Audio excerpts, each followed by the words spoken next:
Who the heck is PepTalks? I'm not gay, but I fantasize about Marco Rubio. PepTalks. PepTalks. PepTalks. Let's eradicate the Kung Flu. I'm literally coming. PepTalks. PepTalks. Who the heck is PepTalk? They want our women. They want our children. PepTalks. Sometimes no means yes. Grab them by the PepTalks. Grab them by the Marco Rubio. Obama is a racist. PepTalks. I'm literally coming. I'm literally coming. PepTalks. We found weapons of mass PepTalks. destruction. My fellow Americans, it has been confirmed today from PepTalks that we are indeed all high on politics. Good afternoon, everybody. Welcome to a new edition of High on Politics. Hope you guys are doing well. It's been a day. I'm a little tired, but we're all good. We're all good. It's just mental, a little bit of mental tired. So yeah, we'll get back in the swing of things quickly here. But as you guys do file in, please hit the like button on the stream. Really helps out. Share where applicable. If you guys feel like you guys know some cool cats that would enjoy this stream, then please share away. And then let's see. You're in a meeting, so you can only see chat. Oh, okay. Well then, here I can. I'll answer that. Okay. Cool. I will chat along with you, JK. Wow, that's a swimming start to a show. How the heck is PepTalks? You know what? PepTalks is good. No, I'm doing all right, guys. I don't know. I got that like weird mental haze today, and it has nothing to do with the usual suspects. It's just PepTalks, the text adventure. Exactly. Actually, it's funny. Honeybee hasn't streamed in a long time, but she used to do that where she would actually do work streams where she would just take them. She would make sure that the mic was not even optional, and she would just chat while doing her work. Honestly, that's the stuff that made me a little upset because I'm just like, dude, what the heck? There are a lot of people coming in just to watch somebody work. I saw another stream that was like that. Yesterday, somebody was just restreaming the Fox stream from the protests, which that was insane. Just gonna say, the fact that some of these channels can just get away with that is just crazy to me. But whatever. I ain't a rat, so go ahead, get that bag. Cool. Watch Faces by. I don't even know what you're talking about, but Geigen. I appreciate you. I actually love me some Godzilla. Got the Rodan Batsmaru today, so I was a happy pep. If you guys don't know, Rodan is one of my favorite kaiju that is not Godzilla. Probably because it was the first like monster movie that I ever watched that wasn't Godzilla. But yeah, I love some Rodan, and yeah, Batsmaru is also pretty cool when it comes to the Hello Kitty verse. So, elite ball knowledge. So wait. Now we switch from Godzilla to Pokemon? Man. You need her. People got to be careful about a bunch of people got fired for streaming their work. Oh, really? Oh, no way. So people actually... Wow, that's crazy. Yeah, because she never showed what she did or anything like that. Like, it wasn't like she did anything. Like, she would just put on, like, a video. While she would be working, you'd occasionally just see her, like, look up and go, like... And then, like, type in chat. Yeah, where? Well, weird.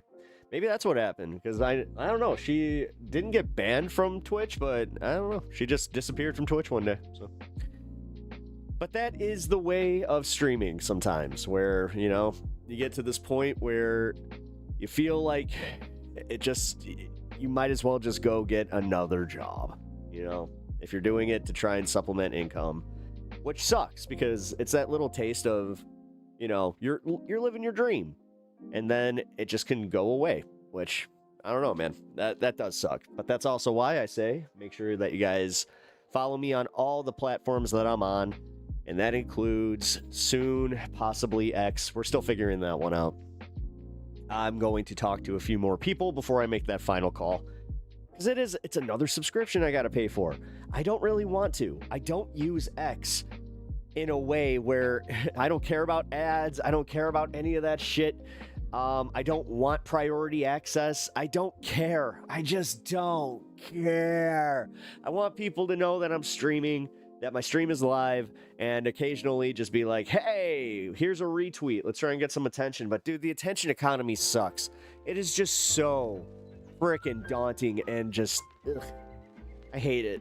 I hate it. Like, I see the way that people try to go viral still. Like, occasionally I will get the non-political, you know, short or video, and it'll just remind me of just, like, the clout chasing that people do, the fact that, like, people are just looking for that viral moment, people doing really dumb shit. And then what really bothers me is the ones that do go mega viral, where you're just like, wait, I've been had. Like, I watched like, this happened just like 2 days ago, where I watched an 8-second clip, and I was just like, okay, what happened? Uh-oh. Hold on. Having an internet hiccup. I just lost my horizontal stream. That's weird.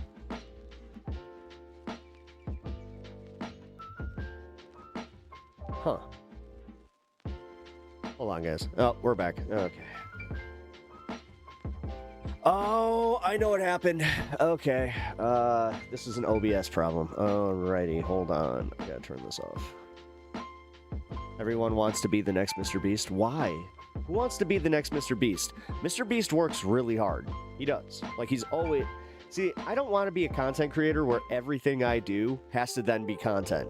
I was doing that, like, at certain points where I would be, like, I would plan to go to a restaurant, and I would know, like, I would go, oh, well, this is in an area that would be awesome to stream in. And, yeah, it's just, I can't do that shit, dude. I really can't.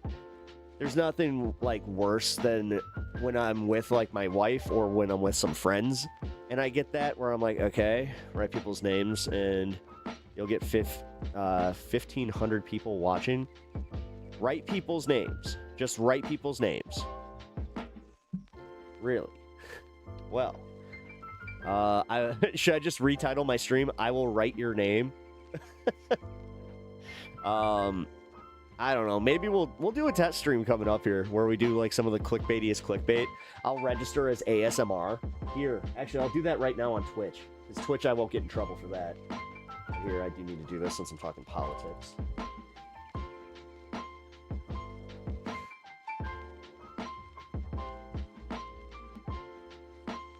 Let's do news, politics, 420 ASMR. There we go. Let's see. You know, hey, I talk into a microphone. People might like my voice, so they listen for the ASMR, or I could just do my Bob Ross impression into the microphone. Welcome to the stream, everybody. You're listening to Pep Ross over here. I just want to say thank you for being here. Thank you for being wonderful people. But now we're going to go paint some happy clouds. Maybe a little happy tree will pop up, and maybe some wonderful, luscious mountains. All right, let's get to work.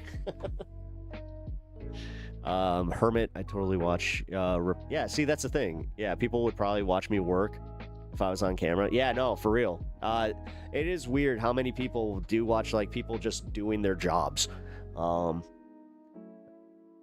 If you're ASMR, do you have to do your the NPR voice the whole time? Welcome to Pep Talks. You're listening to WPEP Chicago. I welcome everybody in here. It is 2:12 and it's 78 degrees here in Chicago. Hope you guys are all having a wonderful day. Let's get to the news. There's a lot of watchmakers already. Watchmakers. Wait, there's watchmaker streams? God damn it, dude. Like, every once in a while, it does make me just go, like, what am I doing? I'm trying to I'm trying to do this the most honest way possible by tagging myself into politics and news, which I shouldn't be doing that. And honestly, I shouldn't be titling my stuff like with Trump and all this stuff. I should just be like, it happened again. I should just go clickbait of all clickbaits. Actually, should I just do that today? Should I just like title it, "He did it"? People have done some crazy ASMR. Pep should do Macho Man ASMR. That would do well, I think. Man, I'll toy with. I'll toy. I don't know, man. This is definitely.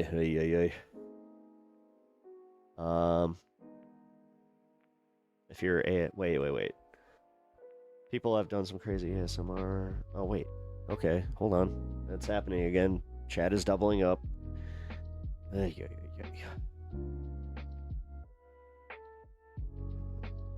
Turn this off. Okay, there we go. Do we got the mods? Well, I mean, you know how it is here. We occasionally people come in here and they're just like, "Is everybody a mod?" Bye. This channel is too well regulated. I don't like that. Chronoglide. Wait, Chronoglide is a good one. Wait, Chronoglide. Like, is he like a watchmaker YouTuber? Like, oh man. My YouTube, I can't, the problem is, I can't really screw with my YouTube too much. Because, yeah, if I go too far off my, like, political algorithm, I'll run into some problems, so, yeah. Let's not do that. Macho Man Pep commentating on wrestling vids, but ASMR would be funny and niche. Yeah, that actually would be. I might be able to do that over on Twitch. We'll see. I don't know. I am open to doing more and trying some new things because, yes, YouTube's new way of handling this kind of stuff is not going to really benefit me that much. It's not going to benefit any of us that are in these political spaces. This goes for Republicans too. Unfortunately, you know, the right wing is like, they just want us to disconnect. I think because right wingers are coming to terms with the fact that Trump is a failure, so they don't want that out there. Like, dude, this regime is super fucking oppressive when it comes to free speech. I mean, we're gonna look back at this and we're gonna be like, oh yeah, they were attacking free speech for the entire 4 years. Etch, we're talking about Pep selling out efficiently. I mean, yeah. I mean, if there is an efficient way to do so, like, let's see. Because we talked about this a little bit yesterday, where, like, I considered it selling out a little bit if I'm going to go pay to play over on frickin' Twitch, where it's just like, or Twitter, you know, like, because I have a theory about this, and you know what, I haven't signed any contracts with these guys, so I'll just say, my theory about X is that it's botted to hell. And that like you're essentially paying for view bots without paying for view bots.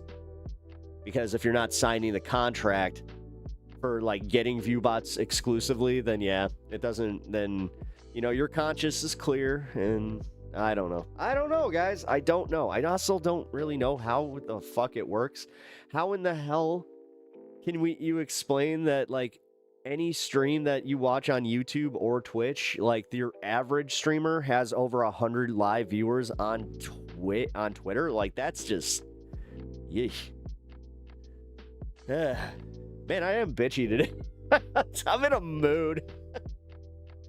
All right, let's see. Where are we? We're close to that 20-minute mark. Let's celebrate and get me out of this funk. Because man, yeah, I don't know. I had time to think about it today, and then I kind of dwelled on it a little bit too much. There's valuable sponsor advertising space on the side of that microphone. I have turned down a few opportunities. I had a sponsorship opportunity that I was not feeling, and it was for a product that honestly I use, which I used to think like, oh, as long as I use the product, but nah, dude, it's too much right now. Like, and it's not that much money off the table. Like, say for instance, this channel does hit to where I'm like 100,000 subs, you know, a man can dream. If that were the case, then yeah, I don't know. I'd have to think about it. And then just realistically, because like I hate the fact that I'm so new and like my channel is so small that they treat me as a, oh, well, we'll help you. And then they totally just abuse it. Like, I don't know. Careful with those types of deals, guys. I'll just say there's a lot of people out there that are ready to take advantage of up-and-coming streamers or new streamers. They will actually, Jess, I'm glad you're here, because they will specifically target new channels that just got affiliate on YouTube and on Twitch. Like they're pretty egregious about what they do. So just watch out for that kind of stuff. I'll make ya a star, kid. Yeah, they always kind of pull, like, I kind of talked about it a little bit, where there's this other project where they're trying to get they want me to sign away my stuff. Like, they essentially want to use my stuff just to fill, like, time, but they're not paying me. And I'm just like, no, fuck you. Like, I don't care if this was a bigger platform, I'd still say no. No, I'm at a point where it's like my content and my time is worth money. If in that case, like, seriously, like that kind of, it's so fucking predatory, guys. Like, let's call it what it is. It's very, very, very predatory. Yeah, piss on that. Exactly. Like, it's honestly, I kind of thought about this. They got some nerve going to other like streamers and just being like, well, we're trying to build this political YouTube experiment. And then I found out that there's no redirect either. They get the view, like any of the views that they get on that platform do not get redirected to my YouTube. And I was just like, what? So, what is this exactly? Like, I don't think so, dude. So yeah, that's where I'll just say not cool. But that's what I have been dealing with on this wild road that is content creation. I need funding. That's all I care about right now. Exactly. Well, that's the thing. You need you need funding, but there's a lot that goes with that. The problem is, like, technically, yeah, it could be a scam. So sounds like some vibe coded scam. Yeah.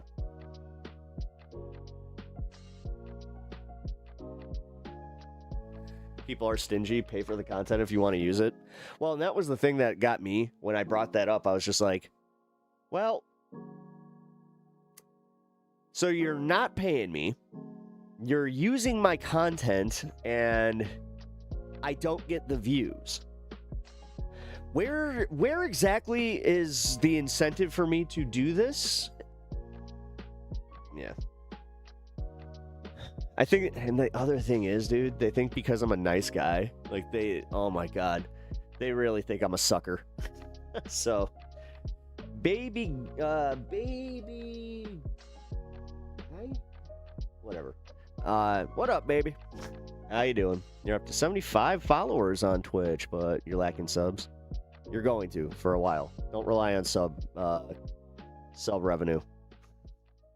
That first little, I was gonna say, I didn't want to be mean, but that you actually had an impressive first wave there, but I'll be honest, even with what I got I'm almost at 650. I'm lucky if I break like $100 a month from Twitch. So it is whatever. That's why honestly I would love to get some subs like returning, and yeah, because that's the biggest thing with like Twitch, man. I don't know like if you guys knew that the subs actually pay out. Hell yeah. What was it?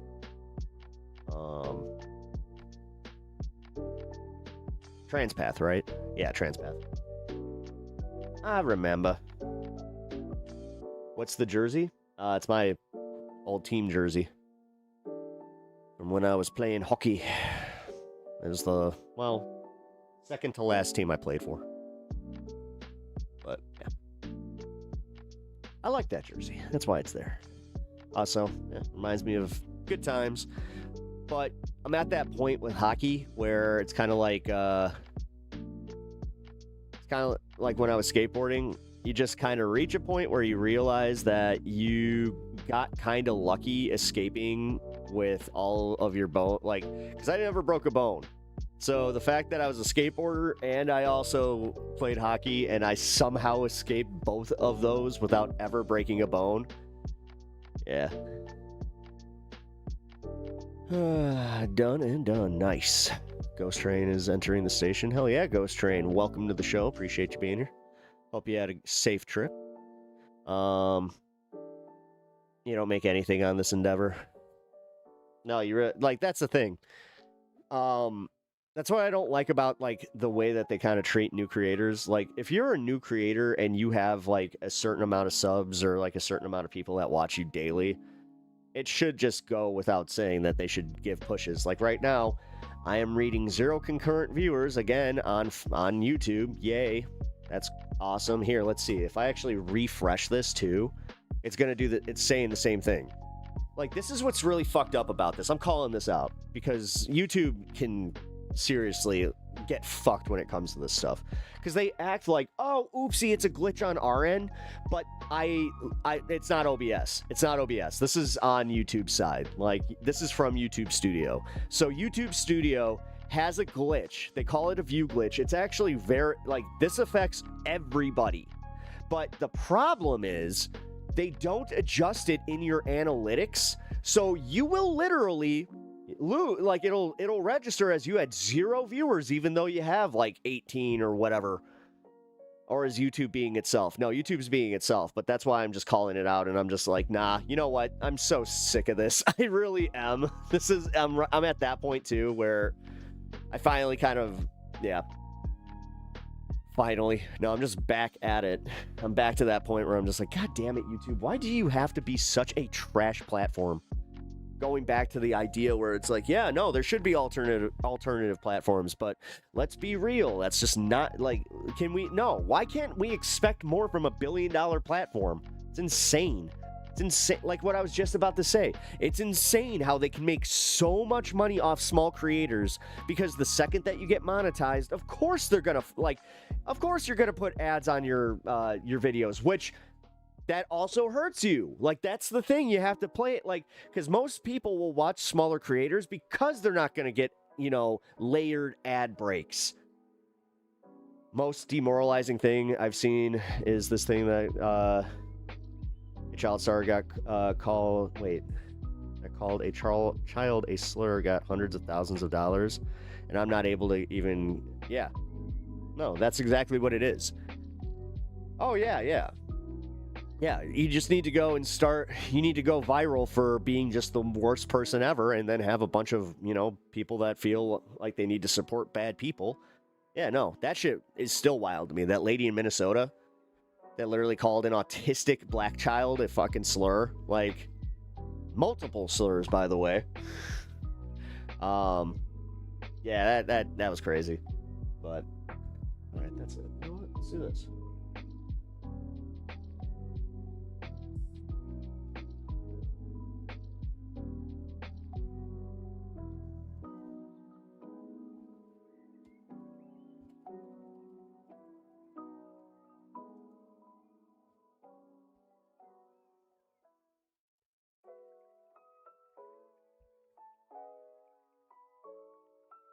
There. Let's see. Clickbait all the fucking way. I just renamed the stream. He did it. Or wait, what was it? It happened. Trump did it. Let's just see. I'm getting over this. Let's see what they reward today. Yeah, that kind of stuff is effed up. No, it's completely effed up. Like I said, dude, like they take advantage of people wanting to try this and like wanting to put their stuff out there and wanting to actually, try being content creators. But this is where, how many content creators have you watched that just quit because they can? And like, these are content creators that were almost, Visora's a good example of this. Visora had over 1,000 on Twitch. She was doing pretty well on YouTube, but realistically, it's not enough to pay your bills and expenses. So you have to, like, it's not fair. It's not fair when you have this payout structure too, where it's like they're taking 40%, but realistically, guys, like, this is the shit where it gets a little wonky, and this is where, you start talking about onions, onions. You know what I'm talking about with the U. I want to be careful here. The opposite of what I thought was going to happen. Now I just get told I'm not official enough because I'm not a 501c3, even though I have an EIN number and have all my paperwork filed. Damn.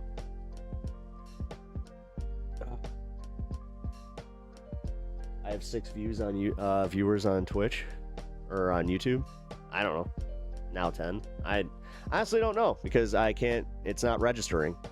YouTube's analytics are telling me that I got 0 people watching me right now. So that's awesome. Come on, YouTube. Like, what are you doing? Like, is that really what we're doing here? Because, all right. How many other people actually, like, call this shit out as it goes? This shit is hard. Oh, it's dumb. No, it's stupid. Like, this is why I just talked to you guys about it, because you know what? Screw it. Like, I'm trying my best, but let's just put it this way. If I'm not quite breaking out, think of how hard it is for anybody else. And this is, like, realistic too. I've only been doing this for 2 years. I'm already at the, like, point that I am, which I've been told that statistically that's an anomaly in itself, which that bothers me. It's just, why? What is this? Like, why is it so hard to get, like, some algorithmic love? And then you, like, just see the other side of it where, like, this is where I kind of get, like, the feeling that I'm getting fucked for being a team player.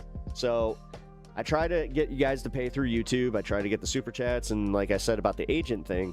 But then I see another, like, creator that has a website that redirects all of their views and all of their money away from YouTube. Like, and they get reward, like, whatever, man. So is it good numbers for 2 years or bad? It's actually really good. No, I'm actually doing very well for 2 years on YouTube. Like, I know Christina, she told me, like, it took her, like, a little bit to get to that point. Similar trajectory, though. But yeah, like, there are other creators on this space that have the opposite thing, where they've told me that, like, Dieter, I think, actually said it on my show, where he's like, he's been doing this for 5 years and he can barely cross that, 1,000. I'll be honest, the biggest thing I think that they reward is consistency, is if you stream consistently and you're there at the same time almost every day, they will eventually kind of reward you for it. But I'm not feeling it from YouTube itself. Like, I'm gonna just say this is very much a viewer funded show. Like, you guys are like, this is why I'm able to do this. So I will also say thank you, like a sincere thank you for everybody that has supported the show and gotten me to where I am. So Ken, what up? I saw that you also popped in over on Twitch. Congratulations on your 81 or 82 view streak. Hermit, what are you on, 150 something or 160 something? Man, I still can't believe you guys are like, you have that streak of watching every stream. That's crazy to me, man. But congratulations. You are so nice. Now 10. No, I can see it 11. Oh. You can see it? Oh, okay, cool. Well, baby, I appreciate you saying that I'm nice. Yeah, if you haven't actually, like, subbed over on YouTube, please consider doing so. Also, if you haven't already followed me on Twitch, I would consider doing that.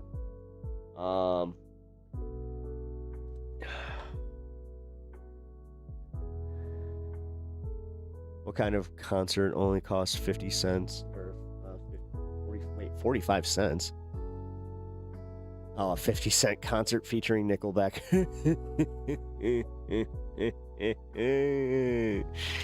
Hilarious.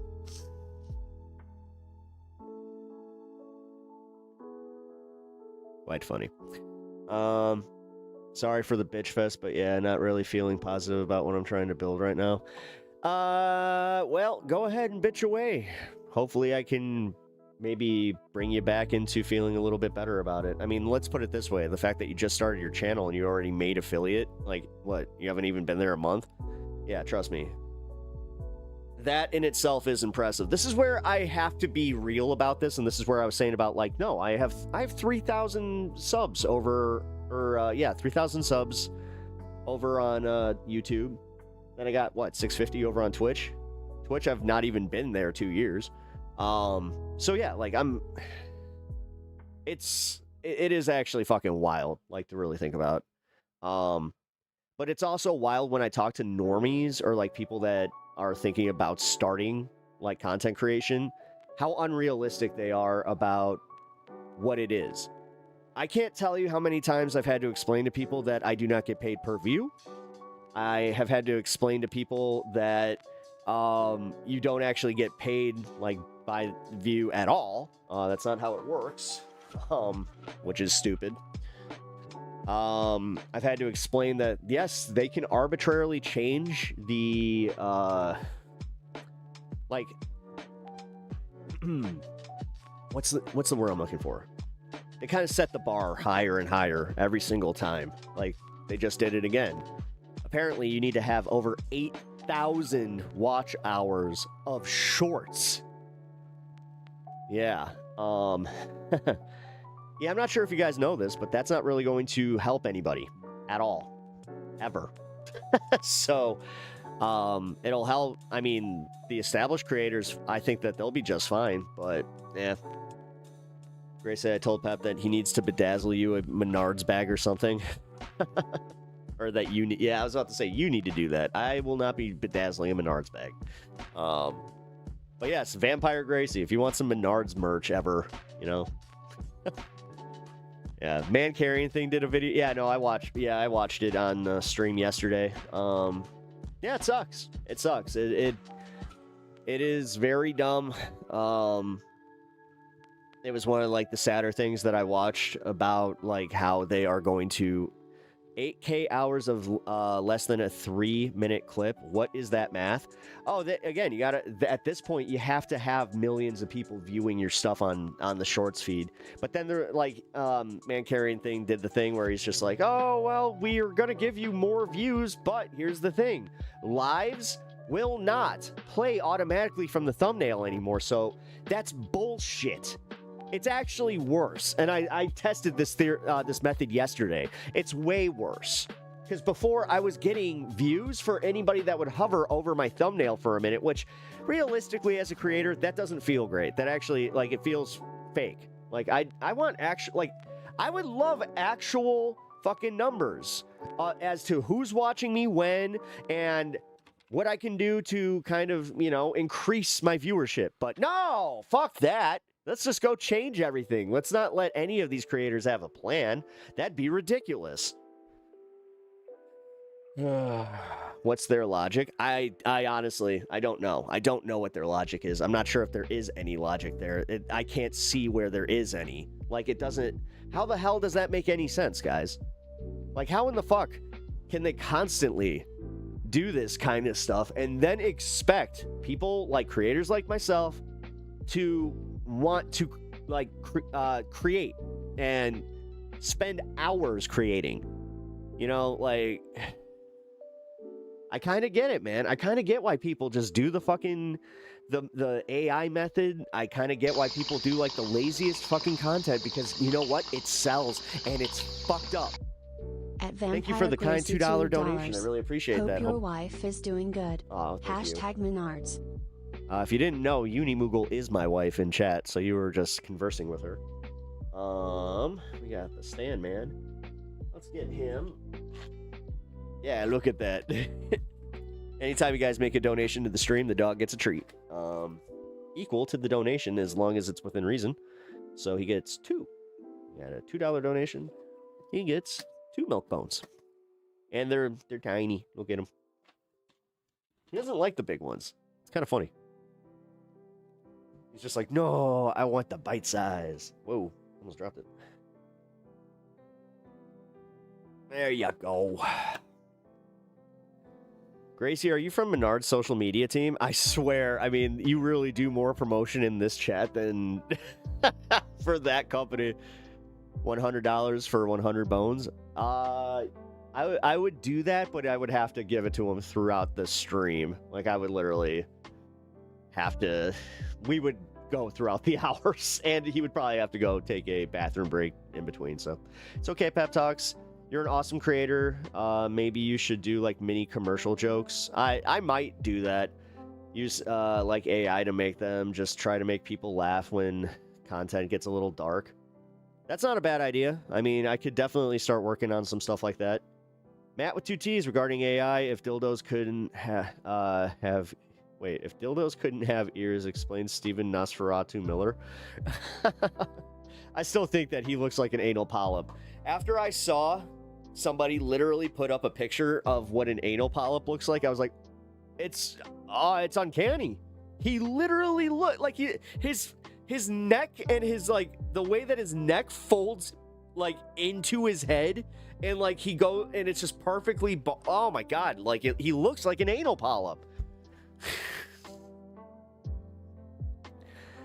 Just saying. But also, what's up, Matt? Good to see you. Aw, Stan the man. Yeah, he's doing good, man. Look at him. Got a big old smile on his face. He really does. Can you guys not?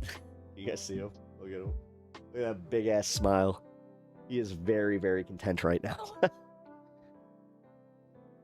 Together is a Wait, Together? Wait, isn't that movie where, like... it's like not James Franco. It's the little Franco. Little Franco and his, like, wife, Allison Brie, like, where they, like, I don't know, they start, like, meshing into each other, and, like, it's, I don't know, it's like body horror or whatever. But either way, like, Bison Yeet sucks on sale. Yeah, I don't see. The problem is, guys, the writing, the bits like that stuff. My show, like, there's a reason that Howard Stern and, like, these radio shows are able to do what they do, because they have production teams. I have a job on top of doing this and don't have a production team. This is why I don't have my clips out there. This is why I don't do shorts. I was just explaining. This is why I'm not able to do, like, the content on the, like. This is just the reality of it, guys. I'm just kind of bitching because this is how it is in content creation, and not enough people do, like, let you know the less sexy sides of this shit. If anything, they go out of their way to hide this stuff, which I think is ridiculous. like the Dave Franco. Yes, Dave Franco. I don't know, calling him Little Franco. I think that kind of works. But yeah, this is why I have been a major advocate for making sure that you guys are out there hitting that like button and doing all the free stuff that you can for content creators, because dude, it's already hard enough out there. Although I had an embarrassing moment the other day where I realized that I didn't follow Alex on Twitter, and he was just like, hey, what the fuck, man? It's just like, oh, my bad. It's not like I use it, so t-shirt meme idea, picture of Colorado guy, front, you're mean too. Wait, what happened? Hey, Rebecca, welcome to the show. Nothing happened. I'm having a little moment where YouTube is YouTubing. You know, we have another creator in here, Jess, who just kind of she's new to creation. And I'll just say it, like, it's silly. I'll share you on my TikTok. I appreciate that. Yeah, share my clips on TikTok, guys. You have my permission if you guys want to, like, clip my stuff and share that to TikTok. That's fine. I've provided the ability for you guys to, you know, do like what is it called? Fuck. I think you can just, is it clipping? It's not clipping. It's something else. Remix. It's called remix. Okay, so yeah, you guys can remix some of my content. Creation starts at the sock. But no, guys, like, for real, like, if you guys have favorite content creators out there, even some of the bigger ones, man, like, some of the bigger ones are, I've noticed, like, you know, they're going the way of the Ben Shapiro, where it's just like, people, I do know that people's, like, tastes change, but also I have noticed that they're going towards more authentic creators. Like, they're going towards people like myself who are just sick of doing the fucking, like, eggshell game, who just don't care. And Linus Tech Tips, I unsubbed from Linus Tech Tips a while ago. I don't know. I got sick of them. Yeah, there were a few of those guys where I don't know. Sneaker creation, minds out of the gutter, people. Yeah. Exactly, sneaker creation. Matt. That was a long way to go for that one. But yeah, guys. This is just your last reminder.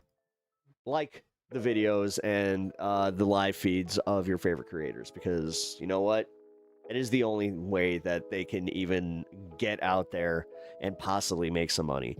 But there's also this unsaid, you know what? Let's talk about the unspoken thing, where you have a lot of people that are very, very okay with the idea of just getting that content for free, but also like, they feel better because they know that content creator makes less than them.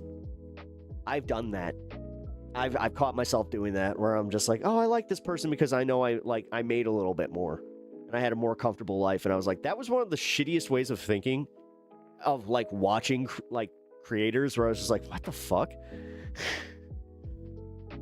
Instead of looking at it the other way, where it's just like, no, you know, the ones that don't have all the money in the world, they actually, you know, we have an incentive to put out the best version of what we can, you know?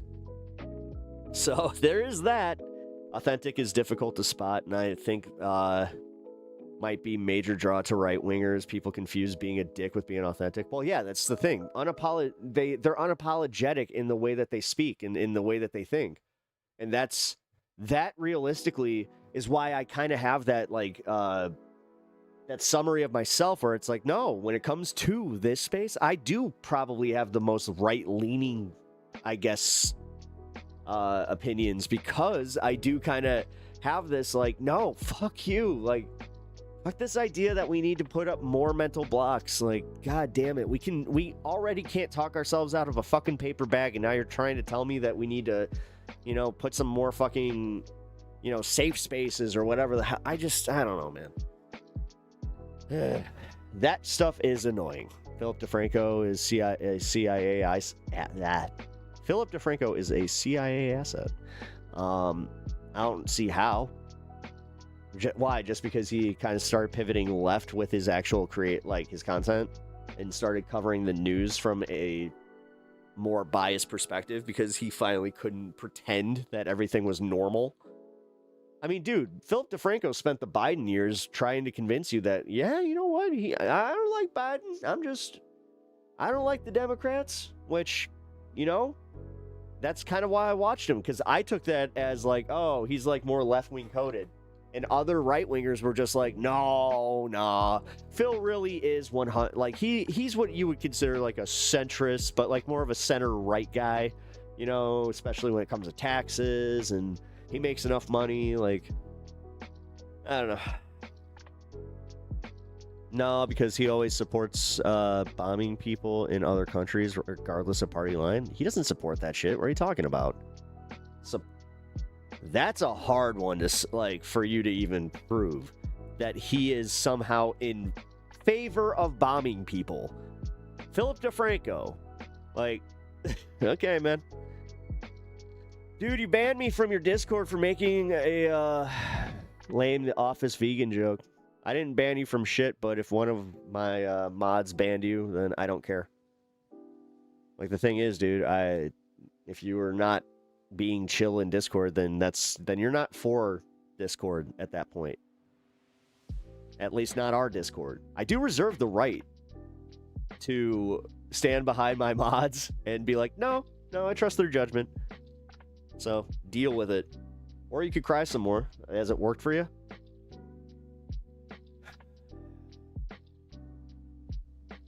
Bro, his argument is just Trump doing it wrong, but because Trump actually bombed it. Just the way how Trump bombs Iran. That is basically nonsense. What are you talking about? His argument is just that Trump is doing it wrong? What? No, that's not how he's been saying it, but okay. I didn't know you could get banned from Discord. Yeah, you can. Yeah, I'm banned from the Majority Report Discord. And they haven't let me back, so... It was a response to Latino Mufune's vegan joke. Okay. Phil started center because he was doing news and wanted to be unbiased as possible, but he can't ignore all the BS that's happening anymore and remain unbiased. Well, being unbiased is bullshit in itself. Whenever somebody says that this program or this news program is unbiased, they're right-wing. It's right-wing coding, because the thing is, that's their sneaky way of doing it. Like, how many times have you fucking caught somebody where they're like, oh, I'm unbiased, but then when you break down their politics, it turns out that they're a lot more right-wing than you thought. So he supports regime change all the time. No, where the fuck are you talking? What are you talking about? Like, do you have, clips or, quotes of him saying this shit? Or is this just you pontificating that, oh, yeah, Philip DeFranco's, he's a bad guy. He's fuck you, you idiot. Honestly, you're new here, and I'm usually a lot more, nice to people that are new, but god damn it. This fucking nonsense, this conspiracy brain nonsense. I went on the fucking tirade with the Hayden Panettiere thing. I'm so sick of it. No, you know what? Life sucks. Life's boring. People die all the time for no fucking reason. Nothing makes sense. There is no divine guidance. If there was, things might make a little bit more sense, and actually there would be justice, and, I don't know. I would think that the worst people on this planet wouldn't be able to get to the positions of power that they're in, but whatever. Call me naive. I've seen heaps of that since you said it.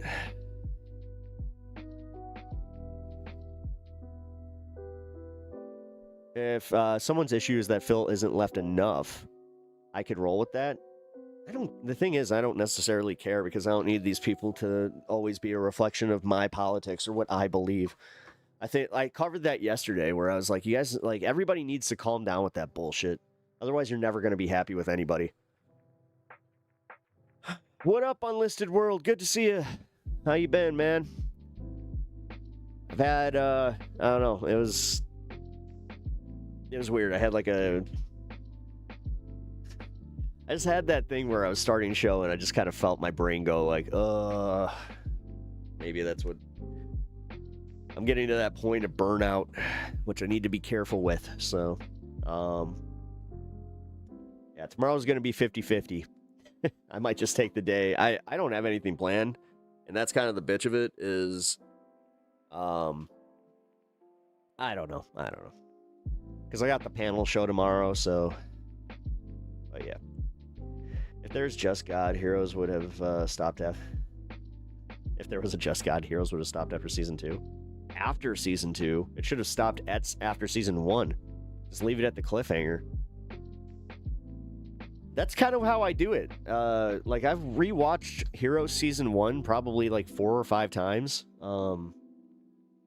Just because it's that good, but I cannot stand any season past that. It just falls apart, man. And, like, the problem is it becomes exactly what you don't want it to be. The nice part about Heroes was the fact that it wasn't comic booky. The fact that it was like, oh my God, like, the premise was so cool. What if your average person just started getting superpowers?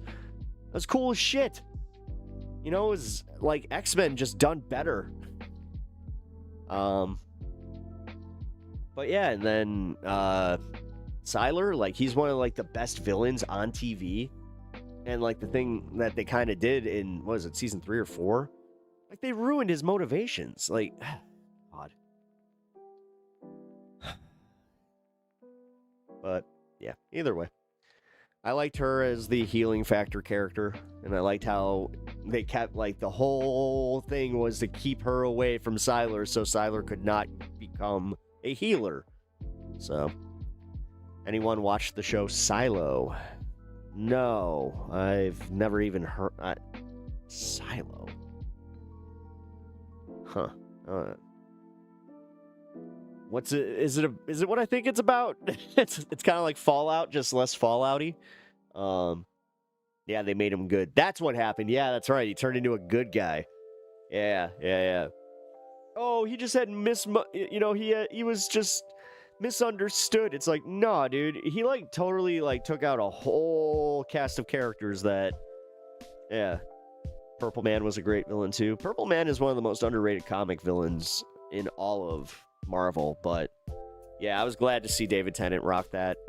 Yeah, he didn't get enough love though, because I think that Purple Man should have been in the newest season of Daredevil. It would have made some things make sense. But nah. Same with Typhoid Mary. I thought that Typhoid Mary was not used properly in the Was it Defenders? I think it was Defenders. It was either that or Iron Fist, but yeah, Typhoid Mary was not done properly. Kind of sucked. But same both sides. With Palestine is pro-Israel. It has its own bias. Yeah, but the thing about the Free Palestine crowd right now is that they're not like.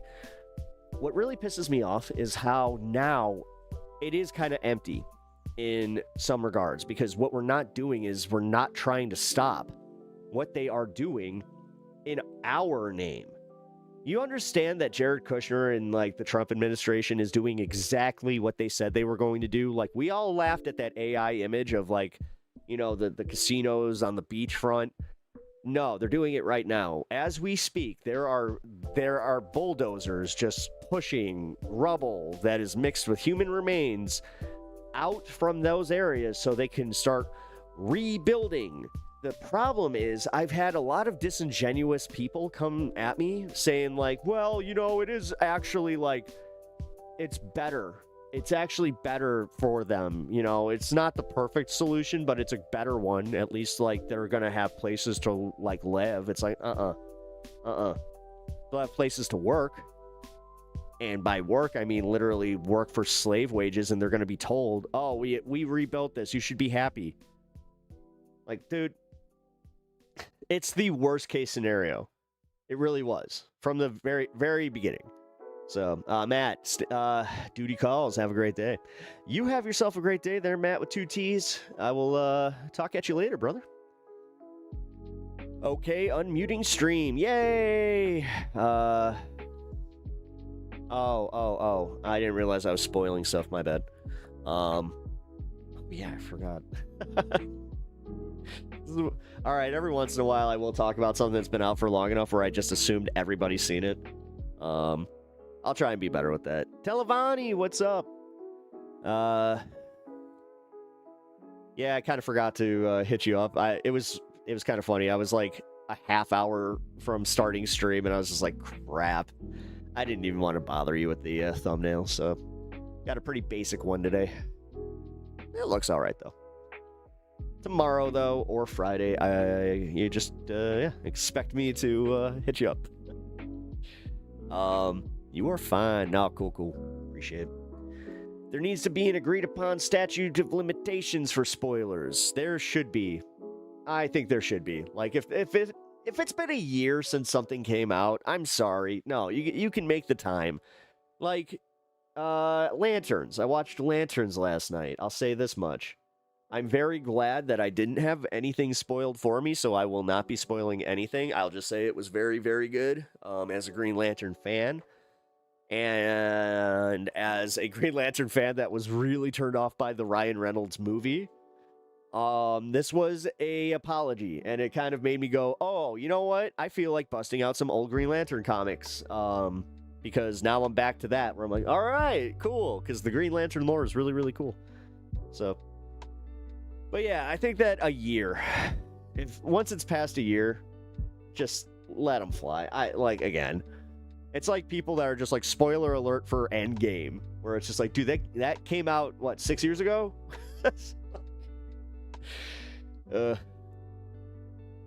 I will forget spoilers because my memory... Oh, see, I love this. I love that about me, too. Yeah, my memory sucks so bad that I have watched movies where I'm like, I know I've seen this movie, but I don't remember a damn thing about it. So...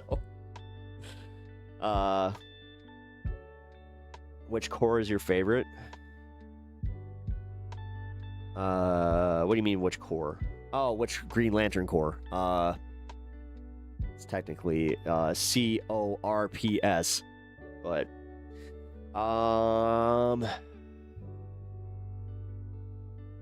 you know what? I'm gonna be boring. I actually like the Green Lantern core because willpower that's cool as fuck. It's better than fear. I go Red Lanterns after that, but I don't like the fact that you essentially have to die to become a Red Lantern-ish. It's weird. Because technically, you would think that all the Red Lanterns would automatically become Black Lanterns because technically, like, your blood leaves your body to become the ring. Like, I don't know. It's been a while since I've read the, like, the whole Spectrum War thing. I forgot what the fuck that was even called. But yeah, it was essentially... Sinestro starts the Sinestro core, which is the yellow battery people. I don't know. Dark got so tedious to get through. Dark is a great show, but yeah, it is tedious. I'm glad that it's over. When you get to the end of it, it's really cool, though. Dark is one of those shows I would actually recommend. Just watch, like, the first season, even, and then you can just go spoil the rest of it. I don't know. There are some parts of me that I kind of wish I would have just not committed as much time as I did. The problem also is it's not dubbed well. So, like, watching the sub is... I don't know why, but I could watch Japanese stuff with subtitles, no problem. But Dutch, anything with the Dutch language, and the saddest part is I'm technically Dutch. So, yeah, that's weird. Yeah, I did the same. I watched it from beginning to end. Spoilers don't typically... The thing is, okay, so this flies in the face of spoiling something that's been out for over a year, because Dark, being all 5 seasons, I would spoil the first season, but that's it. Everything else I wouldn't spoil. My mom watched Lucifer not knowing it was part of the DC universe. I mean, the show was very, very loosely based on the DC universe thing. Like, they barely used any of the Constantine stuff. Constantine didn't show up, which really pissed me off. Yeah, you have a list of things to watch, but there isn't enough time. Yeah, that's what sucks, is you do realize you just don't have enough time. Although there have been more times recently where I've caught myself watching like I did this the other day. I got off of stream, went upstairs, and I played a Midas Touch video, and I realized, I was like, what am I doing? Like, I really need to get better about not playing political content after I stream. After I get out of here, no politics. I need to really hold to that, because I cover enough politics here, and just, I can't do the one where, like, I can do no politics until I'm on stream, because that would essentially be like no show prep for you. But man, yeah, I gotta get better about that. What's up? You just staring at me. What's up?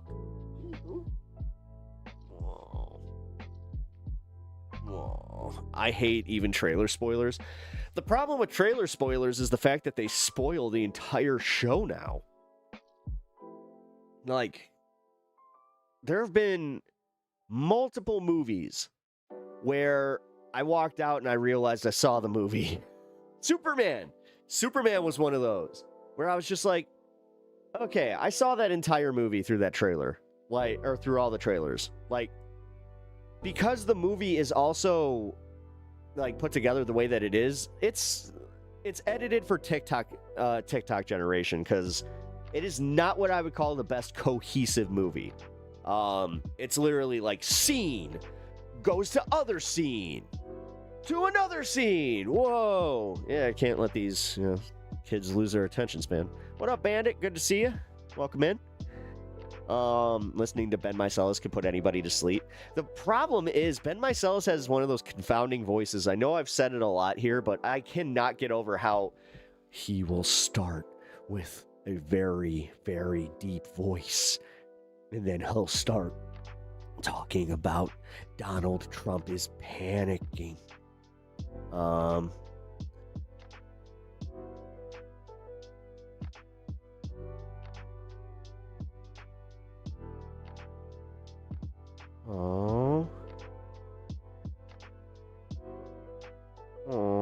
baby. Oh.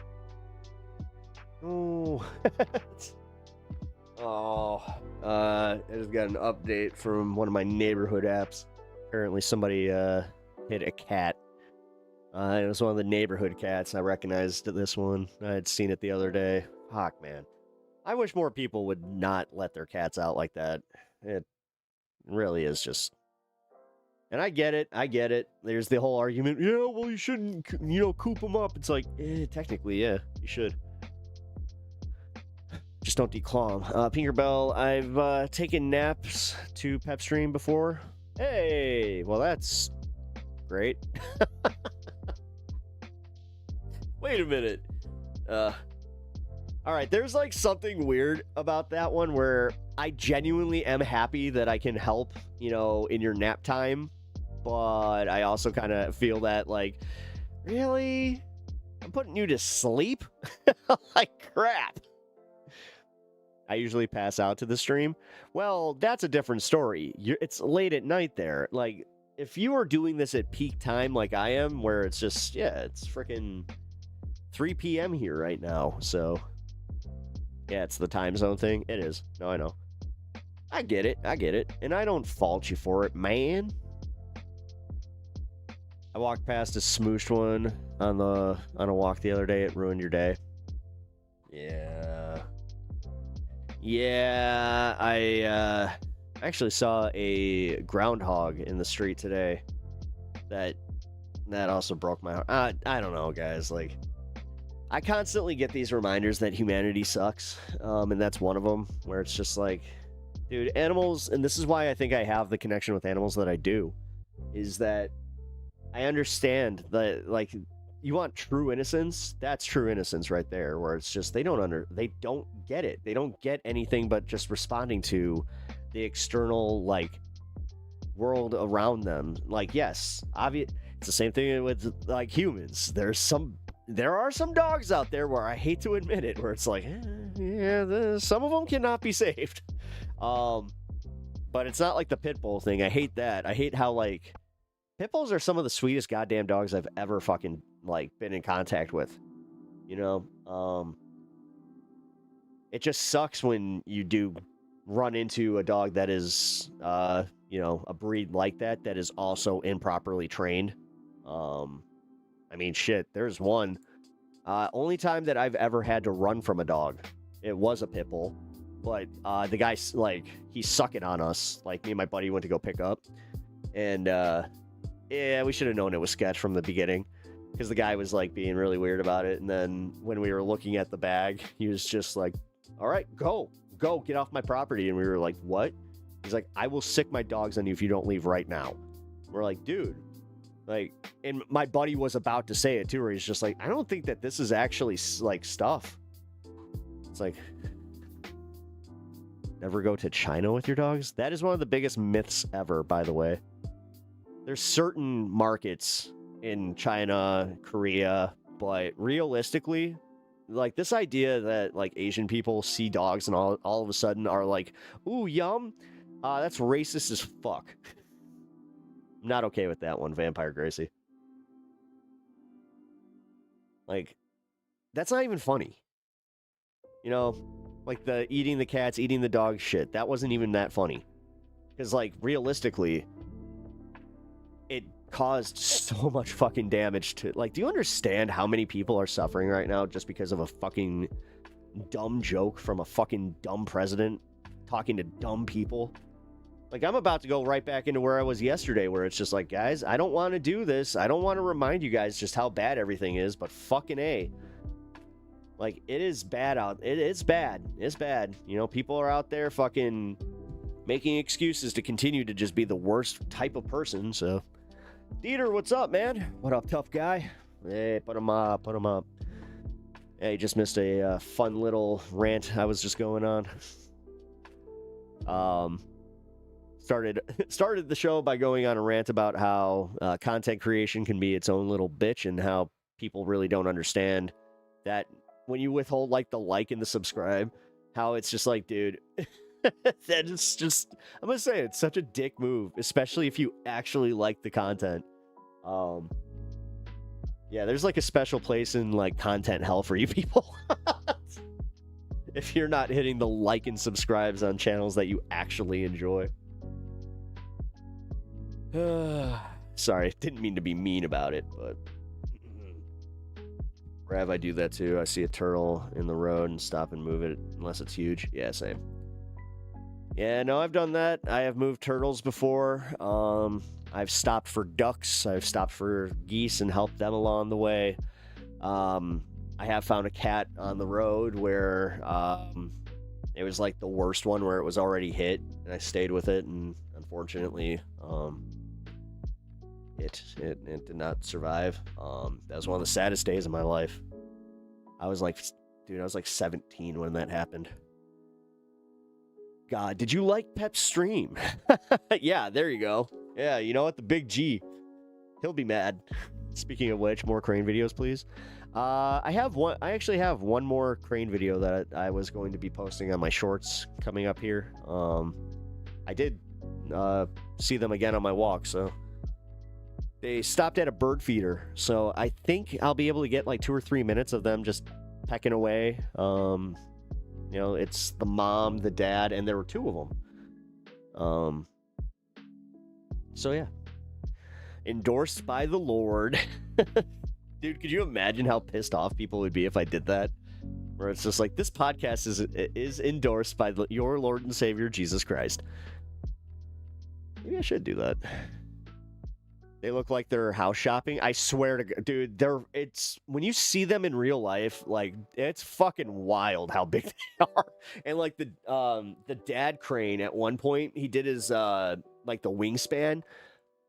Those things are like, I don't know, man. Birds that are like the size of people, I have like a different like level of respect for. Get this shit though. I saw in one of like the community pages around Chicago, there was an emu. Is it emu or emu? I think it's emu. But there was an emu that got out of like a pet. It's like this petting zoo place, and he was just walking around the town, and people were just like, "Oh, that's Dave." They knew this emu, and yeah, I don't know, man. Emu's day out. Oh, dude, ostriches scary as fuck. Oh yeah. Yeah, I had this buddy that they had an ostrich farm, and like he would always bring like ostrich eggs and stuff like that to like show and tell. And there was one time where I went over to his farm. He had just built like a half pipe, and it was cool as shit. Like dude, his family had so much money, it was insane. But yeah, at one point I went up to the fence to go and like kind of talk. Like I was high as shit. I was like gonna go talk to the ostriches. He's like, "Don't." I'm like, "What?" He's like, "Don't. They will headbutt you, man." And he's like, "Honestly, they could kill you with that." I'm just like, "Really? They don't like me?" He's like, "They don't like anybody." He's like, "Just stay away from them." I'm like, "Oh, okay, will do." Roadrunner, no, dude. I've seen a Roadrunner. They're crazy. Yeah, dude, they're crazy, and they're fat. Yeah, like, and they're fast. I mean, Looney Tunes did kind of nail that one, I will admit. Like the coloring, not so much, but yeah, holy crap, they go fast. They're really common where you live, Rebecca. Yeah. Well, it's like the way that we just kind of found out that like armadillos are all over southern Illinois. And did you know why? It's because they still have their untouched plains, and they got a little bit more, not mountains, but it's like hilly. And yeah, it's because we just watched a video about this. It's kind of cool. Like the way that the ice cap melted, it kind of flattened where Chicago is, and that's the reason we were able to build our city. Crazy, right? There's people who ride ostriches. I remember. Wait, there's people who actually ride ostriches? Now that's kind of cool. That's like D&D shit right there. Also, Ellipsis, what's up? Good to see you. Welcome back. Daddy Bear Kai, good to see you. Thank you for hanging today. Yeah, if you guys have not gotten a shout out and would like to, I don't know, have your name shouted out on stream, consider, I don't know, saying hello in chat.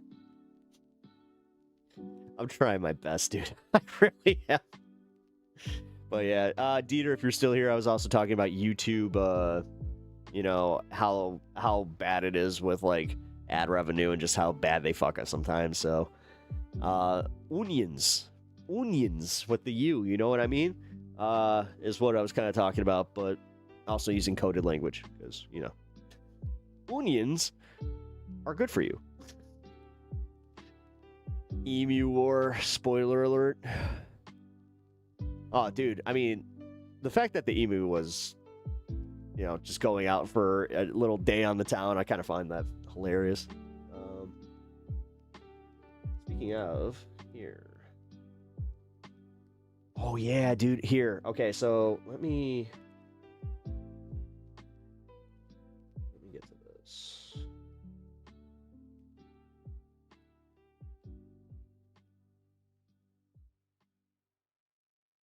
Okay.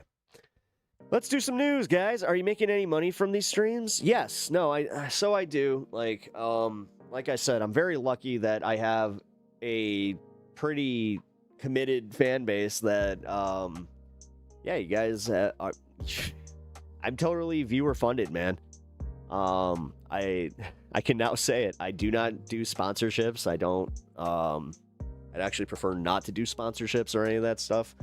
I like how I make my money here. It actually feels really good, and just in general, yeah, it does not feel like I'm taking, you know, any sort of, you know, blood money or any of that kind of stuff.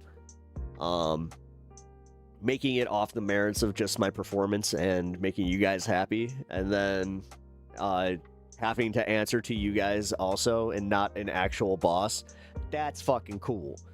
Now, the algorithm, it does play games, but I'm getting a little bit better about this.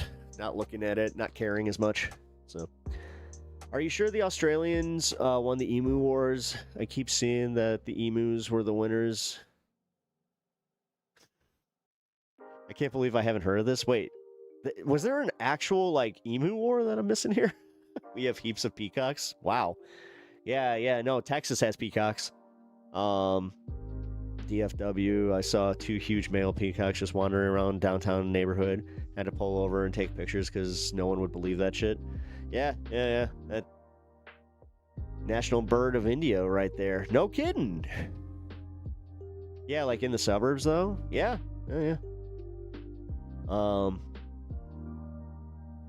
That doesn't surprise me. Like, that doesn't surprise me at all. Yes, Pep, the Great Emu War. My favorite is when you see wild turkeys. We get wild turkeys. In Chicago, we still have areas where you go to a forest preserve and you'll just see a whole bunch of them. We were just driving not too long ago to like one of Uni's medical appointments, and we saw one. It was a big fucker too.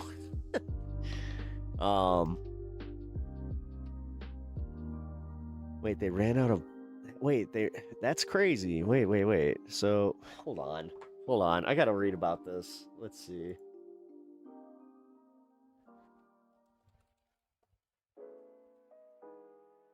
The Great Emu War. The Great Emu War in 1932 was a brief and unsuccessful military operation undertaken in West Australia to curb the population of roughly 20,000 emus that were destroying crops and ruining local farms. Armed with Lewis machine guns, soldiers found the fast, resilient bird difficult to hit, leading to a humiliating withdrawal and national ridicule. Bro, I like how there was national ridicule with it. Crop destruction. They ate wheat, flattened fields, and broke fences, which let rabbits in to cause even more damage. Military campaign. Backed with 2 soldiers with 2 Lewis guns and 10,000 rounds of ammo. Emus scattered into small groups ran up to 30 miles per hour and easily evaded the heavy machine gun fire, leading soldiers to joke that the birds were as tough as tanks. After weeks of firing and few dead birds, the government pulled the troops out and relied instead on a system of bounties and farmers. Oh, wait. So did they actually take care of the emu, problem? The emus won the Great Emu. I love how that... Well, I don't know. I just learned something very interesting today. So, well, that's what those cranes reminded me of. Like, those sandhill cranes are not only just large, but man, they do remind you oh, that's what happened to dinosaurs. They just grew wings and they just flew. That's what it is. All dinosaurs just essentially decided to become birds, right? Except for those pesky crocodiles and alligators that were just nah. I'm good. I'm gonna lay here in this marsh, and I'm gonna keep being a dinosaur. Emus are citizens now. Dude, that'd be hilarious if they had legal protections because they won the Great Emu War. I could... dude, okay, no offense to Australians, Rebecca. You know, nothing but love to you guys. But oh my fucking god, how funny would that be if you guys... It's just well, you know what? We lost the Great Emu War, but that just meant that we had to grant them citizenship. You know, they got the same protections as me and my family. And we just make sure that yeah, we live in peace with the great emus. You know, we have nothing but respect for the emus. Wait, you don't think you can... Oh, wait, you don't? Wait, are they protected now? That'd be hilarious, or they're just hey, we got our... they got their comeuppance. We did our... we had some bounty hunters come out here, and now we've done our due duty and our due diligence, and now we have very little emus running around, so now we have to protect them. Cheers to emus and their success. Yes, cheers to the emus and their success in the Great Emu War.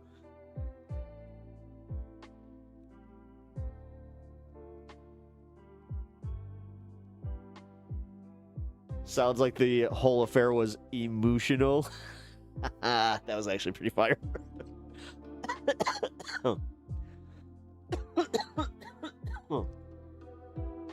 Well, I get it, because it was, what, 1932? So they probably had that crank machine gun, because I think that's the one that they're talking about. So it's them literally cranking around, just going, and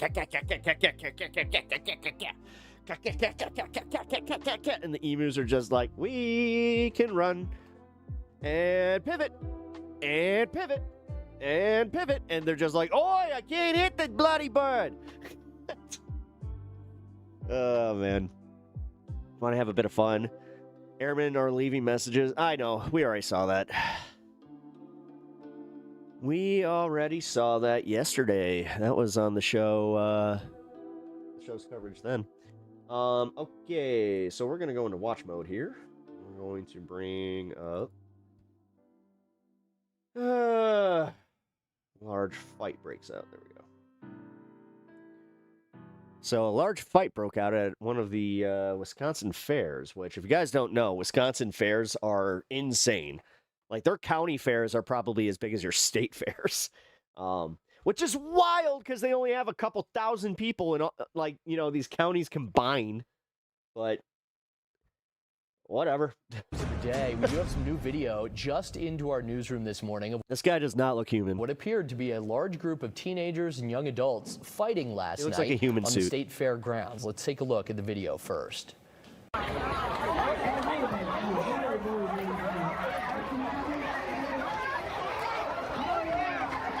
Okay, he was just squaring up to anybody. Oh, not in the corn dog booth in the Euros. Damn, dude. Yeah, deep fried corn dogs. Cheese curds, too? Oh, man, those would be some fire cheese curds. Ooh. Someone got right. She's sitting there holding a giant pink teddy bear. Oh, man. Like, this, I hate this shit. Can you just not? I don't know. Fairs are supposed to be places for fun and jubilance and just letting off some steam. Not in this fucking way. Come on, man. We go. Like, dude, go throw some balls at the bottles and stuff like that. Oh.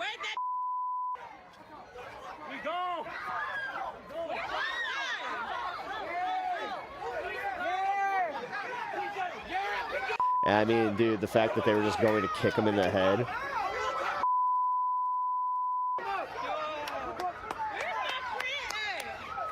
Security's just like, I don't even know what to do here. Oh, this was the state fair. Oh, damn. Wait, how did this start?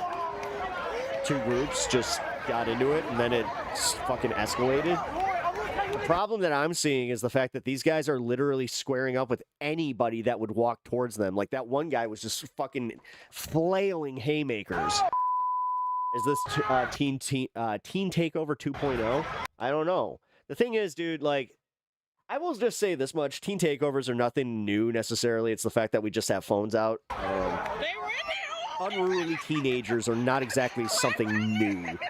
The problem is, at what point do you actually have something like, I hate to be this guy, but do you charge the parents? What do you do? Like, So there has to be some level of consequence for this shit, because that's the problem I've always had with teenagers, is the fact that they're adult-bodied children.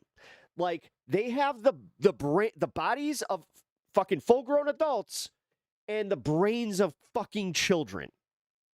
So when you have that mix, it's obviously not great, but it's also like, I don't like this idea that they will do things that they know they will get away with specifically because they are teenagers. Trust me. Do you know how I know this? I used to do that. That video gives you a sense of what so many experienced on the final day of the 175th State Fair. So many families, so many people. There's a few things that I stopped doing after I turned 18 because all of a sudden I was just like, oh, that could be a big boy crime now. People going to have fun at the fair, and that's how it ended for some, at least. Jason Calvi joins us live in the newsroom. Jason, I know this is your story today, looking into what happened, how this happened, and how fair officials are responding. So take us through what we just... I mean, there are adults who still act like kids. Oh, absolutely. Let's watch, because honestly, it's pretty... I mean, in some of these cases, I wouldn't doubt that some of the parents would just be joining in. Hard to watch people getting beaten up like that outside of a funnel cake stand under the Sky Glider.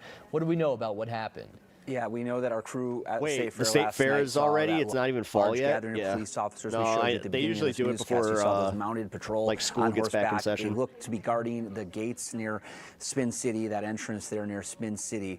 And the State Fair policies do require anyone 17 and under to be accompanied by an adult after noon. So if you come in after noon and you're under the age of 17, you need to be accompanied by an adult. The policy for State Fair calls for that person, that adult, to be the kid's parent or guardian. Yeah. And each adult can chaperone up to 6 kids a day. The State Fair policies say they can ask that adult chaperone for a photo to prove the chaperone is an adult.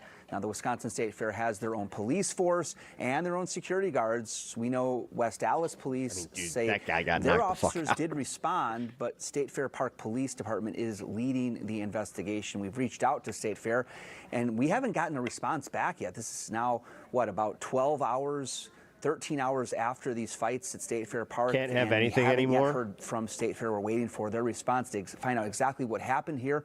If they did follow that policy that's on the books, that kids coming in afternoon need to be accompanied by an adult, we're going to update you both on air and on Fox Local as we learn more. Carl? Well, certainly, again, the sheer scale Nobody of wanted what to go we back to see in school. that video is alarming. Multiple people getting taken down, punched, kicked, and the like all across that area of State Fair. I'll say do we the know biggest how... one was after the kid was down, and then you had that guy walk up and fucking full on soccer punt him in the head. Like, quickly the response came from That's police, whether easy, it was the like, State Fair okay, police that's or West assault. Dallas police. Yeah, we know that they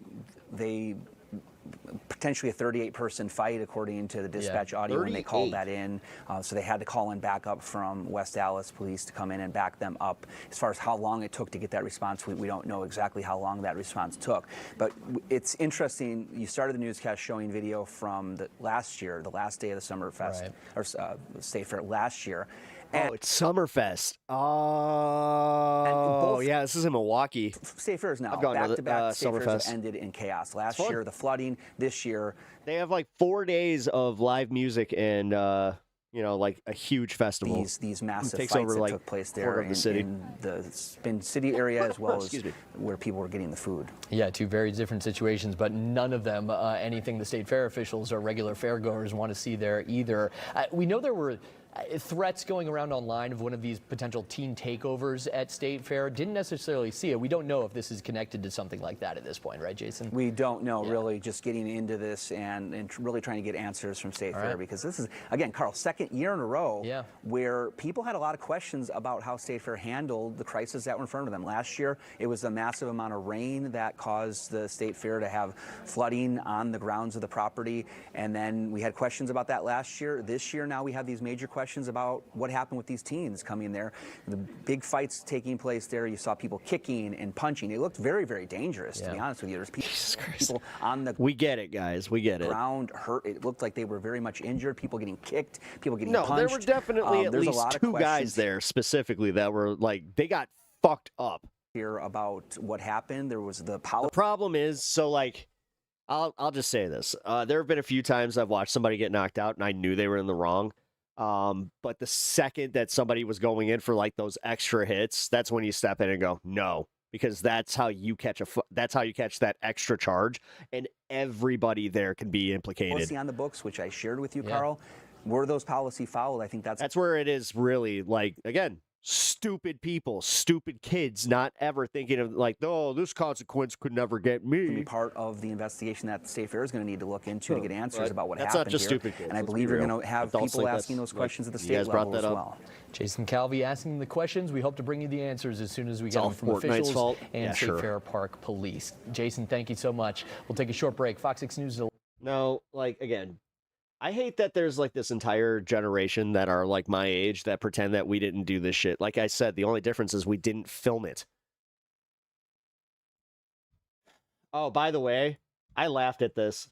I can't help it. Some people were just saying, oh, you're a bad person if you laugh at this. Well, I guess I'm a bad person.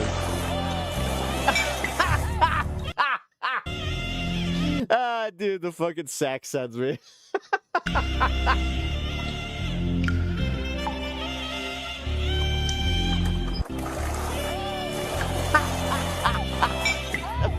you guys. I love it. Militarized, massively armed police, and frail, crumbling infrastructure, America in a nutshell. Perfect. Frickin' perfect. That was like you couldn't have gotten a better summary of America. All right, let's talk about this Dearborn thing. We watched the live coverage yesterday. Yeah, you laughed at that? Oh, hell yeah. Oh, it already did look unstable, but the fact that they were all lined up on the outside conducting the raid and just boom. That was great. Okay, so this Dearborn thing, we watched the live coverage as it was going on. We even watched some of the actual city council meeting. But yeah, we have some summaries.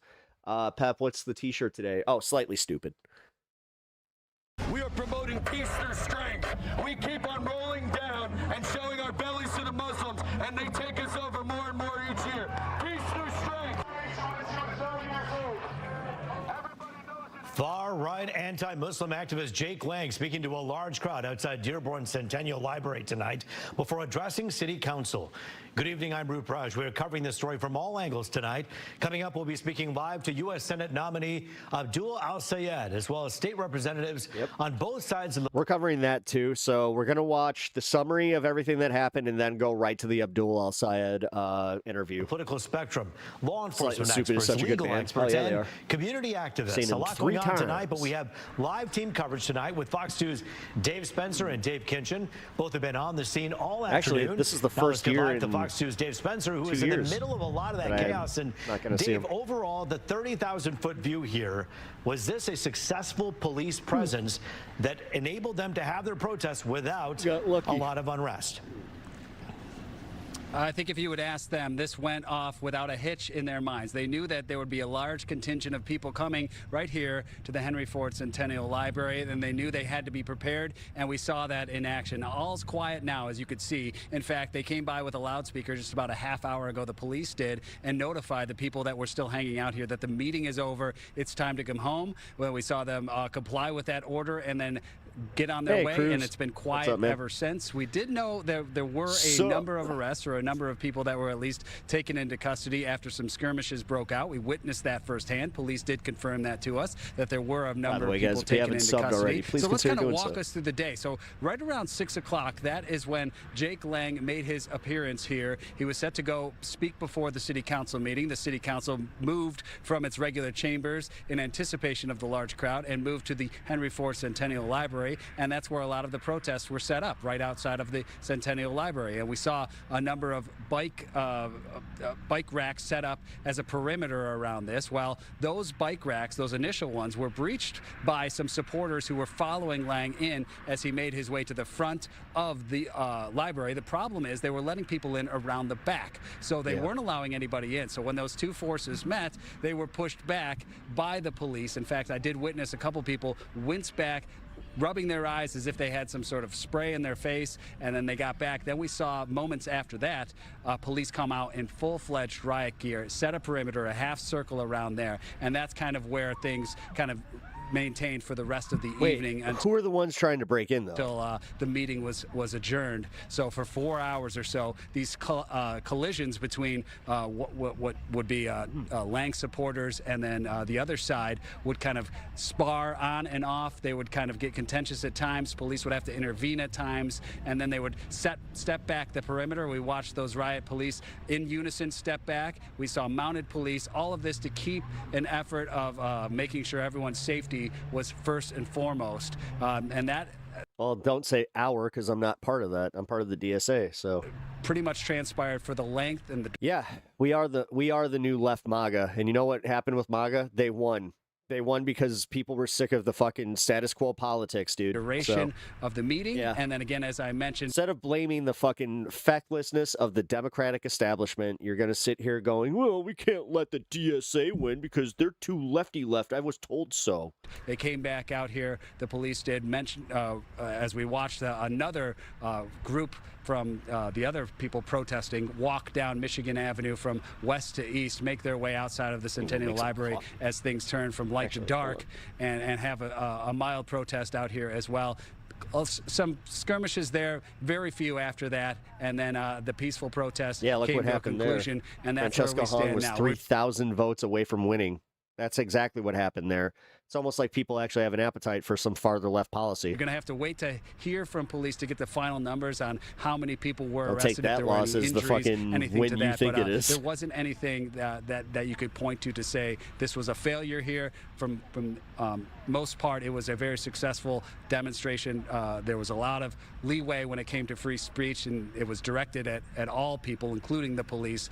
Some of that hatred and vicious talk, and they stood their ground, and they understood that was a First Amendment right, and then they went on their way. And we'll have to see in the days to follow what, if anything, may come of this. Reporting live in Dearborn tonight, Dave Spencer, Fox 2 News. Yeah, I guess overall this was a tremendous police presence. Dearborn police, not their first rodeo. They've seen this before. They've dealt with this before. And they were ready on every front, from the inside of the building to the out. Mm. I mean, I will say at least they're not being like, oh, the left-wing agitators. Yeah, it wasn't the first time. But it's also, come on, man. Like, why won't you call them agitators? You guys kept saying activists. Lang has been here either. As you might remember, he burned a Koran and put it on social media. So they kind of knew what was ahead of them, and then the supporters that he would draw. So they definitely had a plan, and that plan was put into action, and we saw it firsthand. All right, our Dave Spencer for us live tonight. Dave, thank you. Our team coverage does continue with Fox News' Dave Kinchin. Swollen bullocks. In Dearborn, he's been covering this all evening long. And David, there were some dramatic pictures, dramatic scenes that unfolded. You were live in the middle of it. Tell us how that went here tonight. Yeah, we were even in the middle of a fight. It got pretty chaotic at times out here, but I can say certainly it's calm now. You can take a look behind me here. There's a few people hanging out. Those are the barricades that were used earlier today at the Henry Ford Centennial Library. There were a lot of different people out here for these demonstrations. We did see civilians with weapons that look like AK-47s, pistols, people who had their sidearms on them, of course, concealed carry and that sort of thing here. All of this prompted by the arrival of white nationalist Jake Lang and the Christian Crusader March organized by him and Detroit pastor Lorenzo Sewell. Now, the move was made. They moved, of course, this city council meeting, as Dave Spencer said, from City Hall to the Henry Ford Centennial Library for a few reasons. More availability in terms of seating, but also a way to deal with crowd control and enhance the opportunities for public comment and free speech, while By the way, what up, enhancing the opportunity for more public safety. We saw police officers on top of the library. Never seen that before. This type of rally has happened at least 3, maybe 4 times now. Never seen police on the rooftops, though, looking down, communicating with officers below in uniform and plain clothes, as well as officers on bicycles and on mounted patrol, too. Now, Lang's controversial message of Christian nationalism was met with a message of peace and inclusion by Dearborn city officials. Listen in. Yeah, I thought they handled this pretty well. Home before we send you home. We have cruise ships, we have planes, we have trains, and we're gonna pack them out with all of the Arabs. You have to go home. We don't want you here. A group of children walked up, and amongst them was a young boy not older than 6 or 7. And he looked at me and he asked if the quote-unquote crusaders that were coming to kill him. And that little boy reminded me that what is happening outside is not just political theater. No.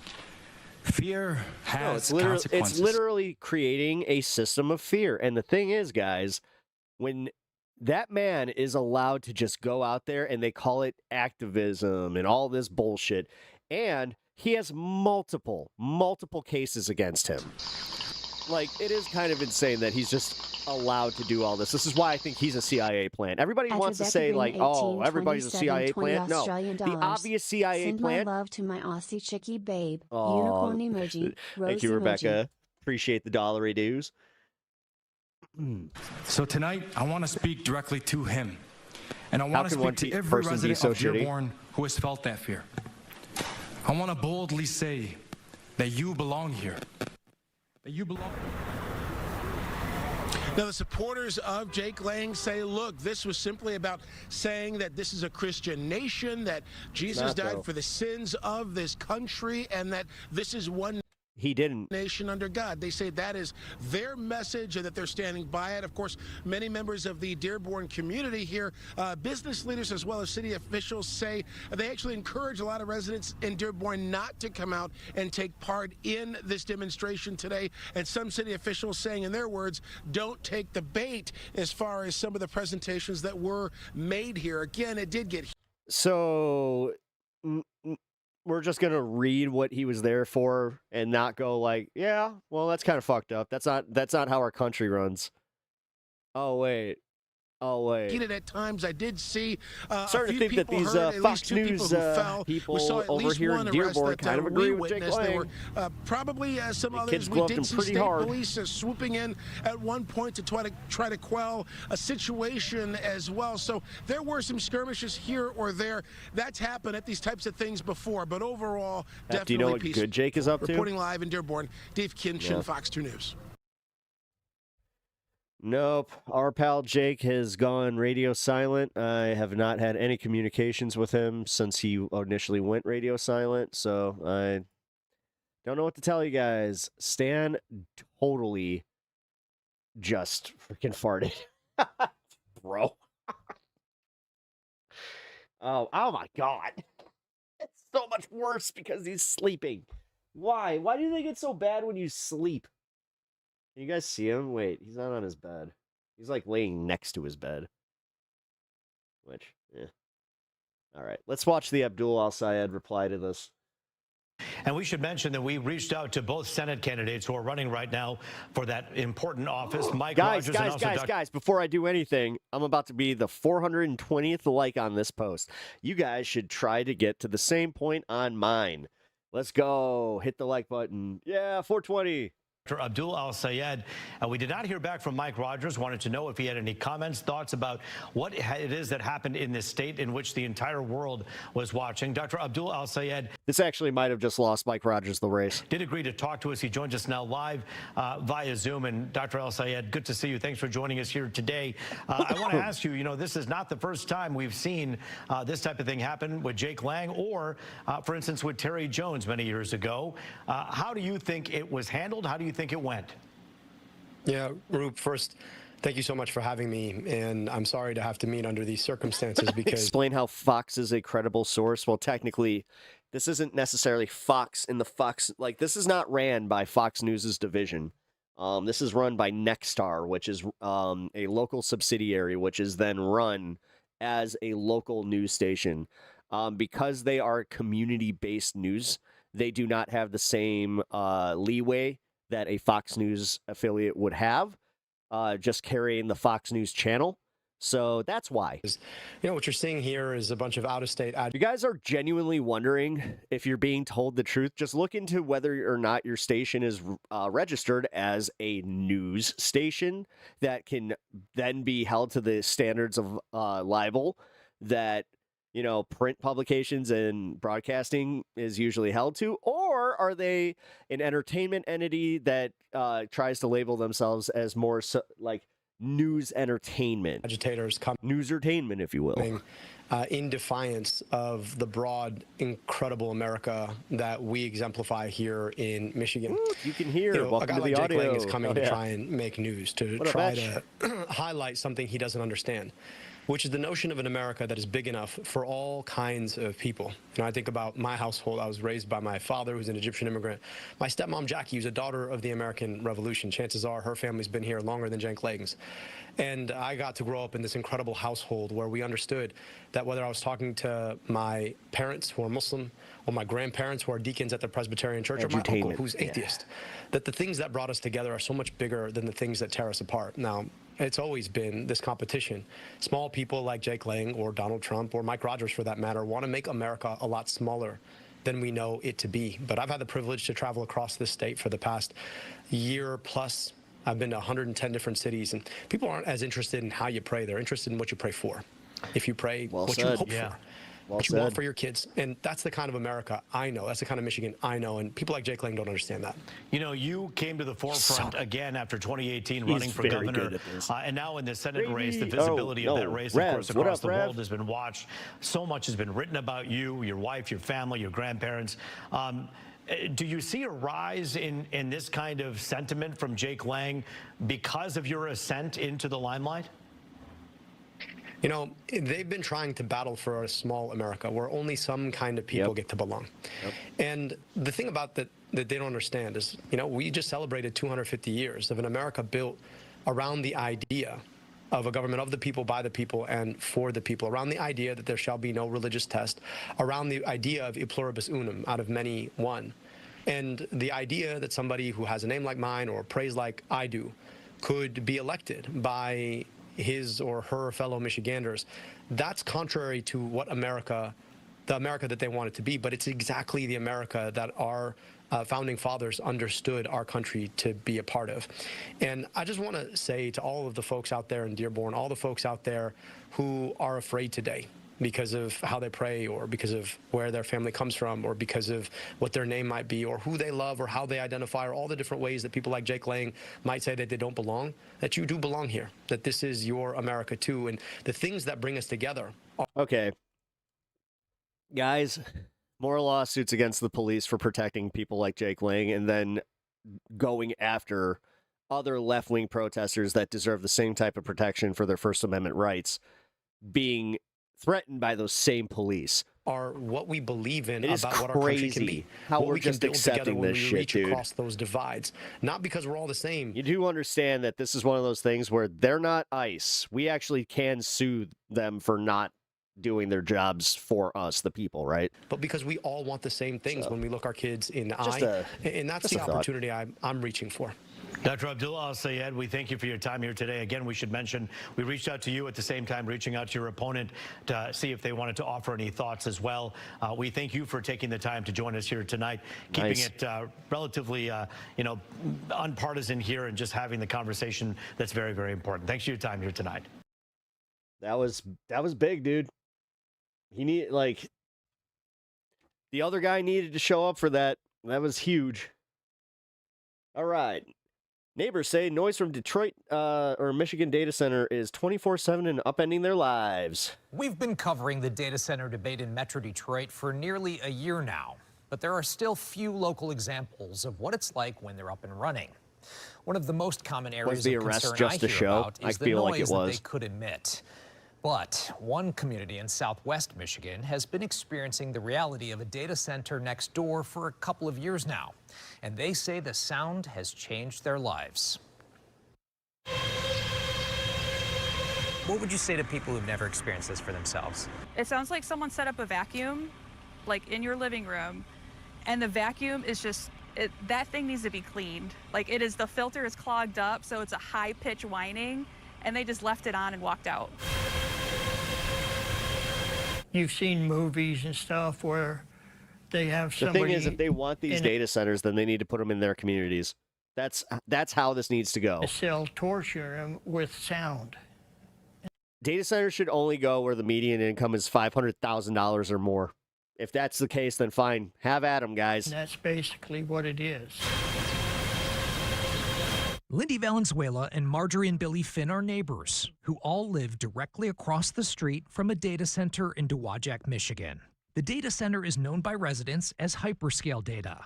It is owned by Alliance Cloud Services, LLC, a company based in Las Vegas, Nevada.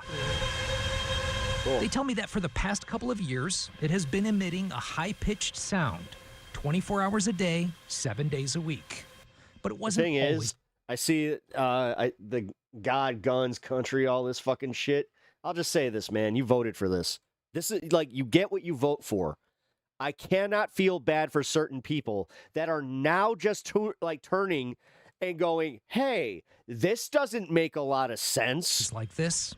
Marjorie tells me the house has been in her family for nearly 100 years. I love this house because it has so much feel of my past. All our friends are here, all our support systems here. They explained to me that life on their dead-end street, Louise Avenue, was mostly quiet and peaceful, even though for decades there had always been an industrial building across the street behind a row of pine trees. They say in 2018, things began to change drastically. The trees came out, a loading dock went in, and around 2021, a cryptocurrency mining operation began. Yep. In 2024, they say the noise from the building began around the clock. How would you characterize life on your street before the data center and after? As different as night and day to me. Who put these Even if data centers in the small communities? Rich people? it's cooler out, we can't open our windows like we used to. It's just amazing how much it's changed our life. In March, Dowagiac City I love how despondent she is because she understands that she probably voted for it. leaders adopted the first ever industrial noise ordinance for the city. It sets a daytime All decibel this limit to of mine 65 imaginary and money. a nighttime Yep. limit of 55. According to the city manager, they fined Hyperscale Data for violating the ordinance. Hyperscale is challenging the city's readings and methodology. For months, Hyperscale Data has been touting plans for expansion, despite city leaders saying they were left in the dark and that no expansion permits had been submitted. Last week, at the invitation of Dowagiac's mayor, the CEO of Hyperscale Data, William Horn, spoke directly to city residents at a special council meeting. Horn explained that the company plans to invest $100 million to expand AI computing and advanced robotics at the facility and pivot away from cryptocurrency mining. He also said they would make multiple efforts to reduce sound levels. And for residents on Louise Avenue, if they still aren't happy and feel that their home isn't enjoyable, then we'll buy their property from them. dozens of residents spoke out passionately. Yeah, at pennies on the dollar because they're not going to assess it at the fucking market rate before the data center went in. At the meeting, none. This is why you need to pay attention, folks. In support. This is, you know what? Here's your fucking life lesson. If you live in a community that could have a data center, like if you live anywhere that has enough space, enough industrial space to where a data center can be put in, pay attention. Of Hyperscale. Why didn't you consider that? I'm going to a fucking meeting that I have, like, in a town I have no ties to, but it's just close enough to where I know it's going to impact my electrical bill. So I'm just like, you know what? Fuck it. I'm going to go. I at least want to attend this because it's ridiculous that these motherfuckers really think that they can get away with this shit. When the noise continues to get louder and louder and louder. The bottom line here is that you are not a good neighbor. Your business is Money is their god. They don't want to see other people as equal to them. We're not equal to them. The thing is, they genuinely don't think we are. We are ants for them to squish. We are nothing but just capital machines where they just take. To know more about what the sign. God forbid you guys actually work really fucking hard for little bits of money, because just remember that CEO totally deserves all of his fucking bonuses and all the profits from the corporation, and you guys shouldn't even ask for more because you're an asshole if you do that. Science says when it comes to data center sound, so I reached out to Rick Neitzel, professor of environmental health sciences at the University of Michigan. When it comes to these data centers being built all around our area and around the country, are you concerned when it comes to sound? I am. This is kind of an unprecedented new noise source that's being introduced into a lot of communities. We now know pretty definitively that noise in communities at high enough levels is associated with things like high blood pressure, heart attacks, stroke. Lindy Valenzuela explained to me why she's now a plaintiff in a first-of-its-kind class action lawsuit over allegations of excessive noise from the data center. The fan noise just exceeds such a level to where we can't even enjoy being outside for more than a few minutes without either of us getting a headache. She's currently pregnant and has a 17-month-old boy. His nursery is on the side of the house that faces the data center. When we're putting him down for bed at night, you can hear the fans coming in through the window. You can hear it in his crib. And that worries me. Laura Sheets is a partner at Little Sheets. Well, to be fair, he won't know the difference. And Lindy's attorney in the case. They don't know have the the difference. right to cause a substantial interference with your use and enjoyment of your property. This data center is their neighbor, whether they're happy about that or not. But people do have options to help force the company to be a better neighbor. Everything should have been done to prevent this. It was not necessary. to just come in here and not recognize what this would do to our lives. That's adorable. You thought they'd care. I reached out to Morning, Ravy. What's up? Scale Data and received Lurking a statement today? which reads Cool. part, quote, "We have been part of Dowagiac for 5 years and take the recent concerns raised by residents seriously. As we complete our operational transition away from cryptocurrency mining and toward AI compute infrastructure and advanced robotics, we intend to do our part to help reduce..." I'm surprised it's coming from Republicans. I thought they were all like, woo, go AI. No, because now it's been long enough to where the AI data centers are starting to show up in their communities in mass. Overall sound levels in the area. Roughly half Now they're of the starting to mining go on equipment Facebook and other groups and be like, hey, did you know that this data center was going to be built in our community? I just heard the fan turn on and I don't like the sound of it. It is already off. Where'd this come from? When did this happen? I didn't even know that they was coming. Line, and we expect the rest to be shut down completely within the next 3 months. We remain committed to being a good neighbor and believe the steps we are taking reflect that. Now, you've done a lot of these data center stories. Do they all emit noises like that, or just some are louder than others? We have very few examples around here. So this is an example of what could be, but it is truly the main concern I hear from people all over the I love how the news station has to fucking play this game where it's just like, oh, wait a minute. area when they worry that this could be in their community. Oh, I would be worried too, and especially with them saying, oh, we'll buy your home, but then where are you going? I mean, you know, big problems for sure. Huge problems, especially the woman who's been there for 100 years. You know, they're her family. Sad. Yeah. Anyway, 7 News is committed to covering every step of the. Yeah, well. Several issues are driving voters to the polls in today's primary elections. Among them, the growing dominance of artificial intelligence. A new piece from the Washington Post. It's almost like because we're seeing this being covered by the local news stations that this is actually a big problem to people. Analyzes how congressional and gubernatorial candidates nationwide Moving are soon. addressing this issue and responding Good. Are you happy to move or are you just kind of, I don't know, to voters' concerns about indifferent about it? I simultaneously love moving and hate it. AI's impact on the economy, national security, and more. One of the article's authors, That feeling of Shira finally getting to your new Olvide, place, joins us though. now. Oh, She's a God. technology reporter for the Washington Post. So I find this really interesting. This is becoming more of a flashpoint, especially as we are heading into these midterm elections. So you found that candidates in 45 states have made AI part of their campaigns. What in particular are you finding that voters are concerned about? I mean, by far the hottest topic related to AI in the midterm elections. Oh, she got one of them data wavy centers, cats. Right? These big I want one of hulking those. computer complexes that are sprouting up all over the country to run AI calculations. Yay, and happy, they good. basically generated backlash everywhere they go, including in blue and red parts of the country. So it is interesting because we've long talked about AI and we've talked about data centers. And what I find kind of interesting, Shira, is that it seems to be a bipartisan issue. Both Republicans and Democrats are coming out and talking about it's almost the negatives. no, it's a nonpartisan issue. Notice how they frame everything Negativity by surrounding- like saying bipartisan. Nonpartisan means, oh, this isn't a political thing that we can just blame on politicians. Like we can't just do that. Like they're going to start coming after the capitalists at this point because they're starting to realize that it's like this is the goings on of the rich class not giving a fuck about you. These AI data centers. But how does the messaging differ from party to party? I think the big, so there's 2 takeaways from our piece. One is that there isn't kind of hard party lines quite yet related to AI, the way that there are about lots of national issues like abortion and immigration and Yeah, because gun there's a lot violence of and people that still have yet to address this as a broader issue. that if you look at We're in the final parties, stages of it's time to and wake up. candidates Yep. talking about AI, there's not really a Democratic position and a Republican position on AI. It's a little bit all over the place.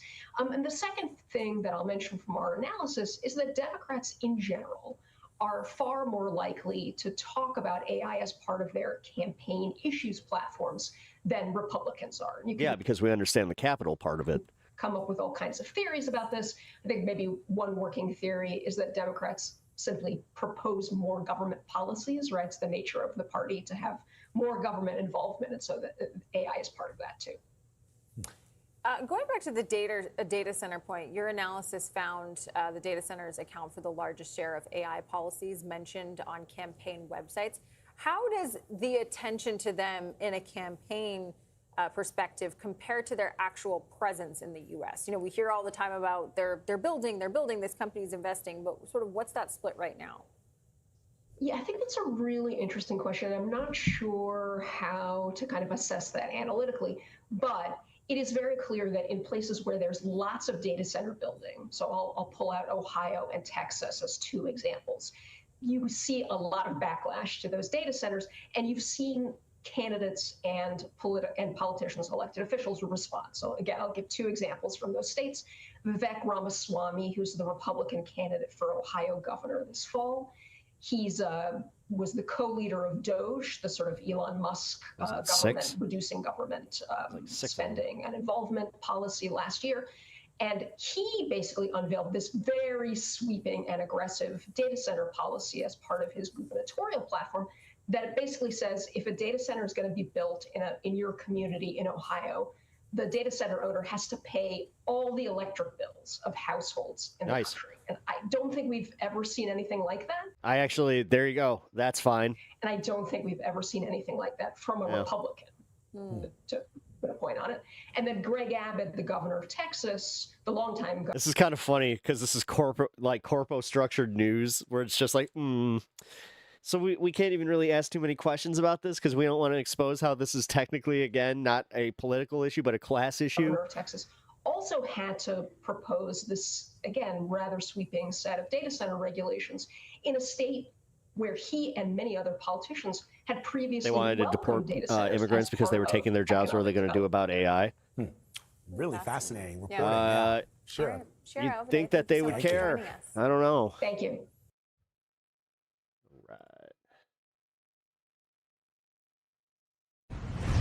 Ashley Moody and the corporate politicians in Washington, they like to label us. So yeah, this was a huge win for the DSA yesterday. Even though I don't think she's going to win. I'm going to just say it. I think that Florida is too gerrymandered. After seeing the new districts, I don't even think... Like, let's be real. Moskowitz doesn't have he might not win. Fucking Debbie Wasserman Schultz might not win, but is that really the worst outcome? Make voters afraid of me. We can turn a few seats, like, that were red before from, like, California and some other, like, the places that, we gerrymandered a little bit, and we can equalize this. I'm actually okay with that turnout. Keep making to make our lives harder. I'm just glad that she's forcing the party to move left. They call us extreme. They call us radical. But I think people see through that. Yes, they do. Yeah. I won't let them define me, and I know you will always know where I stand. Nice.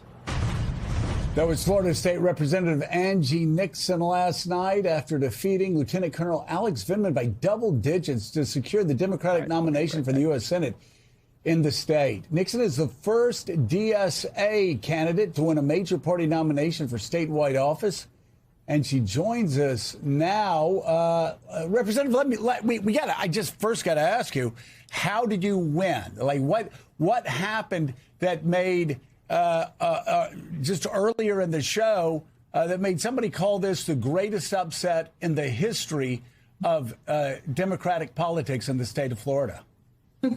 Well, good morning. Thank you for having me on today. First of all, our team, we knew we were going to win because we go out and talk to people and have conversations with folks. I'm a community organizer, a former union organizer, and I have been fighting for nearly 2 decades to address the issues that Floridians have been facing here in the state. Working to increase the minimum wage to $15 an hour before I became a state lawmaker, working to stop price gouging while I was a state lawmaker, also expanding access to early childhood education for low-income and hardworking people. And those are the things that Floridians and Americans care about. They are frankly just tired and fed up of these politicians, these corrupt politicians like unelected unelected Ashley Moody and Donald Trump, who are in Washington working less but getting richer. Meanwhile, folks like us, everyday people who are working harder than ever, basically have nothing to show for. And that's been resonating. People know I'm not a politician. They know I'm someone that's just like them, and I'm a public servant that's going to fight for them. Let's talk about the things you believe in, things you don't believe in. You said you weren't going to allow people to define you. So let's first of all talk about the things that you've said you believe in, and then we'll get to the other things that every DSA candidate's going to be asked about from now till the end of the election. You say Floridians are ready for Medicare for all, universal child care, affordable housing, fully funded public education, and an end to senseless wars. How did that resonate on the campaign trail, especially Medicare for all, a universal health care? Yeah, for sure. So the state of Florida, Floridians, we are the largest group of enrollees on the Affordable Care Act. And again, unelected Ashley Moody decided to vote against extending the ACA subsidies, which knocked nearly 300,000 people off the ACA marketplace. Medical debt is the leading cause of bankruptcy here in our country. And you got to think about it. People are literally going bankrupt simply because they're trying to stay alive. And so not only that, but childcare here in our state, it ranges anywhere from $800 to $2,400. Universal child care is something that we need. For every $1 the government would spend, it puts $3 back into the economy because it allows parents to be able to work. I am a mother of 5. Me and my husband have a blended family. I have a 5-year-old right now. Do you know how much we need childcare, and that'll free us up to not have to worry about things? And Floridians and Americans all across the state agree. So, first of all, 300,000 Floridians knocked off of health care support because of the so-called Big Beautiful Bill. It's had a devastating impact across America. Yeah, a big BS still has had a horrible impact for so many working Americans. I want to ask you now about some other issues, and some candidates support these issues, some DSA candidates. I know Mayor Mamdani does not support some of these issues. I'm going to ask you where you stand on defunding the police, abolishing prisons, and opening up the border again. Do you support any of those propositions? So what I support is making sure that we have law and order in this country. And that starts with making sure there's a full release of the Epstein files and that we hold people accountable. It also is making sure that we have accountability for ICE officials who have murdered and slaughtered people in our streets on camera who unfortunately have not been held accountable and actually have been hidden, honestly. And so those are the types of things that I support. And I want to be clear, I am a union member. I recently joined the Working Families Party. I also just recently joined DSA because there were some things, the majority of things that I'm supportive of. But just like I'm a Democrat, there are some things that I do not fully support within the Democratic Party, particularly those corporate Democrats, right? I don't accept corporate PAC money, and I want to make sure that these billionaires pay what they owe. And so there are going to be a few differences here and there, but overwhelmingly, what I care about and support are what everyday Floridians care about and support, which is making sure that housing is a right and people have a place to put their heads at night. Yeah. So you don't support defunding the police? No, I don't support defunding the police. I do support comprehensive criminal justice reform to make sure we are addressing some of the root causes. I was telling all of you this for pretty much the entire time I've been on this platform. I have been saying that it was a fucking marketing fuck up. Because realistically, you can get even the most milquetoasty fucking centrist to go, yeah, you know what, police reform, good. Of people, but you go defund police, and they're just like, well, what about police? Then what? No police? Into a life of crime. Right, right. Willie, Willie Geist's with us and has the next question. Willie. Congratulations on your win last night. Let me just follow up on what Joe was asking, because as you know, now that you're running statewide, your Republican opponent, Ashley Moody, already is saying the positions of the DSA and particularly of you are crazy, calling you all comrades together, et cetera. So what about abolishing prisons, which is one of the platform positions of the national DSA? Do you support that? I don't support abolishing prisons. What I do support is abolishing for-profit prisons, because they exploit labor and they usher many of our children into the school-to-prison pipeline. Why are we incentivizing the enhancement of penalties and actually allow the enhancement of not actually allowing the education system to be successful? There has been an attack on public education here in our state and across our country, and that leads to children winding up in the school-to-prison pipeline. I don't support abolishing prisons, but I do support ending for-profit prisons, which also, when you look at it and look at some data points, you will see that there have been a lot of people that have died inside of these for-profit prisons, or you have seen there's a lot of waste and abuse and fraud within these private prisons, for-profit prisons. And so those are the types of things that I'm against. And what about another national position, which is the free movement of people, which the DSA means open borders? They say that's what that means. Do you support open borders into the United States? I support a comprehensive and clear pathway to citizenship for folks. I believe that Border Patrol should make sure that they are securing the border. I believe, though, that there needs to be a clear, comprehensive, and compassionate pathway to citizenship, especially for folks like Haitians and Venezuelans and Syrians. The Haitian community here in our state contribute over $2.6 billion to our economy. And not only that, it's not only just about their labor. It's actually about the culture that they bring here. They are amazing people. And so there needs to be a clear pathway to citizenship, especially if their country is still so unstable. I mean, the Department of State has issued warnings to people traveling over to Haiti. And so how can we be okay with ending TPS status for folks if we say that Americans shouldn't go back there or go visit? And so I, again, support a clear and compassionate, comprehensive pathway to citizenship, as well as making sure that our borders are secure. Taking all that ICE funding and putting it into the courts to get people, you know, through it quicker, and also kind of do that thing that we've always talked about, where we want the good people here, and then we can kind of find out. It's like, oh, well, here's a background check. Well, turns out you got some problems here. Well, too bad. One issue. But no, they'd rather just be like, you're not American. You don't look American. I'm going to just say it right now. Bye. I'm sure you've already found, as you've traveled the state, and you will find increasingly now in the general election, is the question of Israel.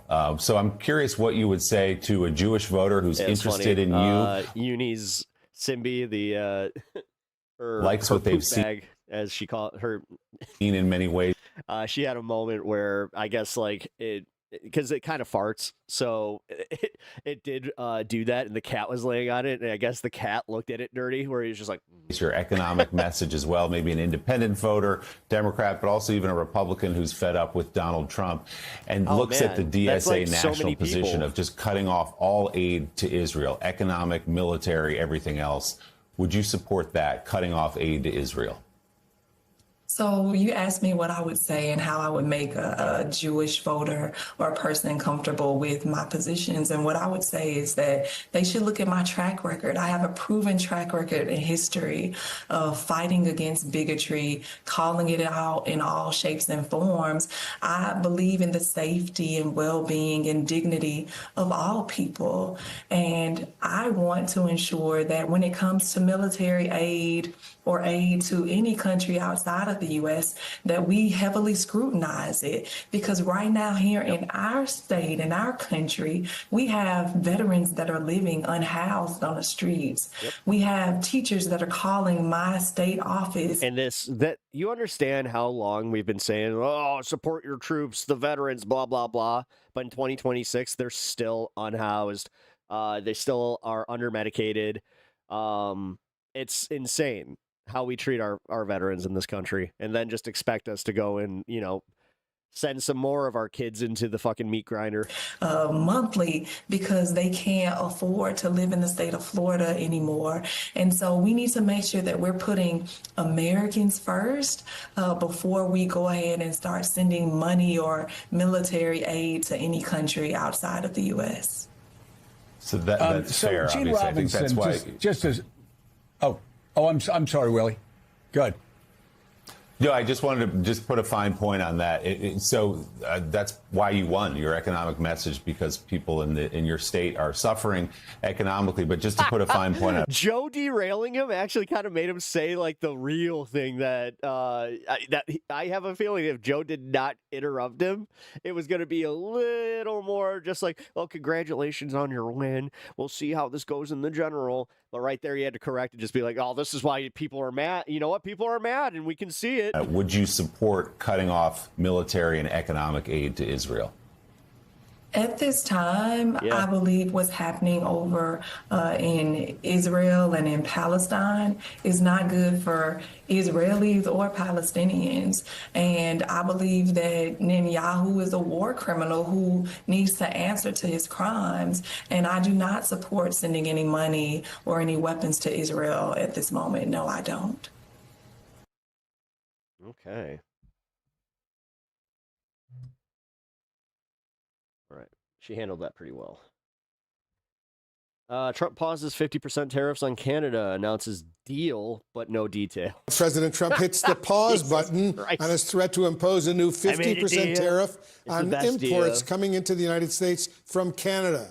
It was set to take effect today and would have impacted about $20 billion worth of imports, including... She would have bet both sides on the end there? Dairy. Yeah. Well, she's in Florida. Guys, remember, she cannot do what Dara Lisa is doing over in New York. If she does, then she might as well just not even run. Alcohol, furniture. This is in a deep red district, especially after the gerrymander. And clothing.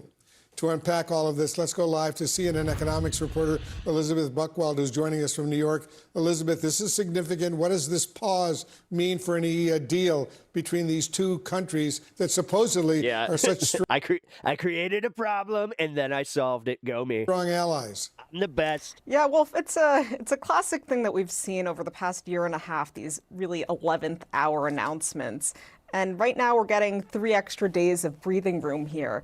And it's not necessarily going to be good. Her face, because she's like, I don't know how I'm going to spin this much bullshit. Watch me try. Or bad, we don't know yet, but it seems like there's a lot on the table. Trump was talking about the Keystone XL pipeline. Remains unclear what's happening there, but it does seem like there is some... I just realized I can do like the Robert De Niro thing. Room for things to improve a bit, and this is all happening in the context of the broader U.S.-Mexico-Canada trade agreement that's up for renegotiation. Cool. So it does seem like if there's going to be a deal on Canada's part especially, they're going to want to cement it in for good and not just have these back and forths with 3 days here, a month there. Yep. So products coming into the United States from Canada, costing us the price for American consumers. I mean, in the fact that they're also, even if they release these tariffs, some of these companies will never recover because they've already moved to Canadian products. Are going to go up and up and up. Elizabeth Buchwald, thank you very, very much. Yeah, we had a very good conversation with the Prime Minister last night, and we've come to a deal with Canada. As you know, the 50% tariffs across the board were going on against Canada today. And they called yesterday and they gave us the points that we had to have. Very fair deal for both.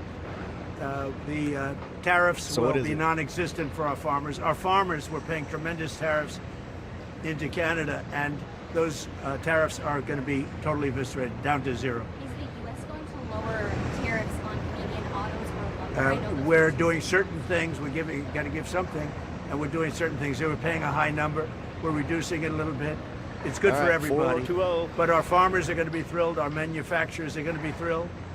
And basically, we have no tariffs going into Canada anymore. Canada was charging us tremendous tariffs. We no longer have any tariffs. All right, for more on The View from Canada right now, I want to bring in the former Quebec Premier, Jean Charest.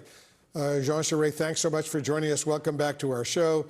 First off, what's your reaction to what we just heard from President Trump? Well, we made a lot of progress in the last few weeks in negotiations. We re-engaged after the president announced a new series of tariffs, invoking an old piece of smooth alien legislation, Section 338. Well, I mean, anyone around Trump both the smells Prime something. Minister Carney and President Trump decided to re-engage. We've been at the table, we've been talking, and that in itself is good news. Canada wants a few things. We do not want these new tariffs to come into play. We also want the American side to reduce the tariffs under the 232s. Those are the tariffs of 50% on steel and aluminum, tariffs on cars, tariff on softwood lumber in particular. And on the American side, Wolf, the administration has been telling us that they want to revisit the quota allocation for milk that was negotiated by President Trump the last time, because the American side's not filling its quota. And I think there's maneuvering room for us to talk. We had imposed counter tariffs on cars. They want that to go away. But they also, on the American side, want the provinces in Canada to put American booze back on the shelves. You may remember at the very beginning of this tariff story, the Canadian governments, the provincial governments who run the liquor stores in Canada took American booze off the shelves. Yeah. It's their decision whether to put it back on or not. Yeah, and I have a feeling that they won't. And that was also part of what the American side was asking us to do. Because realistically, what ended up happening is Canada they did what you'd think America would do, where it's like, oh, I'm only buying American then. That's not what happened at all. And once we do all that, by the way, then we have to get down Canada to talk. went and just bought Canadian goods, and they also kind of went, oh yeah, you know what, Canadian whiskey's pretty good, eh? Talking about how we pursue our negotiations on CUSMA in general. Did you hear the new data about the worldwide diesel supply? Scary stuff. Yeah. Hope to deal. Yeah, and it's also just starting to impact our food supply. Isn't that fun? With as rapidly as possible. You're a key member of the Prime Minister Mark Carney's advisory committee on Canada-U.S. economic relations. Have you heard anything this morning from the Prime Minister? Some.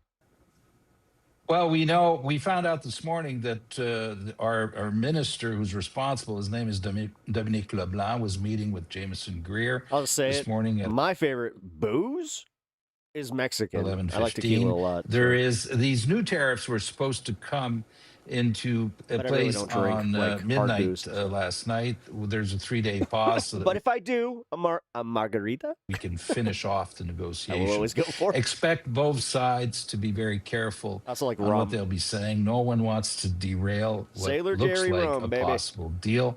And if we do get an agreement, what it'll give both sides is just more certainty. And, there's no end. By the way, maybe paying $15 for a gallon of milk will wake people up, can only help. United States, the business community, there's no one out there who's saying let's undo CUSMA. They're very supportive of the business and trade relationship with Canada, including doing away with tariffs. We understand the president's position. He's made it very clear. We get that.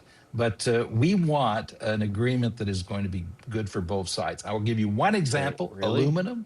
It does not make sense for the American side to tariff aluminum. We send 2.7 million tons a year. Aluminum is made of 40% of it is made of energy. It's we export to the United States the equivalent of 5 Hoover dams worth of energy when we export clean aluminum, green aluminum. And you need that, and with what's happening in the Detroit Over More. So there's a good example. Yeah, if you haven't woken up yet, then you're in a coma. Where tariffs are. What sucks is the more that it does impact us, the more angry I find myself getting at the people who don't pay attention. And also, I think you guys may have noticed that my fuse is a lot shorter with anybody that comes in here with their bullshit. Are not working for the. And it's not from, honestly, it's not from doing content creation. It's from going to the grocery store and just being like, oh, you know what? Fuck you. The American side and where we should take them off. Same This thing. is how Republicans felt during Biden, where everybody was just like, but the economy's great. It's just like, no, it's not. Okay, I get it. I get how that leads to some kind of fucking madness where you're just like, why do you keep gaslighting me?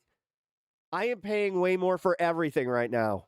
It's insane. Autos where markets are very integrated. Very quickly before I let you go, my budget is so different than it was even a year ago. A lot of stories coming out. And it's not just because of the medical debt. The Canadians are so angry at the United States right now that they're basically refusing to buy U.S. imported products into Canada, like Kentucky bourbon, for example. And they're refusing to even come. Ramen is $3 a bag now. Yeah. To the United States to go to Florida, for example, because they're irritated with the U.S. How significant is that? There's no one in the federal government saying to Canadians not to go to the United States or to not buy American booze, though the provinces took it off the shelves. Canadians are reacting to a situation where they're challenged by the American administration. But the perspective on this, Wolf, that Canadians say to themselves, well, we need to buy more Canadian. It's not that we're hostile to the United States. We want to buy more Canadian products, which is exactly what you want your American citizens to do with American products. So that's the dynamic it's created. But let's get beyond this trade conflict that we have. And if we do, we're going to return to a relationship where Canada and the United States have one of the best relationships in the world. And we support each other's economy. We're more efficient. We're more productive together. You have two and that's flats, what we nice. want. We want to have a relationship that is going to be good for the American side and good for the Canadian side. And let's hope that happens. The former Quebec Premier, Jean Charest, thanks so much for joining us. Appreciate it very, very much. Just before new tariffs on Canadian goods were scheduled to take effect at 12:01 a.m. overnight, President Trump hit pause, saying on social media that the threatened tariff hit was pushed off for at least 3 days, as he claimed the United States and Canada had reached a deal. The response from the... How did we reach a deal and then we're still 3 days later going to maybe re-implement this? What? Canadian Prime Minister. Or was he told that this would drop the fucking stock market like a rock and they can't afford to do that right now because they're riding this fucking AI bubble into the ground? Slightly less confident that a deal is at hand, saying in part, quote... The worst part is, like, we all hate Trump, obviously, just because he's just, there's so many fucking reasons. But the worst one is the fact that it's like, dude, he really is fucking out. He's fucking us. We're all paying more because of this. This sucks. There is important work still to be done. The tariffs on Canada would have been a 50% tariff on some $20 billion worth of goods, covering everything from dairy. Question is, do you eat your ramen bricks like dry sometimes? Dairy products and alcohol to furniture just like a crunchy snack. Or about 5% of Canadian exports to the United States. I haven't done it in years, but I used to do that a lot. This morning, U.S. alcohol producers, for one, are really hoping the progress of these talks is real. A Canadian boycott has hit the industry very hard. Yeah, a leading industry group noted overnight these bans have caused exports of American spirits 70% to drop by more than 70%. Holy crap. Joining me right now is Justin Wolfers, an economics professor at the University of Michigan. It's good to see you again. And Justin, thanks for being here. Australian. If this set of... Wait a minute. No, he's not. Tariffs. Sorry, guys. Ravy. What? Rebecca, I'm sorry. You guys, you share that honor. Go into effect. What? Ravy, Rebecca, Ravy. Do you think the impact would be? How would you rate the success of Trump's? You said his name first. I guess we'll continue to call it. You can tell that I grew up with twin sisters. A trade war, trade tension with Canada to this point. Mate, calling it a trade tension. I've got a friend who's getting divorced right now, and she calls that tensions. Look, actually, I want to congratulate the president because that was actually legit funny. We do have a deal. Good for him. We have a deal with Canada. It was called NAFTA. The president. Oh wait, did we determine that he's from New Zealand and not Australia? Ripped that up, and he renegotiated it and called it the USMCA. The United States literally has a free trade deal with Canada. Both sides have signed it. It's existing law in both countries. He's definitely had a taste of fame, and he is enjoying it. What's happened instead is that the president has decided that what he wants to do is up the ante and engage in a whole bunch of melodramatics, which doesn't look like it's going to achieve very much. He's threatened our free trade partner, one of our closest trading partners and allies, with 50% across the board tariffs. They've come back and they've said, no, we have a free trade agreement. We would like a free trade agreement. And there's all these negotiations that are going on, which are basically how much closer to our existing agreement are we going to get back to? Do you? If I just do this all. I mean, does this give him leverage over the renegotiations over NAFTA, USMCA, whatever we're going to call it now? I mean, we can give it a different name every week. It's terrific. Not really. Here's the problem. If I came to you, Kate, having been married 7 times and been in 7 different relationships and having cheated on each of those 7 past wives, and I said, Kate, will you marry me? How much would you be willing to give up? I don't know. She seems like she might say, fuck, yes. I don't know. My guy seems like he's in. Your current life to join that marriage with me. I'm just going to say, man. The answer is less, because I had shown myself to be... He's definitely got some riz, man. Like, good for him. An unreliable partner. So you might say, I'm willing to do the stuff right out the bat. with you, Justin, as long as it works for me. But if it doesn't work right away, you know what? I don't really trust your word anymore. So he's narrowed the scope of things that we could possibly strike an agreement or strike a deal with. That's the first point. There's actually a second point. The president declared early on that he wanted Canada to be the 51st state, whether they wanted it or not. To continue the analogy, he's not really that keen on consent. It turns out that's a terrible way to begin a relationship. And the problem in Canada right now is not what the Canadian government's doing, it's what Canadians are doing. She can't control herself. Like, Canadians are going to the store and they're picking up products and they're saying, was this made in the United States or not? And if it's made in the United States, they put it back down. So Mark Carney and the Canadian government can sign any number of trade agreements, but you can't change what's in the heart of Canadians right now. They have an expression up there, elbows up, which is they're sick of being bullied. They don't want to be part of this game anymore. And no matter what trade deals get signed, Canadians don't want to spend time in the United States, for instance. I mean, Justin, you took me on a journey. I also believe I will be calling my husband in this commercial break. But you brought it. You did. We did land the plane. I think we did at the end. I don't know.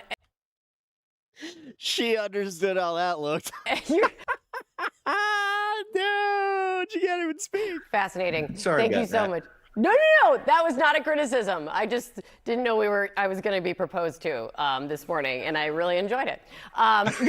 With a little dash of a trade war at the same time. It is great to see you. Thank you so much. Let us see what happens in the next. That was a fun segment. 3 days. I'm glad that, you know what? Really appreciate it, Justin. That was humanizing. That was very humanizing on her part. Like, I got to say. I'm gonna have to call my husband. It's like, Lucy, you got some explaining to do. All right, Americans have been paying a chaos tax due to unpredictability of Trump's policies. Let's discuss with Ron Insana, MS Now business analyst and author of The Message of the Markets on Substack. Jackie Kucinich, Washington Bureau Chief for the Boston Globe, and our MS Now Capitol Hill reporter Kevin Fry. And right here on set with me, former senior advisor to President Biden, John McCarthy. John, you know, it's not uncommon for the fortunes a who's who of who of a party to be tied to the president during a midterm cycle.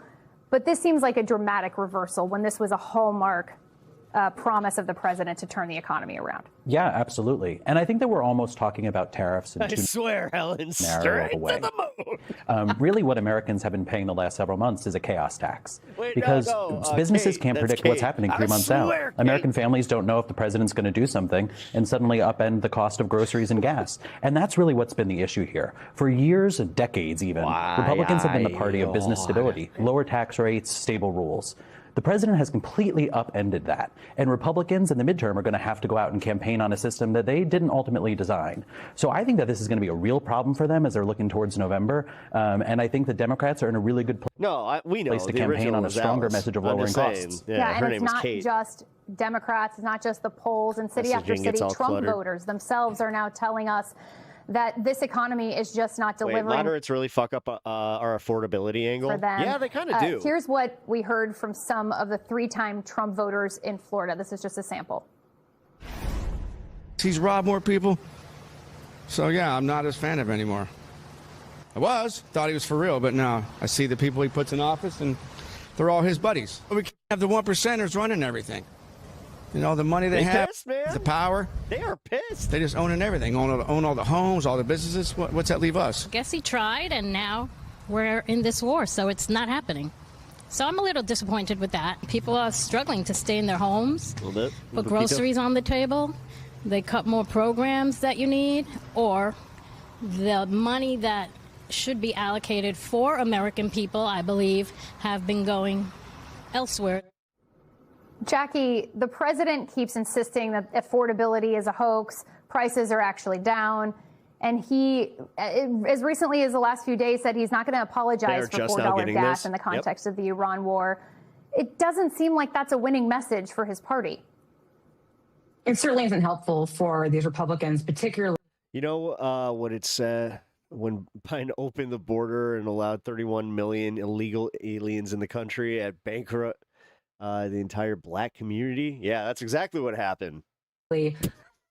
Those are in these tough races. I mean, to John's point, when you this is an entire alternate reality that they live in. Dude. Zoom in somewhere like Michigan or Maine, when you're talking about these taxes, these tariffs on Canada.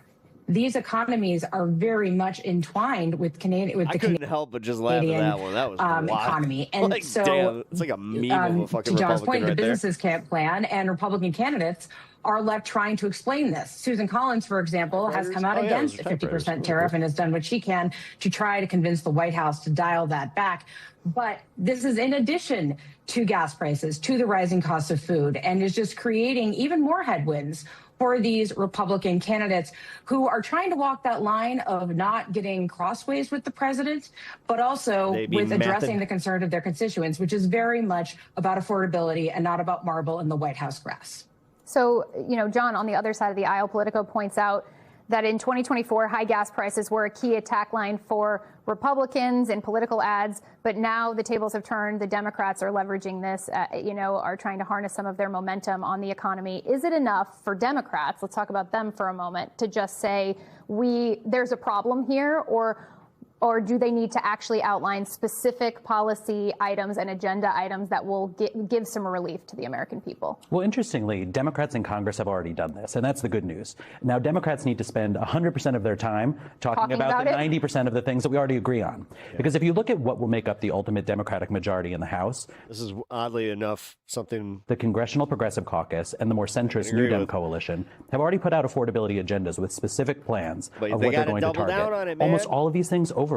That's where the people want to hear us having a fight. They want to talk about how we're going to lower healthcare costs, how we're going to stop price gouging at grocery stores. Yeah, they want they want substance. That's where the center of gravity needs to be for Democrats heading into November. Ron, when you are talking about economic concerns, what do you think is on the top of the list for voters? Is it gas prices? Is it affording rent? Yeah, I think it's energy prices. Yeah, energy prices very broadly. Fuck yeah, that's why data centers are such a hot dude. We've all seen it. That's why data centers are a hot button issue. Like, I saw it in my fucking bill, and all of a sudden, we have a good explanation. Except this is what sucks. It's a data center that's fucking 40 minutes away from me, and it's still impacting everybody in this fucking city. Because it's not just the price of gas. And then we have another one going up right on Lake Michigan, apparently. Individuals are about to be hit with higher costs for food. Diesel costs are going up rather dramatically, and that's how food and other goods are shipped around the country. So the cost of shipping is going to go up, or transporting is going to go up, and we're going to feel that. The cost cost of fertilizer continues to go up because the war with Iran is still in force. What do we use fertilizer for? Food? What? Oh. And so that means food prices could go up more than they already have. So I think at the front line of all this is the war with Iran, causing this energy price spike, causing interest rates to go up, pushing up mortgages, and then behind that you've got the cost of food. So and here he is just being like, this is the greatest economy we've ever had. We've never had a better economy. It's all a hoax, fake news. Anybody that says anything that's not good about Donald Trump, and they don't just kiss my ass and go, sir, I love you, sir. You guys all need to be like Natalie. Natalie, she sucks my ass so hard. You know what? I don't even need enemas. Every time she looks like a tick. Those two basic necessities. And granted, policymakers sometimes take those out of the inflation equation to see what the underlying rate of price. Oh, actually, that would be that's a disgusting visual, but also a good political cartoon. Increases is you can't really do that when the lived experience for most Americans is around energy and food costs, and those are the things that are most sticky right now. Ended 900 wars just like he promised. Yep, and that's what's hurting the economy the most at the moment. And we know that lived experience could be a highly motivating factor when people go to the polls. Kevin, I know that you're following a pivotal Senate race in Alaska, which could also hinge on gas prices. You guys are hanging over on Twitch and you haven't already followed. And how does this change the calculus for Democrats? Not subbed. I mean, look, so obviously gas prices in Alaska are already higher than in most states across the lower 48. But then you also look beyond just, Anchorage and up into some of the more rural areas where they receive their gas and home heating fuel and other this guy sounds like or looks like he was born saying this just in. Essentially via barge, and those arrive once or twice a year before the waterways start to freeze. And so you have prices that are now back on the way up as the Iran war is once again intensified. And so in some of these communities, they're going to be stuck with higher prices that are going to persist for months and months down the road. So even if we see a lull in prices here in the lower 48, they might be stuck with it. And obviously, Alaska is going to be a potentially pivotal race as Democrats try to flip control of the Senate. Mary Peltola, the Democrat there, has been hitting Dan Sullivan in that race repeatedly over. I mean, her polling is pretty fucking strong. Gas prices and also his votes against reining in the Iran war. So if Democrats are able to flip that seat, that could help inch them closer to getting the for Dan Sullivan or Dan Sullivan seats that they need to pick up across the country, especially if another seat, say, for example, Michigan, where we've seen some of the polling is not necessarily as stellar for Democrats at the moment, might fall by the wayside. So gas prices, yes, obviously important across the country, but based on what I've been hearing from folks in Alaska and some of the experts there, this could be a really perennial issue heading in to the fall, especially as those. Yeah, because then they're starting to offshore their stuff. That was the whole point of people living in Alaska, because they're just like the natural resources. I think at one point said you guys get like the cheapest energy, and now they're just like, everything's getting really fucking expensive, and we're still living in Alaska. Those gas prices get stuck in some. It's great when it's warm. Of those more rural regions. Ron, how long could it be before we see any relief at the pump? Tell me when the war is going to end, and tell me when ships are not going to be attacked by the Iranians in the Strait of Hormuz. Tell me when the Strait opens. Tell me when Oman is taken off the president's hit list, or even There's some of our bases.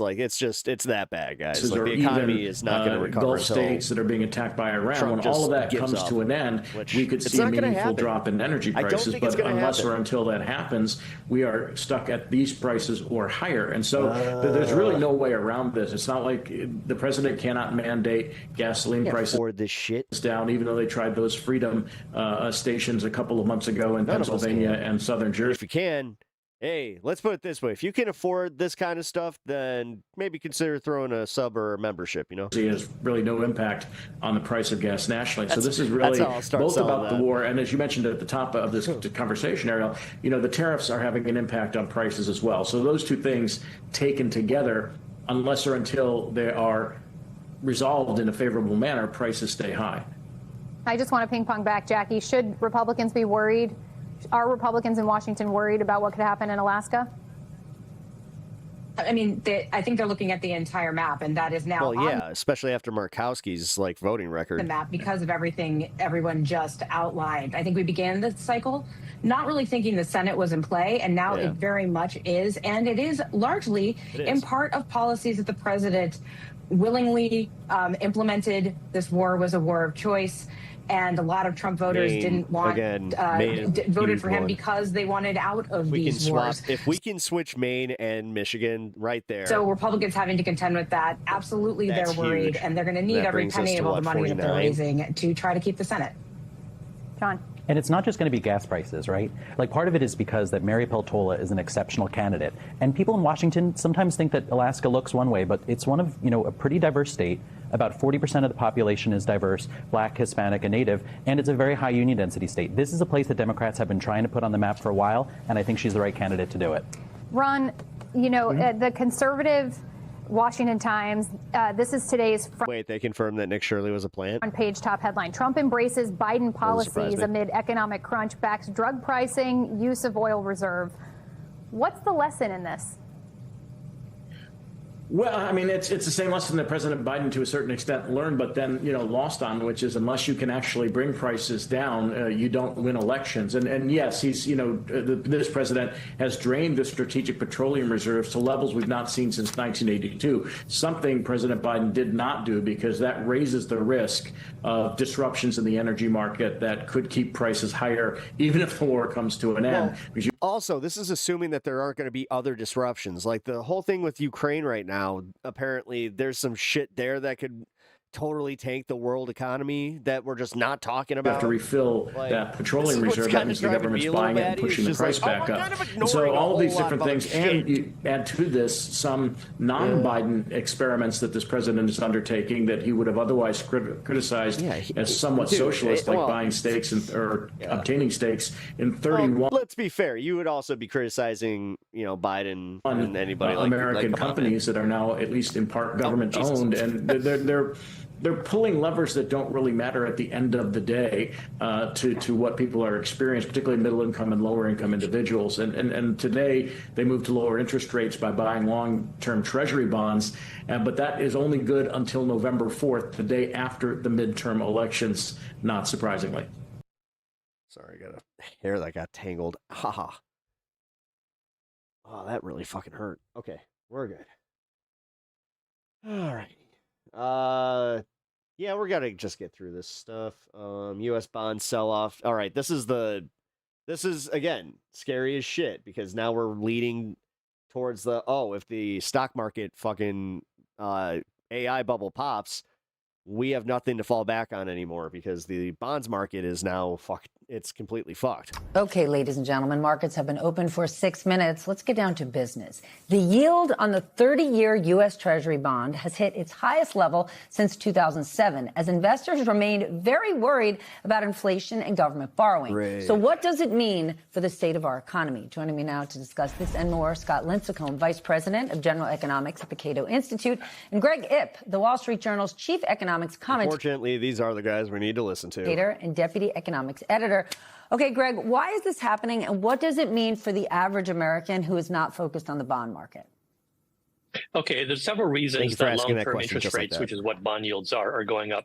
First of all, I think there were a lot of hopes that the Fed could cut interest rates this year, but inflation has been sticky, and with the war in Iran pushing up the price of oil, nobody thinks that's going to happen. So that's one factor.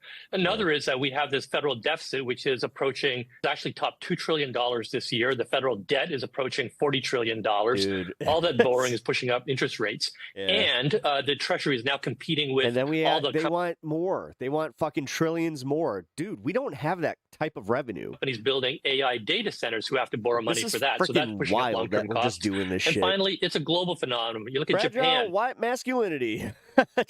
Donald Trump eats. Japan is also seeing rising long-term interest rates. What does that mean for the average family? Well, things like mortgage rates. I don't know. With some of the shit that's in the Epstein files, he could. And business borrowing rates. But I'm going to just say that's alleged. Those are all essentially benchmarked to the long-term Treasury yield. So what you're seeing in the bond market is making borrowing more expensive for every business and household out there. That's a hilarious name.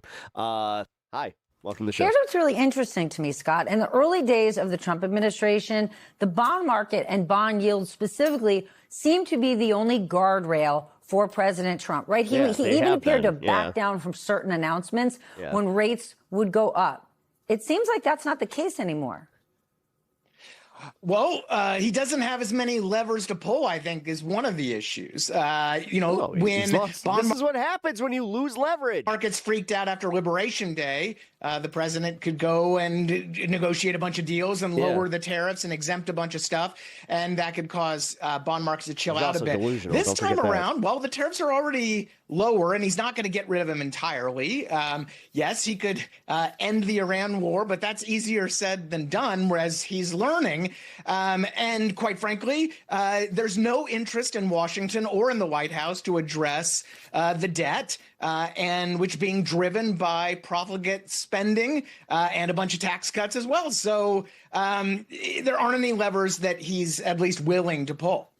Do you know what's amazing to me? The fact that Washington has no interest in addressing the debt. Months before President Trump won, I saw Scott Bessent speak at an event, and he was practically foaming at the mouth of why we needed to elect a Republican because our debt and deficit crisis was so disastrous. It was putting the future of our country it's so refreshing at risk. To see somebody and now on here mainstream he is as our Treasury that. Secretary, and it's like we're pretending the debt burden is no big deal. I want to ask you about this new op-ed in the New York Times. And of course, like God forbid the fucking Democrats or the DSA members for that matter all win. That's the first thing they're going to say is just like, it's the deficit is their fault. That stagflation, and I know that's not something people here focus on a lot, but stagflation from the 1970s is back. Rising prices, slower economic growth. What do you think about that, Scott? Because if it is, that's bad news. Yeah.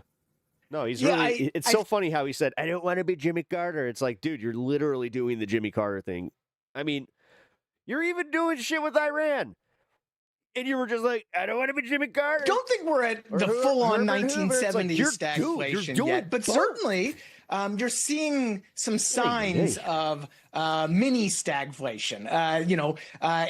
Inflation, especially if you look at the PCE index, which is what the Fed cares about, is still well above that 2% benchmark. Core PCE is now around 3.3%. And outside of the AI boom, which look has been very healthy, that's a big tailwind. But outside of that, everything else has been pretty tepid. You throw in slowing demographics. Well, it's all being propped up by AI, which again is really proving its its value. Immigration restrictions, all those tariffs, and all that uncertainty. And I think you're getting this mixture of not really high 1970s inflation and 1970s growth, but a miniature version of that. And Steph, if I could just jump in here for a second, I think that if we sort of use one term, stagflation, it sort of obscures the fact that we really have two economies here. If you're anywhere in the corporate sector, this is not stagnation. This is boom times. The economy is growing. Profits are up. Profit margins are at a record. The stock market hits record after record. It is a great time to be a corporation right now. And that's the big driver of the growth that we do have, around 2%. If you're a worker, not so much. No. I mean, we know, for example, that because of the stickiness of inflation, average hourly earnings are basically flat to slightly negative when you adjust for inflation. So I don't think it's so much a stagflation writ large story. I think there's a two-track economy where the average wage earner is struggling with stagnation, but everybody else, especially in the corporate side, doing pretty good. And what will be the impact of that, Greg? Because, pile on to that. Think about all the companies that are now getting paid back tens of millions of dollars from the government because of the tariffs that the Supreme Court deemed unlawful. Those companies are now facing somewhat of a windfall getting all that cash back. But the American consumer who paid up during the time of tariffs, which in some parts we're still in. Yeah, are they lowering prices? No. Not getting a refund check. Yeah. Are they putting it back into the business to make sure that we get the discounts? No. Well, so a couple things. Costco is. We know that a lot of the tariff costs were absorbed in the company's profit margins. So it's not that surprising that they're responding to the refunds by padding their profit margins. But on the positive side, it probably means that we're going to have lower inflation, at least from imported goods in the coming year, because we're not piling on additional tariffs. It's sort of like the feels so good when it stops phenomenon. At the other, but Trump got his at the money. same time, But I do think there's a bigger picture here, Steph, which is that, for example, in July, we saw zero job growth. In fact, 5 of the last 12 months, we had negative job growth. And I think that speaks to the risk in the next year or two that as companies find more ways to deliver goods and services with fewer people or the same people that they already have because of AI, we're in kind of like a jobless boom right now. A jobless boom sounds slightly scary to me. Quickly before we go, because we're talking tariffs, Scott, Canada is set to face new ones as high as 50% midnight tonight. You think this is going to happen? Canada. No. Well, it didn't.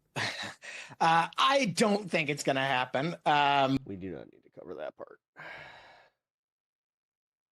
All right. Kushner bends the knee to Israel after Trump humiliation. Speed this one up. I also hit the like button. If you guys could do the same for me, that would be awesome. Jared Kushner was recently in Israel for meetings over the purported Gaza peace plan. In an interview after those meetings, he indicated that they would let Israel, quote unquote, finish the job. Let's take a listen. We're very committed to the fact that we have a plan to rebuild Gaza, but we will not allow Gaza to be rebuilt until the demilitarization occurs. Nobody wants to put more money into a place that's gone on for so long until if it's just going to be taken over by terrorists or blown up again. We're also not going to restrict Israel's right to defend itself if there are any imminent threats, and so we had to clarify what that means. We could be seeing progress, in as little as 30 days, hopefully on starting to take some of the weapons out, and hopefully filling in some of the tunnels as well in the next 60 to 90 days as well. So progress could come quite soon, but we do need cooperation from both sides, and we're going to hopefully get through it. But we've made. You know why I get mad at the people that talk about the Rockefellers and like the fucking conspiracy bullshit? Guys like him. Because they just ignore him. A lot of progress to get right in front of their face, and they're just like, well, I don't know. I'd rather talk about like Rockefeller family and stuff because it's more convenient to talk about stuff that happened in the past, and then I can just wax on that.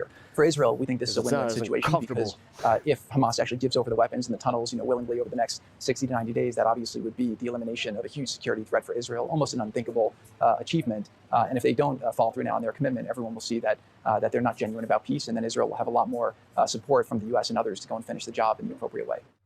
What did I say? Those comments represent one more instance of the U.S. capitulating to Israeli demands and positioning this time with regard to potential demilitarization and de-arming of Hamas in the Gaza Strip.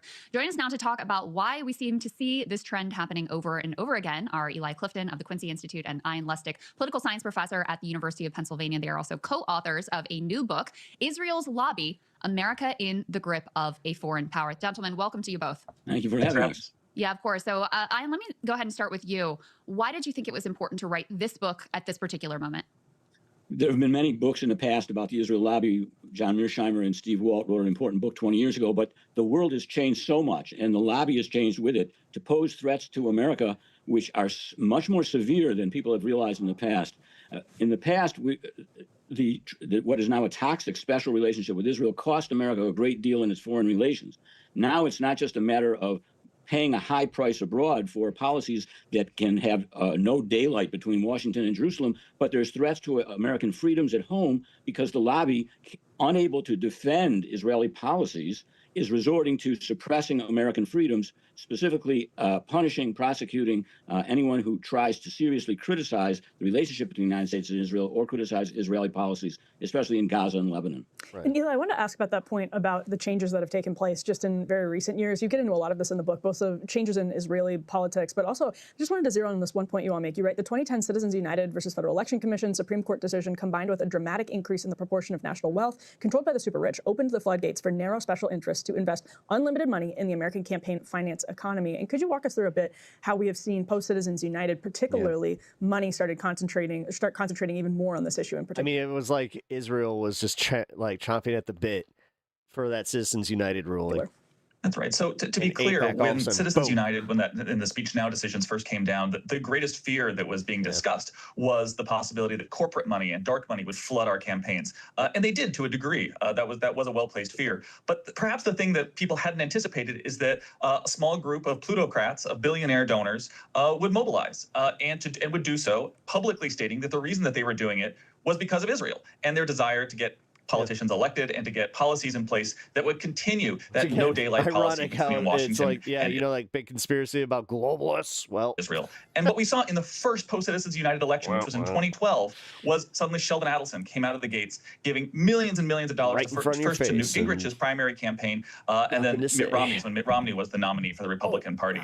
And what was really interesting to see in that campaign was the degree of honesty and forthright manner with which Adelson, his advisors, and Newt Gingrich talked about this new influx of money into the campaign, saying that the reason that Adelson himself said the reason he was doing it was because of Israel. Newt Gingrich said the reason my biggest donor is doing this is because of Israel, a foreign country. And Adelson's own advisors were out there really trying to make clear that the reason this was happening was because of Israel. Now, flash forward, as we track in our book, America's screwed. We have losers in our business and political leaders. Billionaires gave over $1.7 billion into our campaign finance system to influence our elections since Citizens United. And all of those billionaires spoke about, or through their philanthropy, we can infer that this is kind of why you need forced socialism. I hate to say it. Like, this is why you need to force them to pay their taxes. Reason that they were motivated to engage in our political process. And not listen to their fucking stupid bullshit where it's just like, no new taxes. It's just like, look deeper into like the proposals before you just go, no new taxes. Like, I was just in a red area of Chicago today where it's like,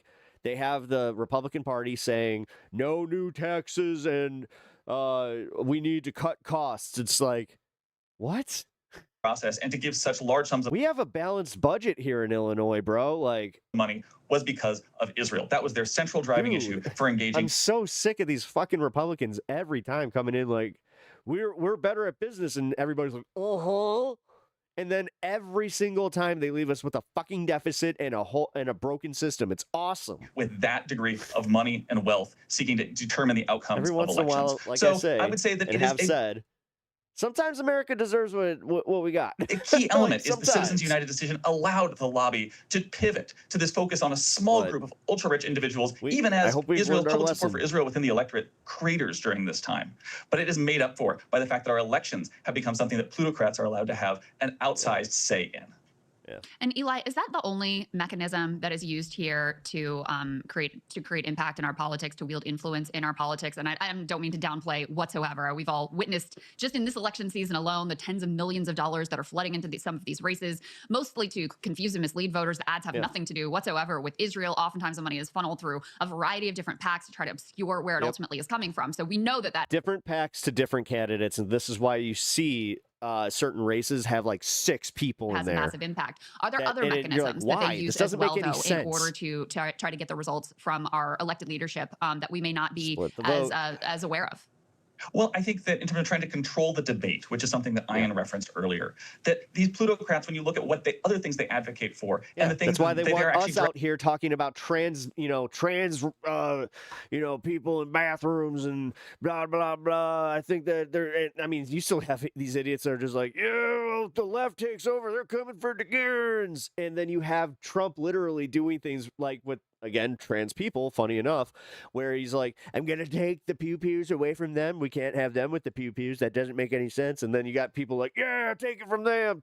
All their civil liberties. They don't deserve it. They're weird. Directly involved in... Without looking at the reality behind it, where it's like, dude, this is going to be turned on you. At some point, it's going to be turned on you when they come for your property, because, again, at some point, you're going to be like, why do I need to pay taxes? And it's just like, well, for instance, Miriam Adelson serving as the... Well, I voted for this. I also voted for ICE expansions where they can go and do the bidding of the IRS because I wanted them to go and get the takers off of the system. President of the McAdee... Why they're coming after me? Wait a minute. I had my money like a good white American. Task Force. McAdee Task Force is the main organization that was pushing for the deportation of Mahmoud Khalil, that has been pushing for the withholding of federal funds to universities because they've allowed criticism of Israel on their campuses. And as a result, you're seeing that there is basically a mobilization of state power. No, it's genuinely funny when I see people with "Don't Tread on Me" flags now, and then they're also like Trump supporters. It's just like, that's not okay. To try to cognitive dissonance 101, stifle criticism of Israel, and calls for a meaningful change in policy from elected officials. Now, it really helps if you're leading that push for the weaponization of state power to stifle speech, if you happen to also have been the largest donors to the politicians who have the ability to make those decisions. I also wanted to ask, Ian, what it's like to be a researcher in this space, a writer in this space, because obviously you referenced Mearsheimer. That's been something that we've had him talk about on the show as well. If you haven't already, please just do. Talk to us a little bit about the pressure, the pushback.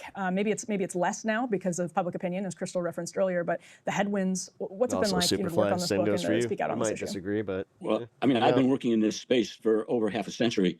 I have felt a responsibility and a fascination. I'm Jewish. I have been exposed to just about every argument, every smear you can imagine. But in fact, I've survived. And what I have found that has changed since the Walton Mearsheimer book is that the country knows that AIPAC and the Israel lobby is now an issue. Never mind. And although the reviewers of the Walton Mearsheimer book could smear them as anti-Semites and then prevent people from really ever reading the book, most of those reviews never dealt with anything the book said, just talked about the authors as if they were anti-Semites. I don't think the lobby can get away with that with our book. I think they're going to have to either try to stay silent because they can't argue against us, or actually engage the arguments, in which case we will have accomplished a great deal, because the objective of the lobby now is to prevent discussion of Israel publicly and to control and punish those who try to raise that issue. So things have changed.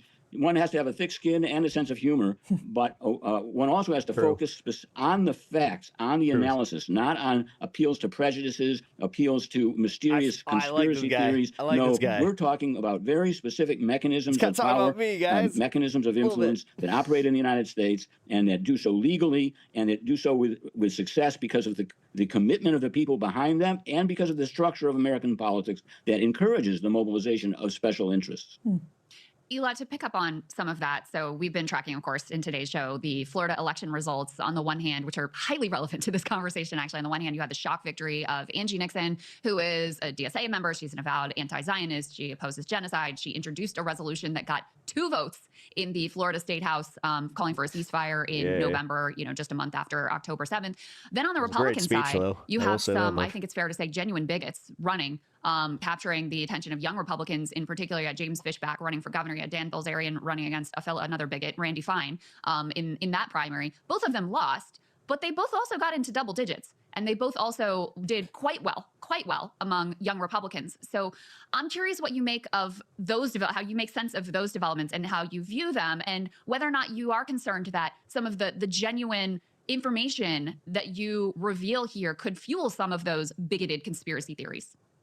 Well, to answer both of those questions, to address the first one, I think it's really important to zoom out from sort of the horse race political coverage. And believe me, I'm susceptible to being pulled into that as much as anyone. But I think it's really important to look at overall, I'm glad he said that, what does it take for Israel's lobby to continue to be competitive within... It's like a train wreck where you're just like, hold on. This environment where, as we talked about earlier, they can't even talk about Israel even in when the you're ads trying to that be they a are good paying person, to you're put like, on don't be the like air. everybody else. And the simple answer is that the price is literally going up. At this point in the 2026 election cycle, Israel lobby super PACs have raised around $160 million and spent around 150 of that. And that number is going to continue to tick up. And they spend all of that on like media spaces. That's what's really crazy, or media spots. General election. They're not done raising or spending. Radio, I think it's entirely TV plausible that they will raise and like, spend somewhere in the vicinity of $250 million, trying to influence election outcomes, and both then in the primaries ads on YouTube, as well as in the general election in this cycle. So the numbers are going up at a really, really rapid pace of what they have to spend. And they're getting, the short answer is obviously, as you alluded to, mixed success in getting the candidates elected that they would like to see. But each win and each loss is costing a lot more money than it used to. That is very, very clear. As for whether the message and the facts that we present in our book can be misused by bigots or anti-Semites, I'm sure that some of them can. But I think it's also dangerous to abandon this space and to avoid engaging with the very clear reality that pro-Israel special interest groups and the roles that they have in our elections and in our democracy at this point. Because abandoning that space, not engaging with it because of the fact that there might be some uncomfortable facts in there that could be misused by people who already hold anti-Semitic or conspiratorial views, effectively sort of abandons that space to those people, allowing them to sort of run roughshod with whatever theories, even if they're no longer fact-based in any way, shape, or form, they want to try to propagate for their own nefarious purposes. So I think it's they do it well, too. Extremely important. That's the part where I hate to say it, like they are very effective with their messaging, like the way that they just spam it, dude. To present facts, and then to engage with like this. What really crushes me is when it finally gets to somebody that I know, and I'm like, oh God, as a real phenomenon in our democracy, and then I feel and to talk about it in a manner like, that explicitly rejects anti-Semitism and bigotry and generalizations about Jewish Americans. The lobby would like nothing more than to conflate Jewish Americans with the Israel lobby. Yeah, that's exactly. And trust me, that's what's happening. Like a lot of the Christians in my life, they're very much like, we're not okay with what Israel's doing to Palestine, but we also will not abandon Israel. Lay out explicitly in our book from the introduction onwards. That is a falsehood. Then they could also say, anti-Semitic trope, as a matter of fact. Ukraine. And we really need to examine the facts to understand why that is so wrong. And last question for me is to you, Ian, and you can certainly pick up on that last point as well. I was just going to ask, we started this segment with the Jared Kushner clip, the recent Jared Kushner clip. He's certainly been involved in these negotiations, arguably leading these negotiations in the Iran war, the Gaza conflict as well. What have we seen with the Trump administration that takes this to a different level? Well, let me do it both. Let me follow up a bit on Eli's. Yeah. Because there's no question that the lobby is using the conflation of anti-Semitism with criticism of Israel in order, as I said, to suppress and prevent discussion of Israel and its evaluating its policies. One of the techniques they use is to call Israel the collective Jew. And once they treat Israel as the collective Jew, then any criticism of Israel can be seen as and condemned as an attack on all Jews.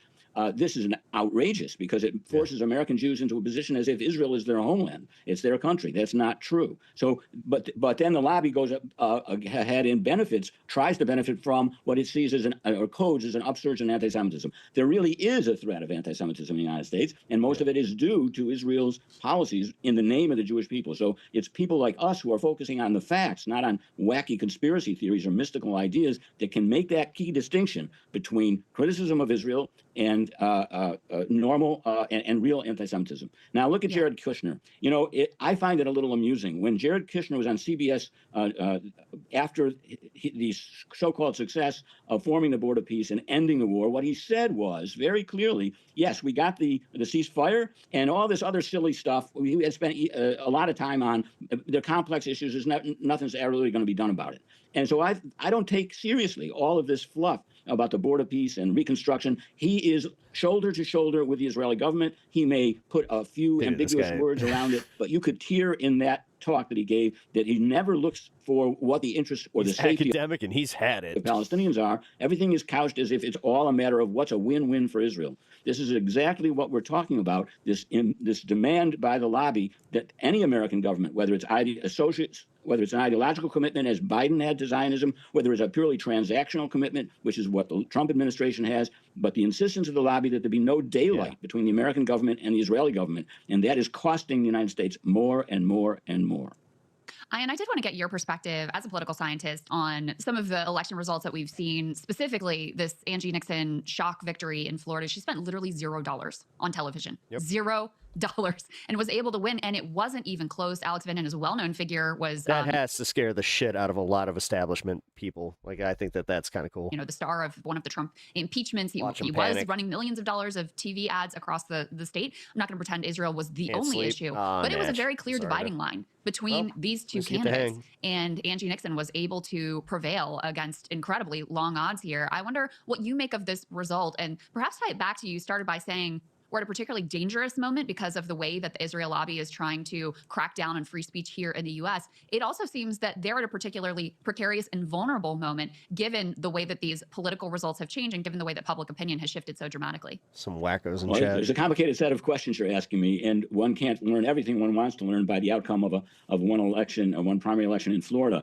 One thing that's happening is that the Democratic base has become much more critical of Israel, and for the first time motivated to vote in large measure about the Israeli situation, plus commitments that are associated with alienation from capitalism, that capitalism isn't working for a lot of the people in the Democratic base, and they don't think it can. They're going to call it a fluke or an outlier. But that's where I think those who we already know that part, but realistically, it's just enjoy the fact that we know that they're panicking. Are concerned that too many candidates from that progressive DSA orientation might not be able to. Let's also be real. She's likely not to win. Prevail in the general election are correct. Did I just say that right? Not likely to win. This country is polarized. There's a very even split, and I think people can reasonably worry about that.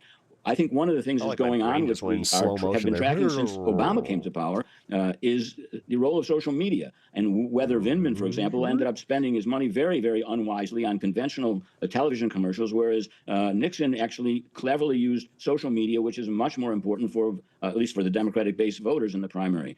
So there's a lot that's going on the Israeli side. Well, no, he's also ignoring on the ground stuff. The fact that she was in the community and she actually like made herself known and like did a lot of canvassing. Do not ignore that. Israelis are increasingly aware, but that was huge. That their love affair with Trump has cost them enormous, and their extremity of the policies that Netanyahu is engaged in has cost them a tremendous amount of standing in the United States. That they are now fighting for an Israeli position in the United States they never had to at the public opinion level, and starting to feel that at the level of the political class. The Israelis are in an election campaign right now. Netanyahu may or may not return as a prime minister. My hunch is that he will not. But in Israel, there'll be an attempt by the lobby to use the disappearance of Netanyahu as a new day, that Israel's completely changed. But really, the government that wakes in the wings, although it won't have the extremity of some of the ministers in the Netanyahu government, they will not change Israel's policies toward Palestinians. Those policies are not going to change. The fear that I have is that American politicians will use a cosmetic change in Israeli political profile, to treat it as if everything has changed and the United States can go back to a comfortable, special relationship with the quote-unquote only democracy in the Middle East. In my opinion, the United States really has to reorient itself toward this problem and think about solutions in the future that are anchored in an end to the occupation of the West Bank and Gaza through integration of all the people who live between the Jordan and the sea into one democratic country. It can be called Israel, it can be called Israel-Palestine, but it has to be democratic and it has to honor the collective principle of equality for everyone who lives under the same government. And Eli, one last one for you. We have seen examples, of course, in both recent and longer history of presidents that buck what Israeli leadership wants them to do. Probably the most significant example in recent years is President Obama moving forward with the JCPOA, the Iranian nuclear deal. How do you explain those instances? And is there a danger that this analysis that focuses so much on simply the interest of the Israel lobby and the impact of that money denies agency to Biden and Trump for taking these, what I think most Americans would agree are horrific actions and enabling what most would say is a genocide? Well, I think Obama's success with the JCPOA, at least short-term success with it, since ultimately it was torn up, was that he proved that you can stare down the lobby, that you can actually mobilize your party if the lobby leans in and makes this a partisan issue, which they did, much by following Netanyahu's lead in mobilizing Republicans to oppose it. It turns out that most Democrats, if urged to do so by the leader of their party, when that leader is the president, will ultimately choose to stand with the Democratic Party. And I think that that's something that AIPAC, even going into that fight, was very concerned about, because that was a monumental shift in how the Israel lobby functions, in that they had previously held a great deal of power by only picking fights that they could generally win, but also that's kind of that's where I was saying it was refreshing seeing them put so much money into certain races like Michigan with Abdul. They lost a lot of money on that one, guys. Maintaining the appearance of a bipartisan consensus around their core issues. And that was really AIPAC. You ever thought about that too? Like where it's like, okay, so we give money to Israel. Israel gives money to AIPAC to run against American candidates. Becoming partisan, starting to engage in partisan politics. They quickly spun up a super PAC in the wake of that, which again engages in both primary and general elections around the country. They entered into our electoral politics in a way that they had not done so before. Now, as for does this somehow sell short the agency of presidents? I don't think it does. Obviously, they have agency, but what we try to show in the book time and time again are the instances in which presidents really did state what it was that they wanted to do, what their top advisors wanted them to do. We provide examples: Truman, Gerald Ford, Jimmy Carter, certainly an example of Obama, obviously an example of Trump, certainly Obama in his first term, incidentally, with his failed attempt to push for a two-state solution as his foreign policy priority in his first term. And time and again, what we show are the instances in which they have pretty much shown both what their top advisors and these presidents wanted to pursue, and then we show the mechanisms through which the lobby tried to steer these presidents away from either imposing a peace on the Israeli-Palestinian conflict or the ways in which they sought to shape U.S. policy regionally when it comes to issues like Iran. And what that shows isn't that these presidents didn't have agency, but that the lobby did have an enormous capacity and really a one-sided ability to bring pressure onto presidents to shape their decision-making in a manner that brought in concerns about domestic political repercussions, but in doing so, steered them away from the strategic and security-oriented policies that they wanted to pursue. Now, again, that doesn't remove any agency from these presidents, but it does show how a lobby that is largely aligned with a foreign country can operate when there is absolutely, at least historically, nothing to counterbalance its influence inside the halls of power. The book is Israel's Lobby. Could not possibly be more timely. Highly recommended to everyone. Go and pick it up and check it out. Gentlemen, thank you so much for joining. I was not intending on watching that whole thing, but it was actually pretty good. All right, so Natalie Harp's brother on her sad obsession with Trump. The brother of top Trump aide Natalie Harp is speaking out front tonight. Preston Harp has been estranged from his sister for a few years, but obviously you can see they grew up together. He's sharing these photos with Outfront. That's how that goes. Them together as children, weighing in on the intense attention that Natalie is now getting after Democratic Senator John Ossoff raised questions. Why just those? So he brought 2 photos about her role in this. How estranged are they? Holy crap! White House. Preston, I really appreciate the opportunity to talk to you, and I know you've shared some photos with us, you and your sister Natalie as children. Obviously, there you are, Padres fans. There you are with your parents, and now your sister is front and center in the news. I mean, front and center as it gets. Did you ever think you'd see something like this? No, it really blows my mind. I mean, you know, your sister, my understanding is, first became known to Trump back in 2019. And at the time, she credited him, Preston, with helping her beat a tragic battle, but one that she incredibly beat with bone cancer. Here's what she said. This president pushed that forward and possibly saved your life. He did. As I like to say, I'm not dying from cancer anymore thanks to President Trump. I'm living with cancer. I'm living the quality of life that I always wanted to have that it took me 4 years to find because I wasn't offered it here. It took President Trump going to Washington to be able to get that for me. And after that, Preston, she had speaking slots at the Faith and Freedom Conference, at the 2020 RNC, right? She became very high profile and then started working for Trump. How much do you think she truly believed that Trump saved her life? Well, that's an interesting question. But if she thinks about it, what he did was he made experimental drugs legal to try, and the insurance would pay for it.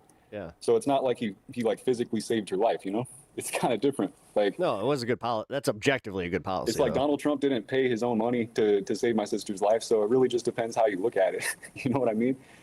Well, yeah, I mean, and look, I guess it's just one example of everyone trying to understand, you know, who this person is, who spends so much time and, you know, is with the president all the time, right? He's the commander in chief and she has such an important role. So there was a series called The Art of the Surge just a couple of years ago, Preston, 2024. And in it, your sister talks extensively about working for Trump. I just wanted to play a clip of it for you. Here she is.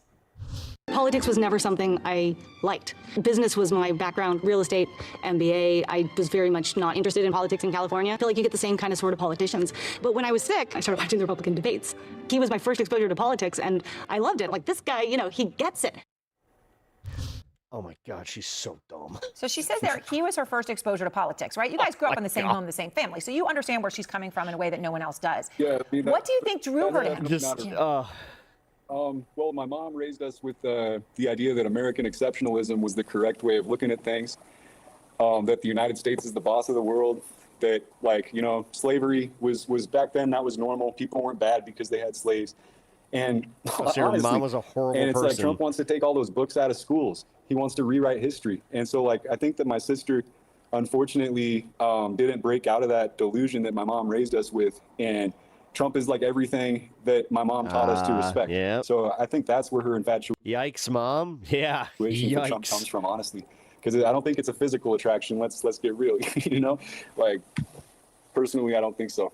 It's so power. So when you use the word, although, you know what, they usually like that veneer infatuation. I understand your point about, you know, the nature of it. And she obviously is his assistant. She they call her the human printer, right? She prints everything. She takes his social media dictation. She accompanies him on almost every trip, including when he goes to Mar-a-Lago or his golf club in New Jersey on the weekends. And she was, of course, Preston, as we're all now aware, one of the very few people who did not include the Secretary of State or Treasury that Trump took off Air Force One via that catering truck. That was hilarious. I mean, that was funny. Caroline Leavitt was pissed about that. If you really, I don't care what they say. oh, Caroline Levitt, she just wants to go spend some time with her family. It's just like, dude. No, that was 1,000%. You took that, bitch? Friends. And I saw somebody literally do that where it's like, I go to bat for you every day. I have lost hair. I have given up my family for you. And you took that, bitch? Loyal. I don't fucking think so. You can spin your own fucking lies there, Trumpy boy. To your team. Why would you just go peace out and take another airplane when you think the other airplane's going to get shot down? Like, what do you think it is about her? I mean, what do you She looks like Ivanka. make of how much the president relies on her? We've learned a lot, from Maggie He Haberman. doesn't want to say it, but he wants to say it. And Jonathan Swan's book, we've learned about his incredible reliance on her at all hours of the day to post social media posts, just as one example. Yeah. I think that Trump's best friends are people who are his fan club, and so she's his biggest fan. And so that's probably why he likes her. And she's good looking. She's got a good personality. You gonna say it? I don't know. I want to ask you, Preston, she thinks that he saved her life. So somebody living with that kind of gratitude, that must feel pretty good. I want to ask you about something. I don't know if you knew about this. You probably didn't. But we're just breaking it here at CNN this hour. And that is, two sources, Preston, are telling CNN that your sister was involved, back in October 2023, right? The context here is Donald Trump's motorcade was going to leave Trump Tower for a court appearance. He looks like the guy from Samurai Cop. All Cop. getting into the motorcade. Oh, yeah. There was sort of a screaming match about who was getting in what car, and it turned out that there wasn't room for Natalie. So she insisted. She said no. Trump had personally asked her to come to this court appearance, so she needed to be in the car. Now, according to these sources, the end result is that wants his shirt to be seen. Your sister jumped into the trunk of one of the motorcade vehicles to go to the court appearance in Lower Manhattan. That's really funny. I didn't even know about that. I mean, what is your reaction to that? You're laughing, but is it funny or what? You know her, so that's why. I'm sorry. It's actually kind of sad. That's obsession. That's like an unhealthy obsession with someone if you're going to jump into the trunk of their car. Yeah. So I mentioned Maggie Haberman and Jonathan Swan's book, Regime Change, Preston, which of course I know you've heard a lot about it, but in that, Natalie's name became known to a lot of people, right? Prior to the whole NATO plane incident, she was in the book as an important player, and her role, her importance to the president became clear. They report that she left him, the president, a series of letters in personal spaces where she told him, "You're all that matters to me," in one, and another one she writes, "I want to bring you joy." And then they say that Trump said, "Your sister is the only one who loved him as much as his wife and kids." So what is your reaction to this? Does this sound like her? Or, the person that you knew well, your sister? What the hell? Yeah. Basically, I'd say since she was 16, she's had an obsession with gosh, how do I explain this? Howard? She's written letters to other presidents. Let me put it that way. And so her dream came true finally. Oh, interesting. So you're saying that she actually was very aware of politics, right? And that she had written other presidents' letters. Do you happen to know which ones or what they were about or anything, Preston, that you would be able to share here? I didn't see the letter, but George Bush, obviously, during the Iraq War. And did anything ever come of that? Did the White House ever respond or anything, or she just sort of sent a letter? No, they never responded. Yeah. Please free me. Now, look, I've been emphasizing here, Melania. obviously, you know her Melania in a way that no one else does as her brother, but you are obviously estranged from her at this time. But, we see those pictures of you all as children and your family. Where is Melania? If she was listening to Seriously. Hashtag where's Melania? You right now, is there anything you'd want to tell her?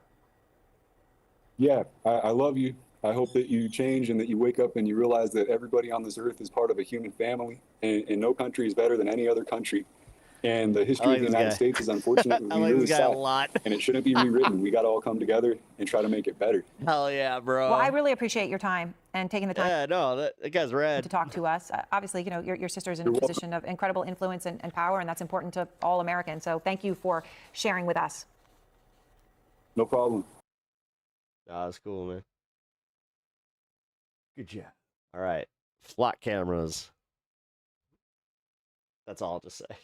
We got an important follow-up for you, and it goes back to a few weeks ago on this show when we told you about an automatic license plate reader known as ALPRs. Those are controversial. They're AI-powered, the license plate readers. They line roads and they line parking lots across the country. They create time-stamped records of virtually every vehicle that passes their cameras. And the details are then uploaded into a searchable database which many law enforcement agencies have access to. Some see these cameras as a helpful tool for law enforcement. Flock Safety, the largest provider of ALPRs in the U.S., says that its technology supported more than 1 million criminal investigations and incidents in 2025. But many, many everyday Americans, on the other hand, see this as a tool of surveillance. It is. That's exactly what it is. Come with me to a protest for. We can't wait to see where you go. Whoa, who is that? We're the Panopticon. We'll read your license plate to see where you're headed. Oh God, that's really creepy. You're being recorded without your permission by a big company called Axon. What the are you using these flock cameras for? Y'all not even a flock of eagles. Y'all a bunch of flock of vultures. Yep. There have been few things in recent years that have roused as much ire as Flock. Companies like Motorola Solutions, Gentek, Axon, they all make similar devices, but Flock's massive network, roughly 83% of the estimated 130,000 total cameras nationwide, has put their company at the center of controversy. So yeah, you might remember about a month ago on this very program, we did a Connect special report on Flock's concerning national lookup tool and how it could give agents like ICE and CBP indirect access to data that could potentially aid in immigration enforcement. And that is despite Flock not even having a partnership with federal immigration agencies. And man, journalists have put in some extraordinary work since we last hit this topic. We have learned a hell of a lot more, like this Washington Post analysis.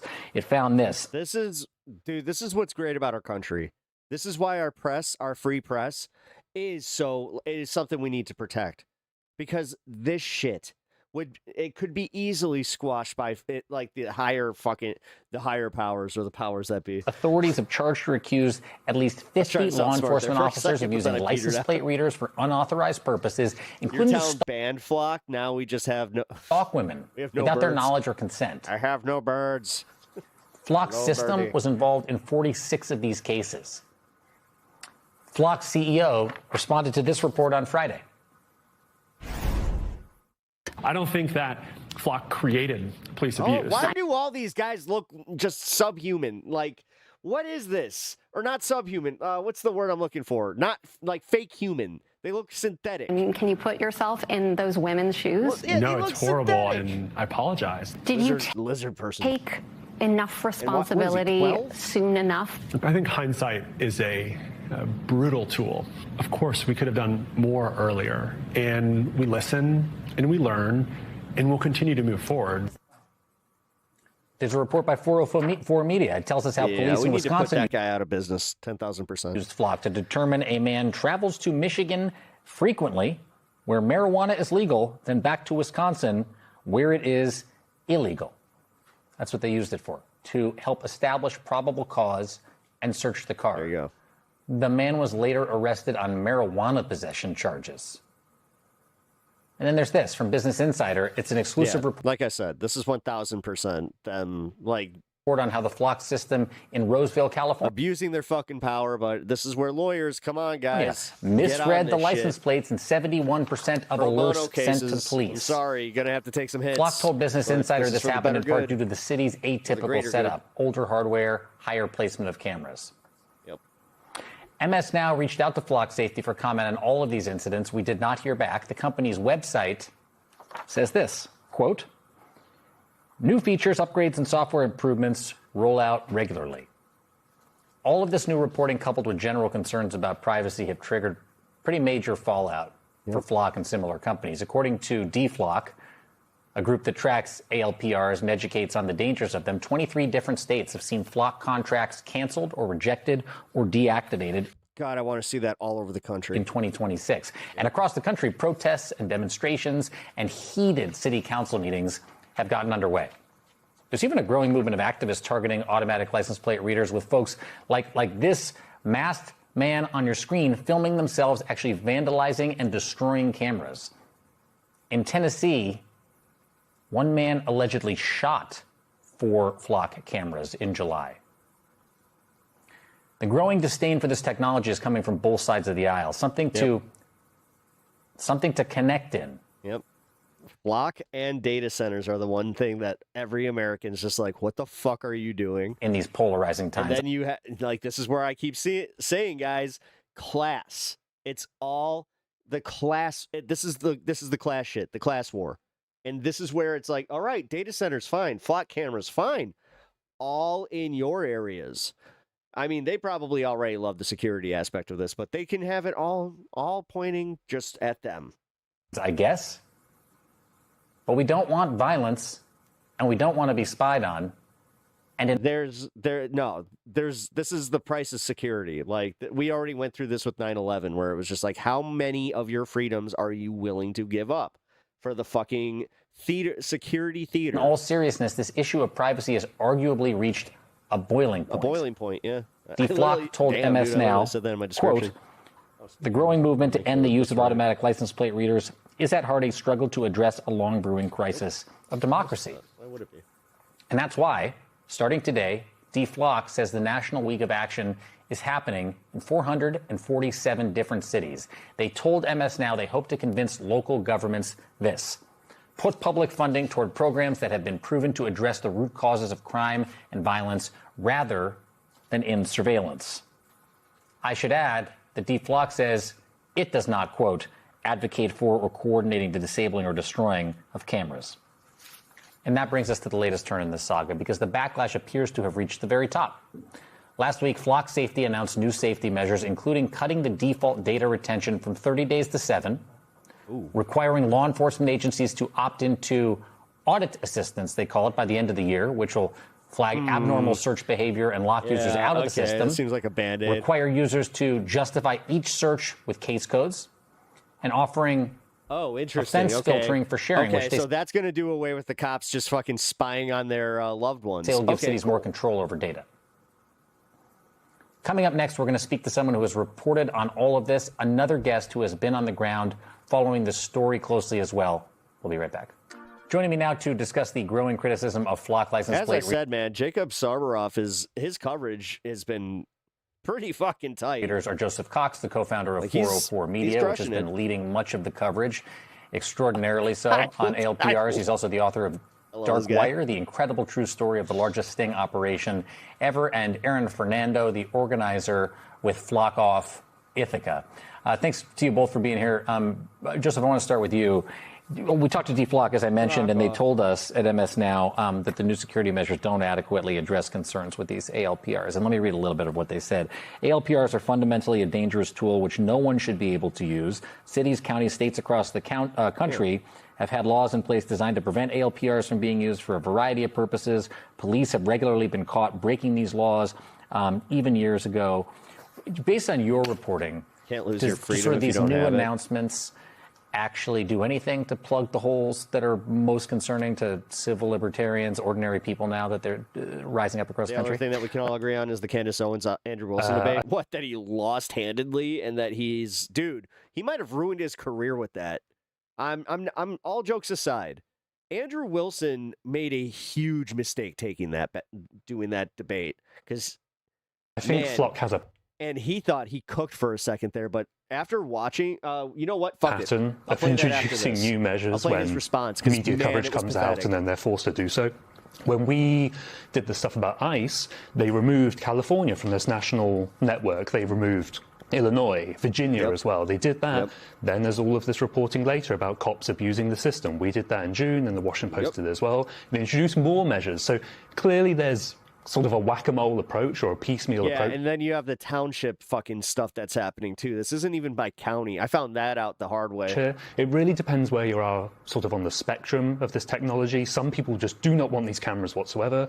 Other people are like, well, we want regulation, but we still see the benefit. I see the conversation moving probably towards these people need to get a warrant. The ACLU is trying to push for that. EFF is trying to push for that. That would ensure that a cop can't just go and start looking up their ex-wife or whatever, even if it is just 7 days of data. And ultimately, on a state level, that could be legislated, but on a federal level as well would codify this nationwide. What are lawmakers saying about doing that? There isn't much movement, I would say, when it comes to actually codifying it. There has been some interesting Supreme Court rulings recently about digital data and digital location data. We need to see whether that applies to Flock. Like, that needs to be litigated, that needs to go through courts, but there is movement there that organizations like the ACLU are going to be jumping onto that. Aaron, let me bring you in here, because part of the reason we know so much about this is that people on the ground have spoken up when they see these cameras, when they hear incidents of people's interactions with them. Can you give us a little bit more perspective about what it's like there, how folks in the community are responding? Yeah, so I'm in Ithaca, New York, and we're situated in Tompkins County, and we have actually pressured our city and county governments to end their contracts with Flock.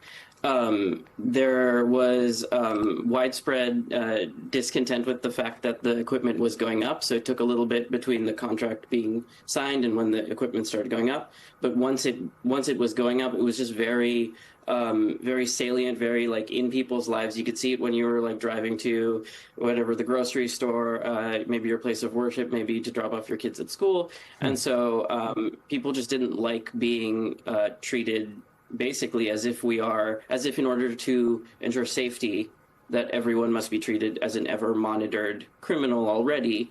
And so it was from that the organizing kind of like started and then snowballed.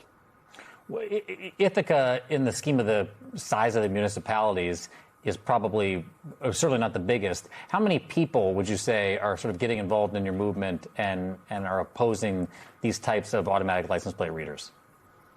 Yeah, it's kind of like, I don't know if you've seen like the bullseye model of like organizing. So there's like a core group of organizers. And we did it in a certain way where it was really like, we started it out as just a group of friends being like, we don't really like this.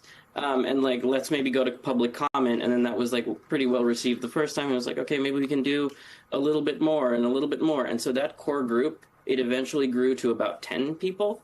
But beyond that, then there's like a much larger number. And so what we do is we like put out calls to actions, whether that's on Instagram, Signal groups, and then listservs, like neighborhood listservs, and then all kinds of folks show up. So we haven't quantified how many people have like come through, but it's definitely like far beyond our friend group. And that's really how it became really apparent that the community did not want this. It started as a small friend group that just expanded. Joseph, Aaron's point is really well taken. So much of this is happening as well online. And 404 Media, you guys are reporting that the government, we talked about this a little bit, that they're starting to monitor anti-Flock TikTok accounts and Instagram accounts. Portland 1000. What does this mean? Why do these findings matter? Yeah, so Flock has basically become a meme on social media at this point. It is no longer just city council meetings where people are voicing their concerns. People are making Instagram accounts or TikTok accounts to say, we really don't want this technology. And as you said earlier in the program, going and vandalizing these cameras as well. The government is paying attention to that. We've obtained documents from sort of these federal government intelligence hubs, and they are clearly monitoring this sort of activity, and they're keeping a close eye on this deflock week of action. I mean, I think that's just something that even peaceful protesters need to keep in mind, that this stuff is being monitored as well. Well, we too will keep a close eye on the deflock week of action. This is such important stuff. You have led the way with your reporting, so I appreciate you being here. And Aaron, I appreciate you being here as well. Aaron Fernando, organizer for Flock Off Ithaca, and Joseph Cox, the co-founder of 404 Media. I am glad to see like that this is picking up steam, and that, mainstream media, they're going to have to cover this because, again, this is beyond partisanship. I kind of like that. I'm a bit tired, but happy to be able to relax now. How am I? I'm good, man. I'm actually having a pretty decent day. Cannot complain. All right, guys, real quick. I'll welcome some new people in. How you guys doing? If you're new here, welcome to the show. I'm Pep. If you've never been here before, we do some news and politics with chill vibes. So hope you guys are enjoying the show. If you haven't already, hit the like button and sub to the channel. Really appreciate that. Helps me out a lot. I have said this a lot. Do that for all creators. Don't be stingy.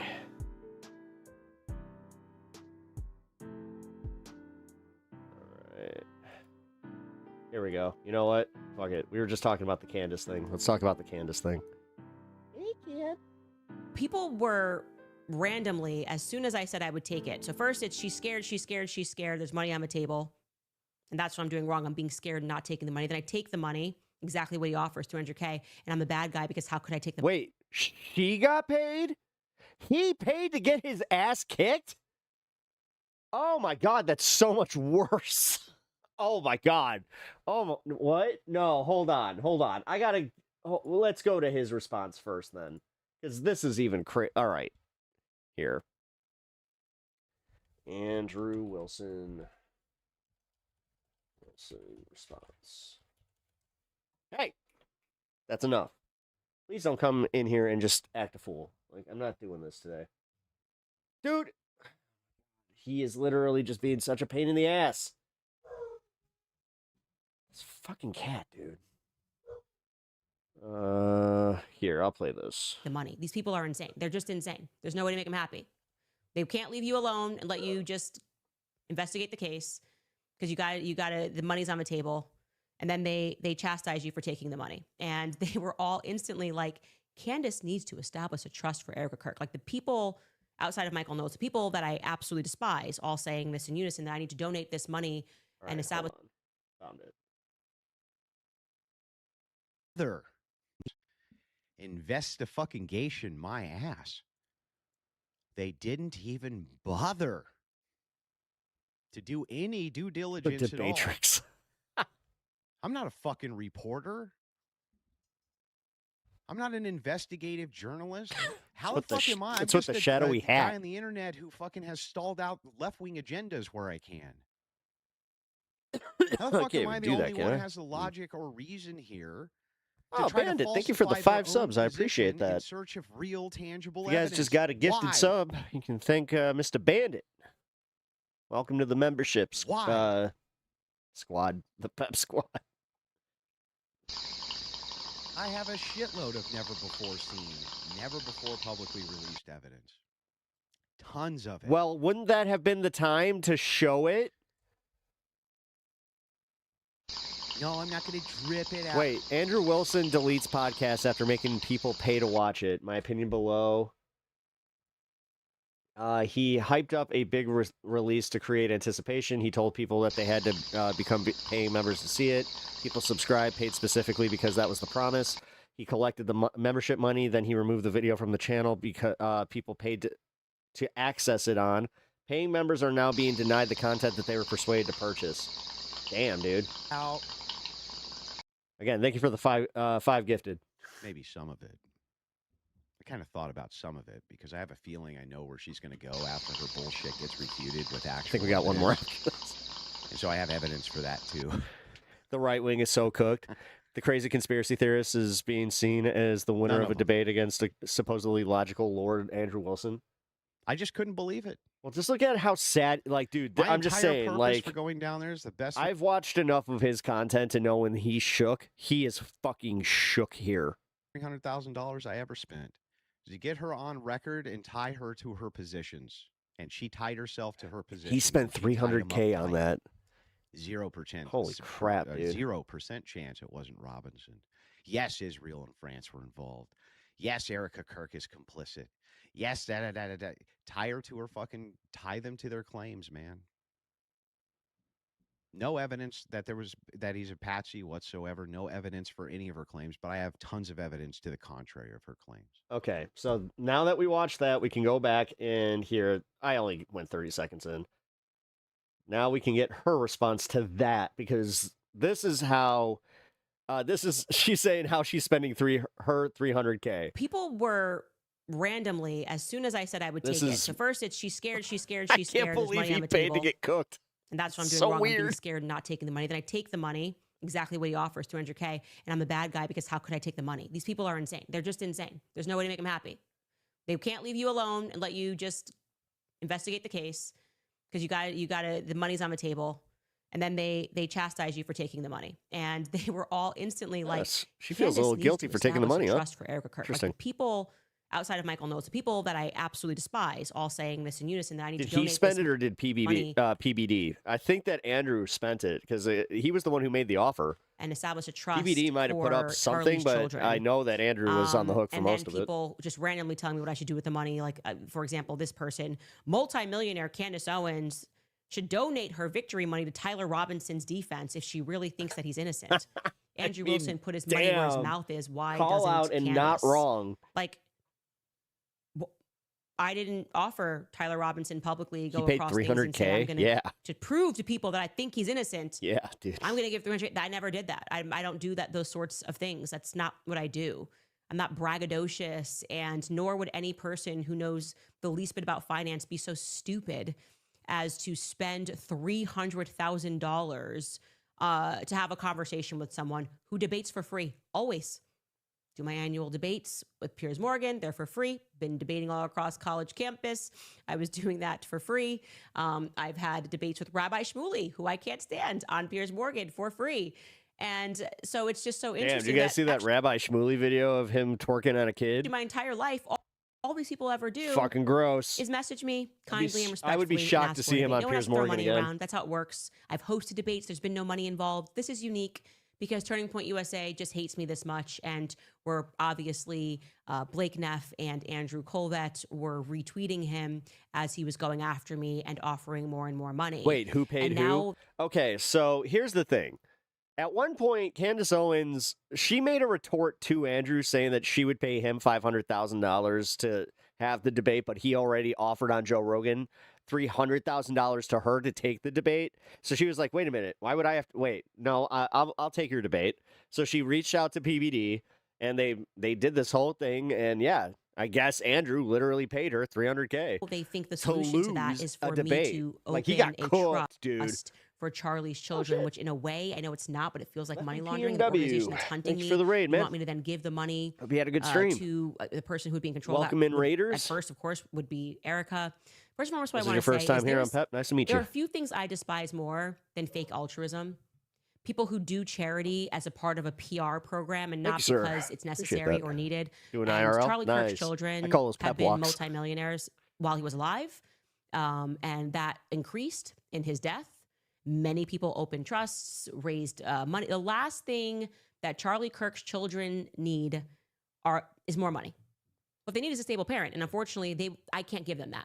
Bam Bambi, how you doing? Dad, you're from Lefty Stream. Well, welcome in. And the one Appreciate thing you they being need is not a bunch of influencers Hope using you them as a enjoy the talking vibe. point and just suggesting that 300 more Cover K politics could and news and plausibly try make to a chill. difference. And like I said, there's something about Sometimes it I that just get feels heated. icky. Like the How very can you people who not? sent the person to hunt you are basically trying to you create for the peer follow. pressure campaign Appreciate for you that. to give the money back. Like that's not going to stand Thank for you. me. And so instead, Also, I what would am like to on announce that I'm YouTube. doing with my money thus I have far, a more where I active decided, chat other than the fact technically that I on did go to YouTube. Waffle So House if this you guys are weekend, interested, please I'm consider going to take care of subscribing the over there. people who took care of me. Where most of my VODs are. As this organization has fixated, sent influencers, is a part and parcel of these group chats that are coming together. I do marathon streaming and mostly live. Attempted to make our children Gotta feel drive? unsafe. Nice. They have gotten Gonna work, behind, though. Cool. retweeted, supported. Drive safe. I'm going to look out for those people. People like my sister. If you want an organization that's going to get money from me, it's going to be the Catholic Church, the priests that took care of me emotionally when I was coming apart with the realization that like who's in the Charlie and everything that he had worked for, he was the being dishwasher, he's been so. betrayed. He has. Charlie has been betrayed. Everybody can see that. You betray him Borrow every in the single day West. when you do these sorts of things. You betray who he was. You betray the friendships that he had. You lie constantly. Well, about that's who the thing. He was lying about the having things that he- text message for like a specific text message from Charlie to him. He was thinking. Like, dude, the biggest thing to come from this too is people finding the stolen valor shit. Like, I don't think that he's going to be able to go into the debate sphere right now and not get cooked because you just bring up the two things where it's just like, bro, how'd you go into that debate with Candace and not know what you were talking about? And you were so confident that she had no receipts and she didn't know what she was talking about. I am not going to take any instruction from Turning Point USA or any of their affiliates or any of these neocon dogs that they send out on what I should do with the money. It's just not going to happen. So, yeah, I'm going to take care of my sisters. I'm going to give money to the Catholic Church, and then I'm going to decide what I want to do. That's it. You were the ones who offered the money. You were the ones who retweeted it. And so it's therefore mine. You can skip all of your fake altruism. Why don't you guys give more money to that organization? Because the direction that they're headed, I don't see that this is going to be an organization in 10 years down the road.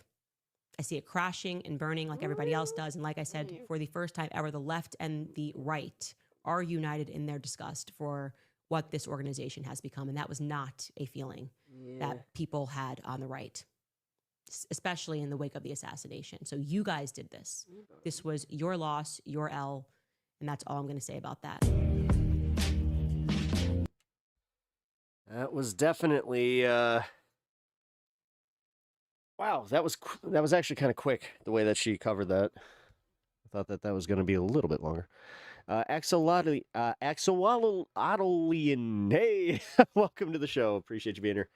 Ooh, yeah.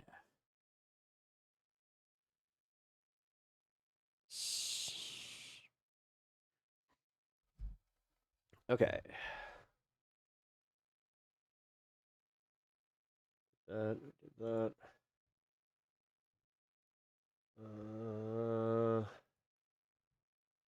I'll do that later. We kind of already covered the historic victory for the DSA. So here, you know what? We kind of got through most of the stories I had pulled up for today. I haven't done that in a while. It's been at least 2 weeks, so. By the way, guys, like I said, if you are new here, welcome to the show. We're going to be coming up to the 420 on the show here in just about 20 minutes. 23, 24 minutes. When I'm on for 4 hours and 20 minutes, we do a little celebration and then we kind of cover something fun. But I'm only going to be able to do one quick video because I got some stuff going on tonight. So, all right, let's bring on.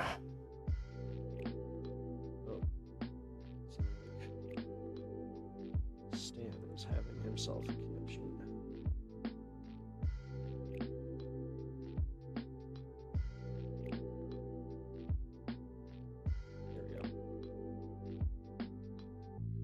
Also, I got the cat. We got the cat. There we go. Cat on the lap. Lap cat. There we go. Oh my god. How do you hide over there, man? You make it hard to get you on camera here. There we go. You little scamp. That's insane. He paid to get totally dominated and also ruined his whole persona and career. Yeah, dude. Here, you know what? Let's pull up the Andrew Wilson Stolen Valor.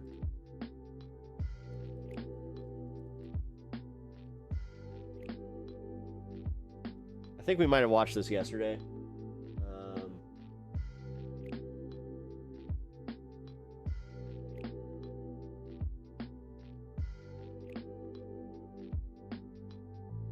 Wait, 1 month ago? Wait, so this has been exposed for a while now? Yeah, because we watched the Valhalla VFT picture response. Okay, yeah. Andrew Wilson begs for help with Candace Owens debate. Erica Kirk takes over the world. Wait, what?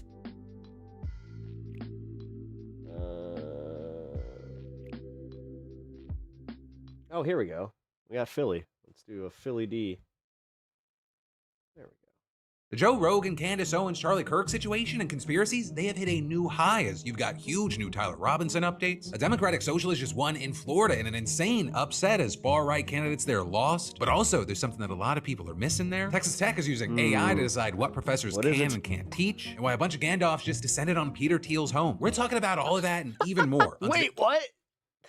Today's brand new Philip DeFranco show, you daily dive into the news, starting with this. If there was one word to describe last night's primary elections, it's got to be diverse. Because on one end, off topic, but I see the Godzilla picture in the back. Favorite Godzilla movie. Socialists. At the other end, you had far-right extremists putting out Godzilla versus Mechagodzilla from 1990. I think it was 3. Those featuring Hitler. And you had primaries in Alaska, California, and Pennsylvania. But by far the most shocking, bizarre, and most talked about elections were in Florida. Because in Florida, of all places, you had yet another Democratic socialist beating an establishment-backed moderate Democrat for the nomination. I'm talking about Angie Nixon. She's a state representative, and she smacked up Alexander Vindman. Vindman, of course, is a familiar name because he's the former national security aide who testified during Trump's first impeachment trial. The last time you saw me was here. -1's the best one to watch, swearing an oath to tell the truth about a president who broke his. Right, and Vindman, he had the name recognition, he had the backing of the establishment of Chuck Schumer, and he also had a ton of money. He had over $16 million, which made Nixon's just under $1 million look like chump change. She couldn't even really afford to run a single TV I didn't realize ad, it was never that mind guy any that polls. lost. And actually, there were no public surveys in this race, so really no one had any idea where the electorate was. Or rather, nobody except Vindman himself, because his campaign did run an internal poll, but he didn't spend any money attacking Nixon, so people figured, oh, she must not be a threat. And well, oh my God, if they thought that, they were so wrong. Nixon not only won by 12 points, she beat him in every major metropolitan area except West Palm Beach. She took her own county, Duval, and also Vindman's county, Broward, not to mention Miami-Dade. Now with this, I should note that Nixon is unique. The DSA actually didn't endorse her campaign, and she only joined the organization back in June. But as a state lawmaker for 3 terms, she's been known as a progressive firebrand. Right, they're interrupting the state house with a bullhorn. Will the DSA actually endorse her come the general? And then staging a sit-in at Ron DeSantis' office this year to protest his gerrymandered congressional map. Yo, it's crazy. We were just talking about the Red Lantern Corps. What the fuck?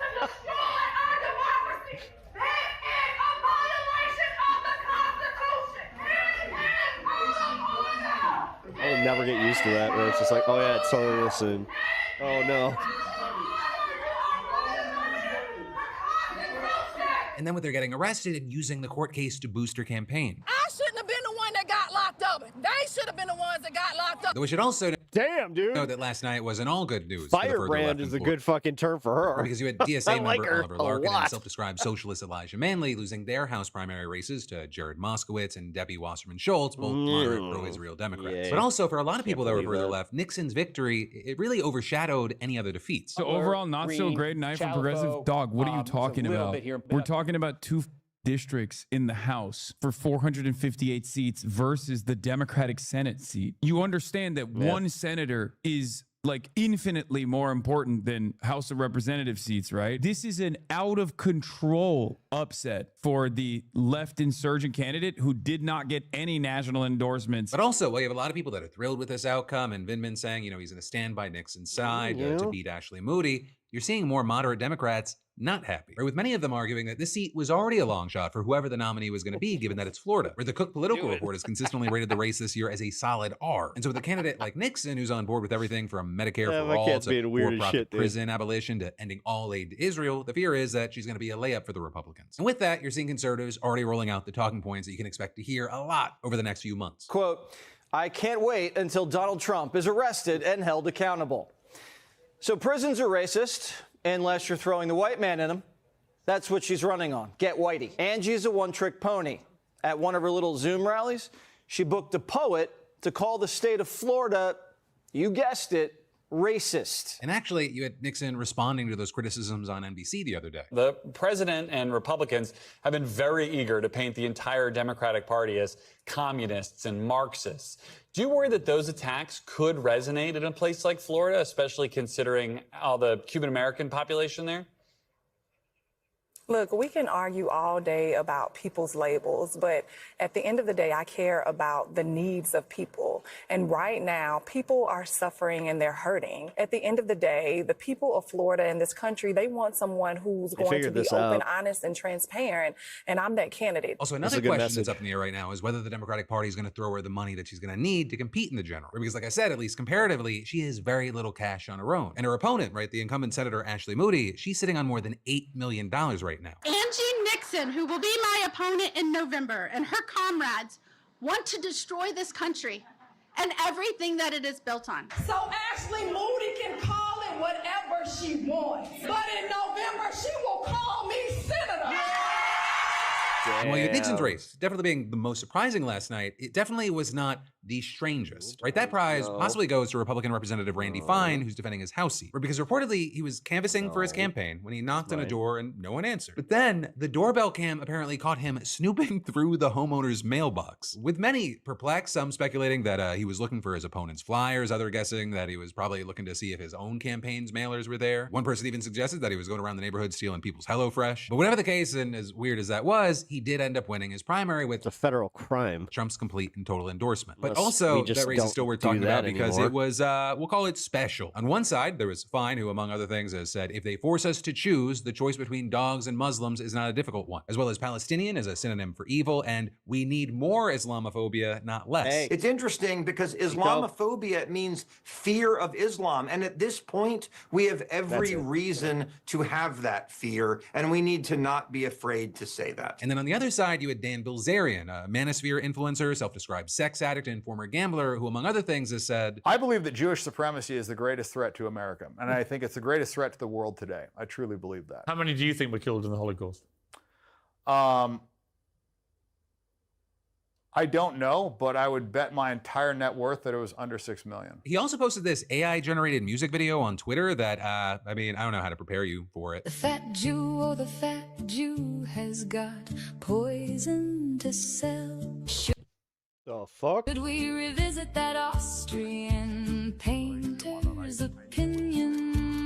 And I guess I should note for the listeners, the video there had Adolf Hitler wearing a painter's apron. And while it's true that Fine, he won the race by a huge margin, Bilzerian also got a decent chunk. He walked away with 19% of the final tally, which is actually more than any of the other three Republicans challenging Fine. And so even though he lost, you're seeing a lot of people out there that are concerned about the fact that he did as well as he did, especially among the younger people who are voting, with many wondering about the future of the GOP, or with people pointing to the popularity of figures like Tucker Carlson, Candace Owens, and Nick Fuentes among the under 35 demographic. Where you have people saying, in addition to people being critical of Netanyahu and what the Israeli government is doing, separately, you also have it showing that that's where polls show anti-Semitism has taken root the most. But then also there, you have many pointing out that it seems like the Republican answer to bigotry is then often just an alternative form of bigotry. Right in there, you have people noting that when Bilzerian called him a fat Jew, Fine shot back by attacking his dual Armenian citizenship. Because we don't want this to take root in our party. We don't want Armenians to be able to serve in Congress. And all of this, it's led to places like Vox declaring, in a year full of ugly primaries across the country, this is without question the ugliest and most hateful. Though that's not to say that it claimed a monopoly on hate, right? All those Islamophobic comments that Fine made, that's kind of become routine fodder for the Republicans on Capitol Hill. You've got Tommy Tuberville saying Islam is not a religion, it's a cult. Nancy Mace said every single Muslim holding public office in America is a Trojan horse. Chip Roy said that there should be no more Muslims in Texas. And Andy Ogle said Muslims don't belong in American society. And so looking at the state of the Republican Party right now, it does seem like it's split between these kind of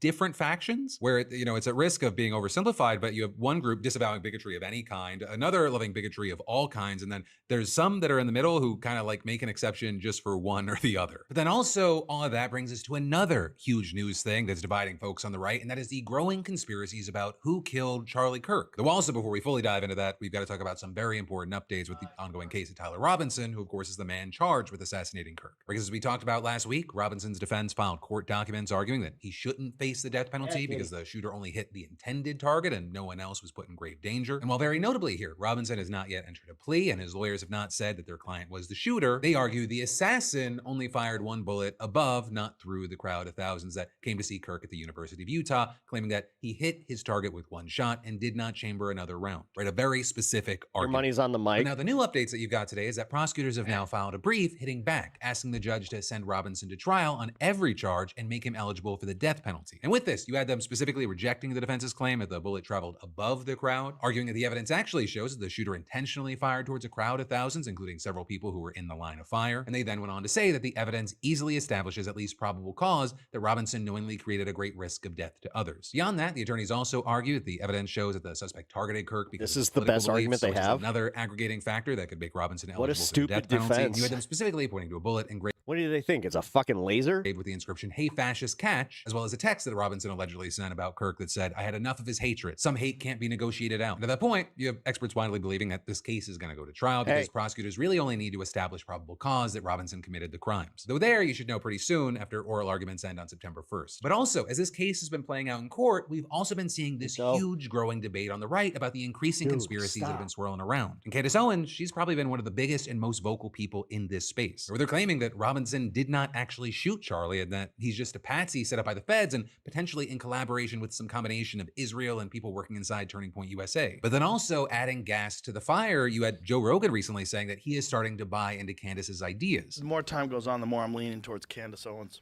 What? Whoa. She's got some very interesting theories about it. I don't think any story that you hear in the news is accurate. I think there's always none or spin on it at least. There's always some spin. But the public so believes whatever it. the spin is, whatever the spin is about Tyler Robinson, I there's hate some that bullshit I have to agree with this. I don't know how much of it is bullshit, but there's some bullshit. And one of the more recent bullshits is they found a photo that they were saying was Tyler Robinson, but then people noticed that because he's real thin, people noticed that the cars in the background, the proportions were distorted. And then they realized that what they had done was taken a guy who's like much wider than Tyler Robinson and shrunken the perspective. Really? Yep. And then when you see him for what he really looks like, you're like, oh, there's no way that's that guy. That guy's big. And then you're like, well, it's mostly true. Like, no, he's shifting it. They changed. Like, you look at the hood of the cars behind them; they're all like that narrow. Who is that guy? Specifically, you've got Rogan talking about a picture that Candace showed on an episode of her podcast last week that she argued is further evidence for claim that Robinson did not kill Kirk. Right in that picture in question is a still of a surveillance video that prosecutors released last month, which shows a man that they claim is Tyler Robinson arriving at a parking garage on campus the morning of the shooting. But you've got Candace claiming that she got exclusive 4K stills that were shown to influencers in the courtroom and present a clearer picture of the person in the footage, arguing that the video shown to the public was distorted. The first thing I'm going to show you from that parking garage is what this person looks like. Because if it was less compressed and blurry, which is what we were shown, you might realize that he's kind of a bit broad. Take a look at this. Oh. And I want to be clear, we did not edit these in any way, okay? This is no editing. We're not making him, it's not compressed. This is Tyler Robinson? Candace also claimed the stills indicate that the person in the video was left-handed, but Robinson is right-handed. Second thing I'm going to show you is, again, he appears to be Pat, you found your ingot on Rogan? Okay, my government source says that he takes his phone out of his left pocket and then puts an earpiece. It's like forever, but for realsies. Ear. Oh, okay. And you then have her going on to seemingly imply that the prosecution intentionally distorted the version of the surveillance footage that they showed to the public because they somehow wanted to prevent us from realizing that the man might not be Robinson. That's a big auto, actually. It might require you to intentionally degrade and blur footage when you go, ooh, that's not the right hand. And then after that, Candace goes on to list a bunch of other reasons that she thinks that it isn't Robinson. But we're also not going to go into all that because, one, it would just take forever. And two, what she's saying appears to be just pure conspiracy. Right? Appearing to take a small thing and then making enormous leaps. But, of course, at the same time, you've got a ton of people online running with her narrative, claiming that the man in Candace's stills is not Tyler Robinson and accusing the government of distorting the video. But then you also have plenty of others pushing back, saying that all of this is predicated on stills Candace Owens produced from some unnamed source and claiming that the pictures were actually AI edited. And that's as some of the pushback that you're seeing are coming from big voices on the right, like Ben Shapiro, who slammed Rogan specifically for spreading Owens's conspiracies. So yesterday, Joe Rogan announced that he is beginning to believe Candace Owens's bizarre theories about Charlie Kirk's assassination. Now, I'm not super shocked by this kind of stuff. Joe tends to believe pretty much every conspiracy theory that he can find because, let's be real, conspiracism is fun. There are two things that make this kind of stuff a problem for America more generally. One, when people start treating this stuff seriously. And two, when politicians start treating this stuff seriously because people start treating this stuff seriously. There are a bunch of young men who use Joe Rogan as a sort of political litmus test, which is pretty weird. Or as Joe might say, why? It is weird. Right? Joe himself would probably argue that you shouldn't follow him that way. I agree with because Ben Shabibo. Joe himself would say that he's not fully formed on much of this stuff at all. But people do that anyway. Again, that's not Joe's fault. It's just a reality. You know, it turns out that young men will follow pretty much anybody. The big problem is when our political leaders decide to follow this group, I should know. which takes us to the modern GOP. So, top members of the GOP, most prominently the vice president, think the path to victory, political victory, lies in winning over the Rogan bros. Right, and then you have Shapiro going on to turn this into a much broader analysis on the direction of the Republican Party as a whole. The more wrong he is, the faster he how talks. these divisions have developed and evolved on the right. And then you got to talk about these crazy situations going down at Harvard and Texas Tech. But first, Harvard and Texas Tech. Wait, what? For what? Oh my God. How is okay? I missed this story entirely. Lash DeFranco. Whatever. But then diving right back into the news, we've got to talk about how this guy stole human body parts donated to Harvard for medical research, and now you've got the university paying tens of millions of dollars to settle a class action lawsuit about it. Because this is Cedric Lodge, and he used to manage the morgue at Harvard Medical School. And part of his job was looking at the donations submitted through the university's anatomical gift program, which allows people to donate their bodies for medical students' education, and then after the studies are done, their remains are cremated. Except, turns out he was fired in 2023 because instead of looking after those body parts, he was stealing them and then selling them on the black market. In fact, for nearly 5 years, starting in 2018, my man Cedric, actually, I don't want to say my man Cedric, that man Cedric would allegedly take body parts home with them, including bones, skin, brains, and even entire heads. And you had prosecutors saying that he took the remains without the knowledge or permission of his employer, the donor, or the donor's family, which I fucking hope so. Or the more people that knew about this, the worse it sounds. But also, on that note, he would then, working with his wife Denise, ship them out to buyers in other states. And it seemed really across the Northeast, Massachusetts, New Hampshire, and Pennsylvania. And they were bringing in some nice money. They'll also say, I thought it would be more, right? I'd imagine that if you were going to do something horrendous and disgusting and illegal, you're putting yourself at risk. His weird little racist movies not doing any numbers. They reportedly made roughly $37,000 selling these body parts, which, as it turns out, would then often be sold again. Now, as far as Lodge, in addition to being fired, he got indicted back in 2023, and you had Harvard releasing a statement at the time titled Abhorrent Betrayal, saying, we were appalled to learn that something so disturbing could happen on our campus, a community dedicated to healing and serving others. The reported incidents are a betrayal of HMS, and most importantly, each of the individuals who altruistically chose to will their bodies to HMS through the anatomical gift program to advance medical education and research. Well, the story, for some of you, it might sound familiar because we actually did a deep dive into it where he ended up pleading guilty and getting sentenced to 8 years in prison last December. We got updates because for the families of those whose body parts were stolen and sold, that wasn't enough. They still wanted some accountability from Harvard itself. Right? People asking, how did this go on for 5 years and no one at the university caught on? And so they actually started filing lawsuits as soon as Lodge was indicted, alleging negligence, breach of fiduciary duty, and infliction of emotional distress. But it seemed like it might be doomed in 2024 because a Suffolk County Superior Court judge threw out a dozen of them. And you had them ruling that the school isn't responsible for an employee's actions and is protected by the Uniform Anatomical Gift Act's good faith immunity clause. Except then, you had the Massachusetts Supreme Judicial Court having something different to say. Right? Because with the family's argument that Harvard failed to properly oversee the program, you had the SJC saying there was enough to potentially establish pervasive noncompliance with the law. Meaning Harvard, they weren't off the hook and they revived the lawsuits. Which then brings us to the very big news that Harvard has agreed to pay $53 million to settle in order to avoid prolonged litigation. With Harvard releasing a statement apologizing to the family of donors and saying these events do not reflect the reverence we hold for the altruistic individuals who selflessly donate their bodies to our program. So that money is going to get split up. And then actually beyond the money, there's actually a scholarship with Harvard saying that they're planning on setting up an annual scholarship to honor the anatomical donors. But then actually jumping from one crazy college story to another, you now have the New York Times reporting that Texas Tech is actively using AI to get rid of left-leaning content in their curriculums. Right, so no more books or other materials that address evil, scary, Republican boogeyman topics like sexual orientation, gender identity, stuff like that. And reportedly, with the faculty being first told about this at a meeting last spring where they were given AI-authored reports that basically outlined everything they're not allowed to teach anymore. Right, and that was met with a lot of confusion, a lot of frustration, and you had one professor calling the document AI slop. And while, of course, on this show, we've talked about schools giving in to pressure from the Trump administration and changing their policies and content that they teach, using AI to make curriculums more conservative, that is a new, messy layer to this whole higher education crisis. And this Texas Tech AI-assisted censorship, it's not just going to affect what a number of conservatives might call out there super woke content. Or you've got Texas Tech historian Jacob Bell saying he doesn't know how he's supposed to discuss Joan of Arc, who was burned at the stake for a few reasons, but partially for cross-dressing. And then you've got a French studies professor worried about her Holocaust and literature course because it mentions that gay and bisexual men were also targets of the Nazis. Where they're telling the Times now the Holocaust becomes an elective. And so you have the situation where professors, they have no choice but to pretend like parts of history just don't exist because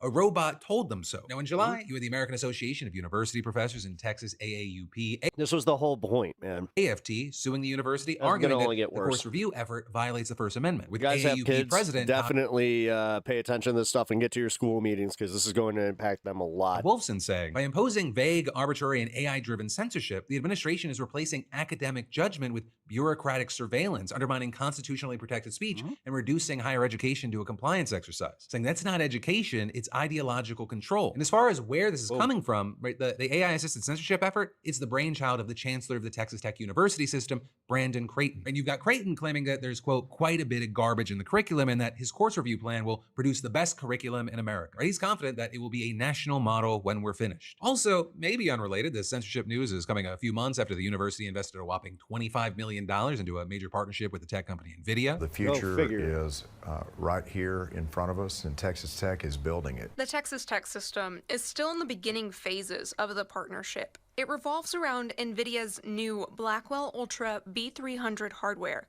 a chip to power supercomputers. So yeah, they're building a massive AI factory right on the main campus. And they're actually the first R1 top-tier research institution public university in the country to own and operate a system built for agentic AI. And so the students there are expected to have this new kind of college experience. Now, as far as the reaction to the censorship news as it's been spreading, those have varied. Where you had one student group starting a petition to kick Creighton out, saying that he's unfit to serve, with that petition receiving 1,600 signatures in less than 48 hours. But then you also had conservative students, like the ones who participate in the Texas Tech chapter at Turning Point USA, all for Creighton and his new censorship method. And specifically, you had Preston Parsons, the local chapter president of TPUSA, saying, Mr. Creighton is bringing ideological balance to a sector that is overwhelmingly liberal. He asked, is it necessarily a bad thing that we have universities that sit a little different on different issues? And there you have Parsons referencing that long they're called Christian universities, you dumb fuck. Standing debate about colleges being too woke and creating a culture that caters to progressive students. A subject that if you've ever taken a peek at pretty much any right-wing content, far-right pundits are endlessly vocal about it. The reality is that success in American life should not be reliant on receiving a credential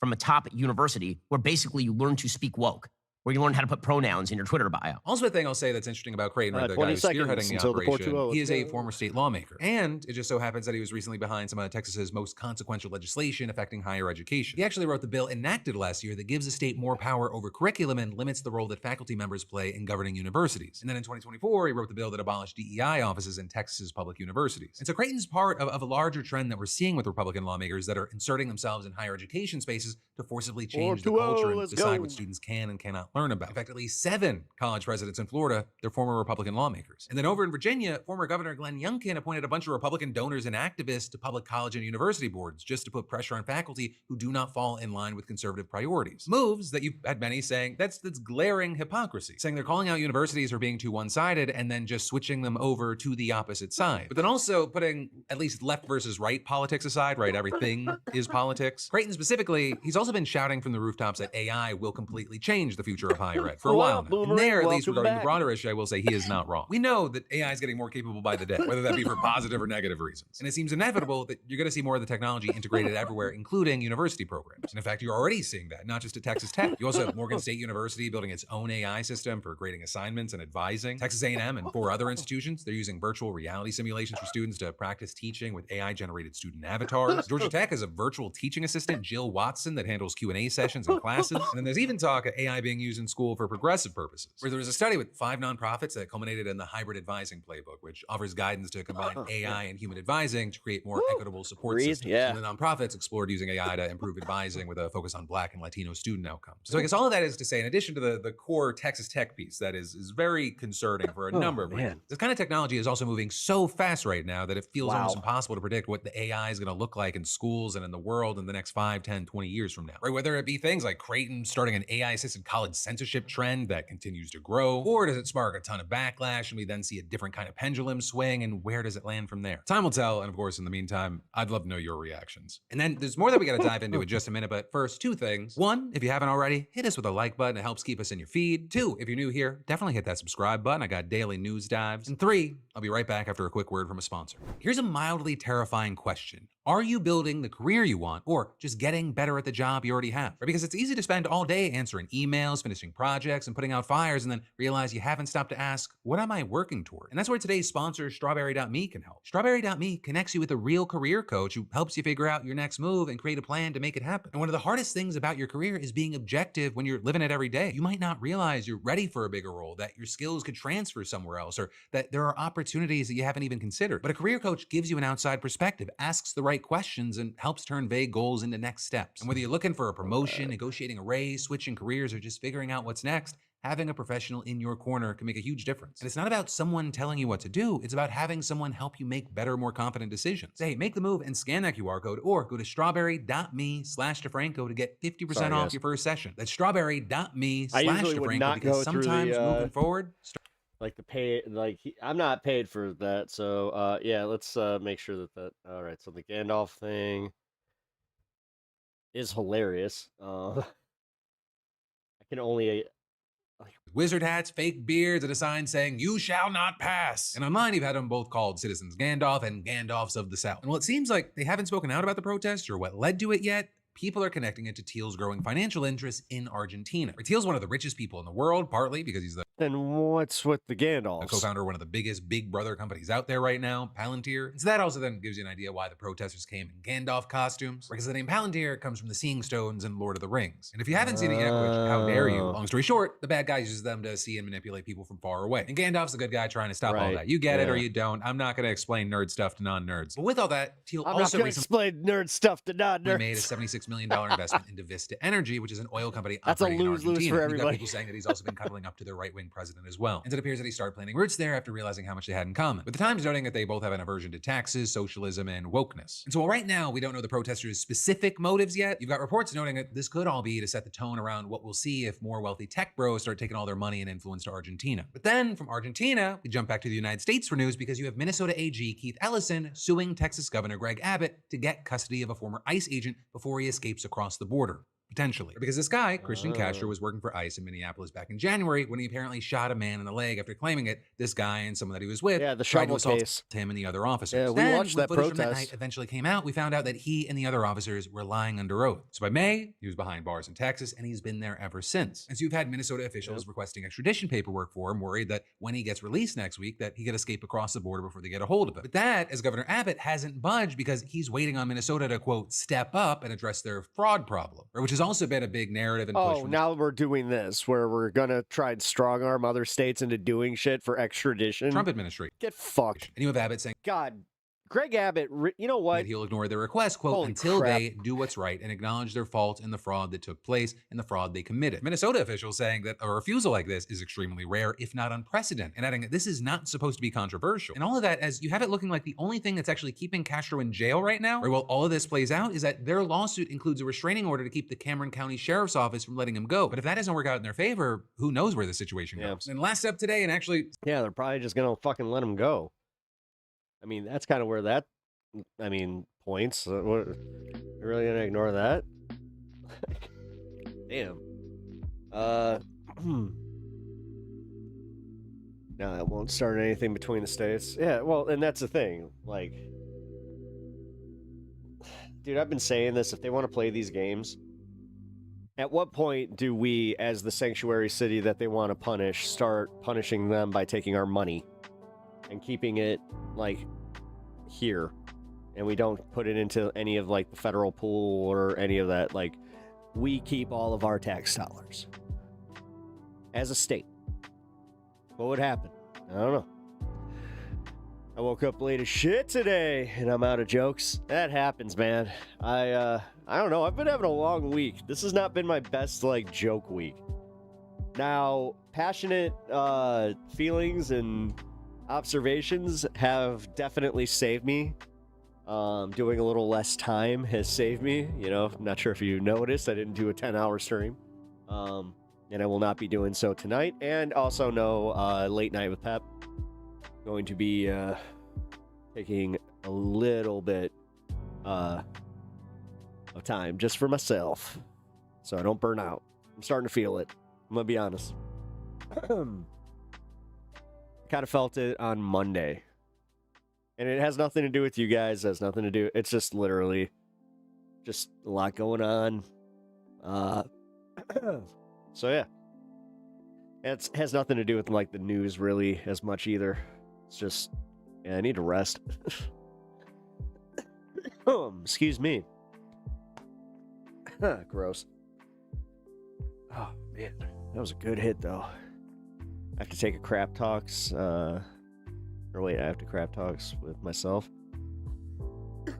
Poop talks. Not crap talks, poop talks. wish that algo wasn't so brutal. Yeah, I mean, it sucks. I don't know what to tell you. And it's not even the algo. It's the fact that YouTube just be on some BS when that happens. I just hate the fact that, they don't do anything about it. They're just like, yeah, whatever. No, I know you're kidding. I know you're kidding. It's all good. It's all good. Yeah, just gotta do a shorter show today. If I even do my show tomorrow, it's gonna be one where, I end it around midnight. Because if I do my show tomorrow, I will just go from this space into my show. And then Friday, we got a show. And then, gonna take the weekend. I'm gonna try and do the thing that I always promise. I'm gonna try and release some content coming up.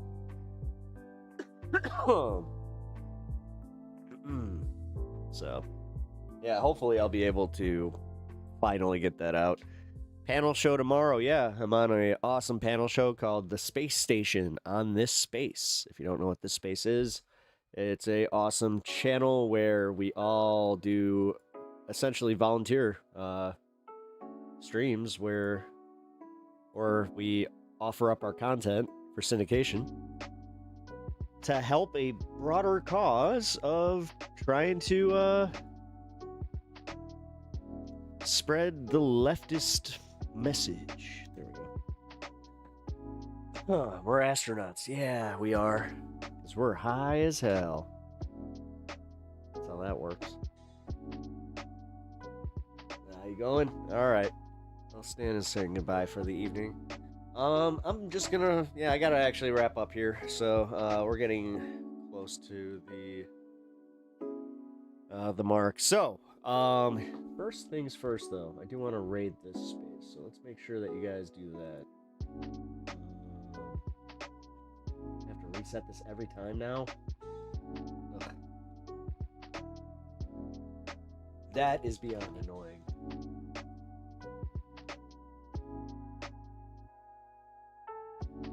Okay, cool. Bye, Stan. Hi, Stan.